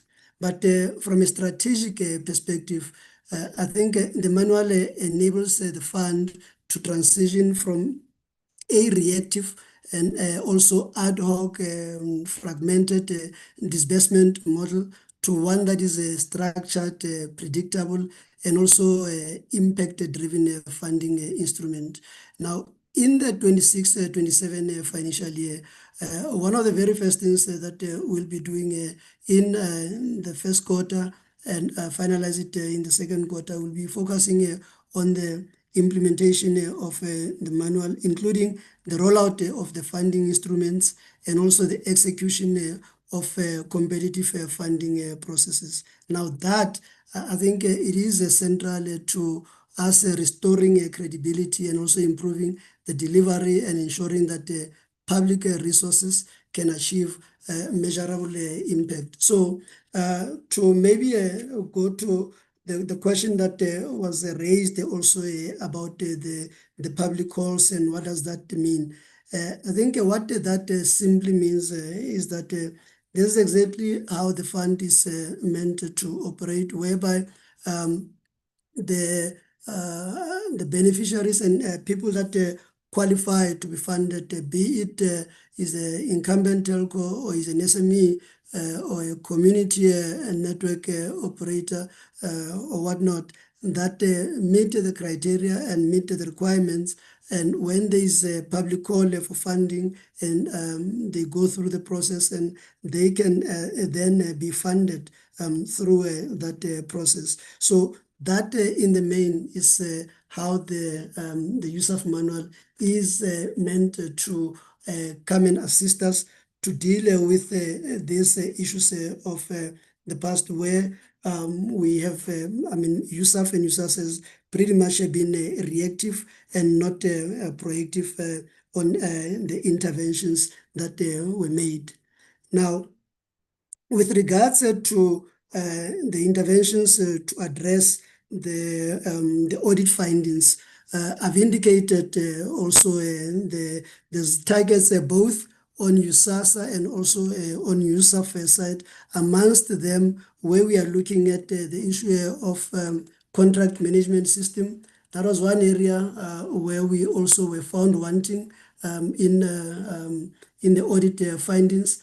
There are also targets as well in both institutions where we are looking at the audit outcome.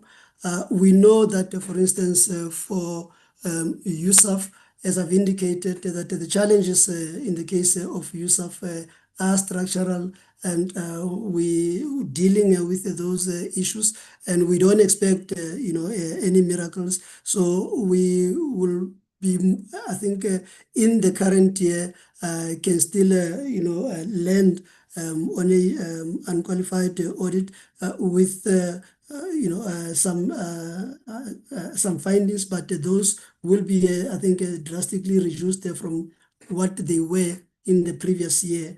But in the case of USAASA, there we are quite confident that we will, I think, in either in this current year or in the following year, get to a clean audit, because we have come a long way in addressing those issues. And I must say, in quarter four results of the previous financial year, we did achieve the targets related to the audit findings, whereby we have cleared a significant portion of those findings. In the case of USAASA, it's over 60%, and in the case of USAF, I think it's over 50%, it's around 50%. So we are on course to addressing the audit findings, I can say that, Chair. But Chair, before I continue, I see there's a hand from DG. I'll take the guidance, Chair, from you. CEO Gucharamena, finish. Thank you. Thank you, Chair. So then to continue on the question from Honorable Singh, where I think the concern is that the APPs are not delivery driven, and they are not really, addressing the real world challenges, because we seem to be emphasizing on the systems. I think, Chair, what is important also to highlight is that we are coming from, I think, a bit of quite a difficult era where the systems, were on their knees or absent.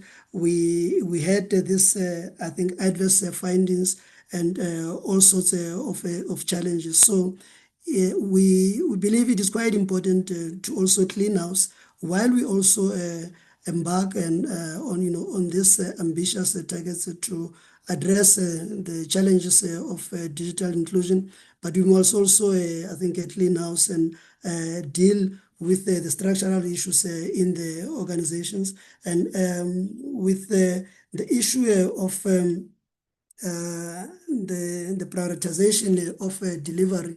I think if you look at these APPs, mainly in the main, the first half of the year, that is in the main where we're looking at the systems and processes. But in the second half, there's quite a deliberate, intention and activity to move towards then the implementation of these targets, and we also ensuring that we can avoid this past failures by not just leaving these targets at the organizational level, but they will then also be cascaded to the individual performance agreements, and that on its own is a target also that we are basically working on. Now, with regards to what I think the current contract management process, it is like, I think firstly, is important also to, I think, highlight and acknowledge that there hasn't been, I think, up to now, a proper and decent contract management system. That is why even when you are looking at the findings for the previous year, that was flagged by the AG. And also as part of our intention and activity to address those findings, that is why we are putting the system in place. Now, to put a 50% in the first year, we basically are saying in the first half, we will want to get all the contracts, managed through or captured at the least on the system. But what we can commit in the first year, which will then be by the end of 26-27, is that we will then be saying by this time, come 31 March 2027, at least 50% of these contracts are managed through the contract management system. But we definitely, I think, can be achieving more than that. But we dealing again also with a complexity and I think of issues that will relate to multiple contracts. I will just to give you an example.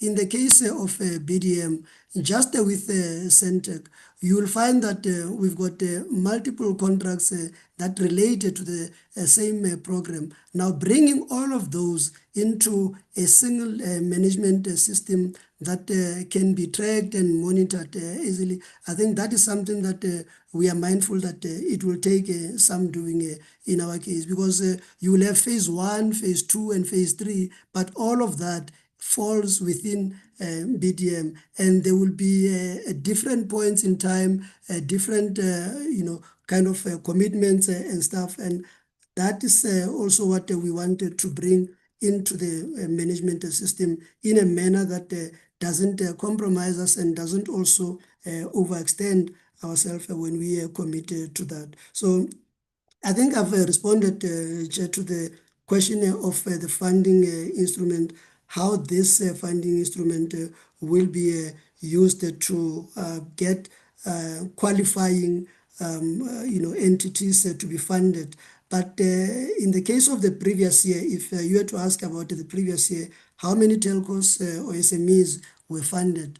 Well, it was just in the case of for broadband funding, it was only BBI that we worked with in the previous year, and that again is the model that we changing, that it cannot just be BBI, because that is not what the mandate as per the ECA is concerned. So we will funding using the manual be able to fund anybody that meets the requirements, including BBI, for instance. So that is part of the strategic reset, as I indicated. Now, on the conversion to the DDCF, I think that is probably the question that the department will be handling there. And hence, we also are not in a position to even put this in the APP, because that is something I think that is outside of our control. We will be guided by the shareholder and the policymaker on that one. Now, with regards to the alignment to policies that I've indicated, I mentioned, for instance, the Digital Economy Master Plan, where we are aligning with I think the priority of digital infrastructure and also economic participation. On the digital infrastructure, through the USAF manual, we will be funding those applications for funding to roll out the infrastructure in those areas where, as indicated by the members, where there are, deep, rural areas where there are gaps, and also economic participation, again, will be deliberate, I can say that, in our processes in terms of prioritizing those entities that, were excluded and that are disadvantaged, but that meet the requirement and can assist us to cover and meet our mandate. Chair, if maybe the CFO can come in if there's anything that I've left out that maybe I was just going through my notes through you, Chair. Thank you very much, CEO. CFO, do you have anything to add before we move to the DG? Thank you, Chair. Thank you, Chair. Much appreciated. Just in terms of clarity with regards to the split on the employee costs of the 69% versus the 31% on others, I think also one needs to have the perspective in mind in terms of where are these costs sitting in, and it's all sitting in the USAASA side as the administrator. Although the services are rendered across USAASA as well as USAF. So on the ground, there's project teams executing on both projects, broadband, as well as the broadcasting, the BDM, digital migration. And those costs are not reflected on the USAF side. So hence, from that perspective, it may look heavy on the one end, but the servicing is across both areas. Thank you very much. Thank you very much. Yes. Let's invite the DG. DG, we did get your apology. You are welcomed in the meeting. Yeah, it's better we do these things during the day. I'm being told by my 4-year-old, he's in space. I can see planet Earth. DG, would you like to come in? I do understand totally, Chair. That's why I'm still locked up in the office at this point in time in the evening, because I would have been also utterly interrupted. Good evening, Chair, and good evening to the honorable members as well. And I once again apologies on behalf of the Minister, the DM, and myself. We had a long engagement with the President in terms of our assessment. Chair, there were a couple of issues that were posed earlier. Maybe I'll just quickly run through them because I think overall they all talk about governance issues. With regards to the SAPO board appointment that's currently underway, we are now at the last phase of it in terms of just the identification of the accounting structures, meaning the chair and the deputy, as well as the union representative. as it is mandatory. And then on the USAASA board, Chair, although not being asked, but maybe to indicate that we have extended the term of the current interim board, and we will soon be issuing the advertisement for the new board for USAASA for a period of 3 years as we busy with the winding down. And then on the SITA board, Chair, I also want to indicate that the appointment is underway. We'll soon be concluding on that matter very, very soon. And then, Chair, I think you asked about the issue about low morale, maybe with regards to also the uncertainties within USAASA as we are busy with then the de-establishment. Whilst we do encourage that management should have those regular engagements with staff just to appraise them as to where we're at, we do also engage management of USAASA regularly on where we're at with regards to this particular matter. But we just want to give the assurance that there will still be job security. The intent for us is obviously looking at the right skill set, whether we are looking at placement of the officials across various entities, as well as within the department, because in all areas, we still have a huge vacancy rate within the public sector and also specifically under our portfolio. The board of USAASA is also currently busy with the recruitment of the CEO as well as the CFO, as I understand. So those are the matters from a government's perspective, just to give you then the assurance that we continue to monitor those and ensure that there's proper good governance in our institutions. Thank you. Thank you, DG. I didn't hear you on the Digital Development Fund. Chair, we are busy with the Digital Development Fund. That was what I was talking about, the de-establishment. We have already taken it through the cluster system. So we obviously want to conclude with regards to the internal consultations within the government structures, of which is part of then our APPs that we would want to introduce this to Parliament, hopefully within this new financial year. Okay, thank you. Thank you very much. Maybe let's not drag it out any further as we have reached the time limit for this meeting. We do still have items outstanding, which I think maybe we must start with tomorrow, including the adoption of the program for the committee. DG would like you to give some consideration to, I don't know whether it's the Digital Development Fund, but something needs to give as it relates to the universal service obligations, which we believe are still not being effectively delivered on, and how you can leverage this USAF strategic reset that the CEO was talking about, and it may be a conversation for another day. Honorable members, with your permission, I would like us to call this meeting to a close. We are meeting again tomorrow morning, where we will be going through the APPs of .ZEDNA, ICASA, FPB, Centec, and a few others. So I don't want to weigh you out before that particular engagement tomorrow. We will deal with the two items, which is the adoption of the second term report.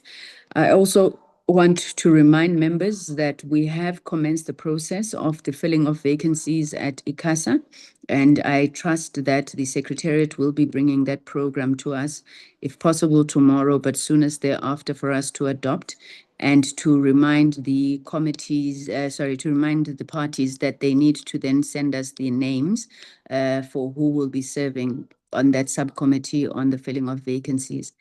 And finally, we have received correspondence regarding the passing of Dr. Skeepers at the MDDA. Members will remember that Dr. Skeepers was one of the candidates we had recommended for approval towards for appointment as a board member towards the end of last year.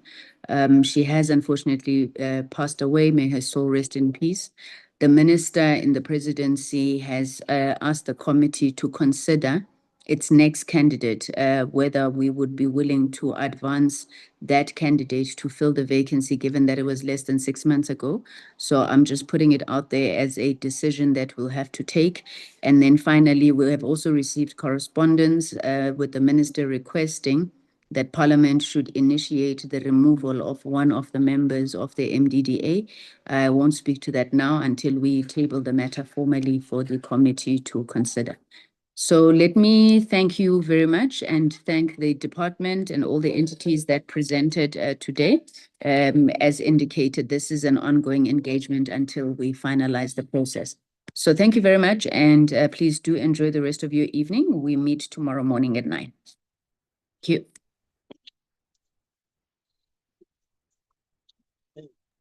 Thank you.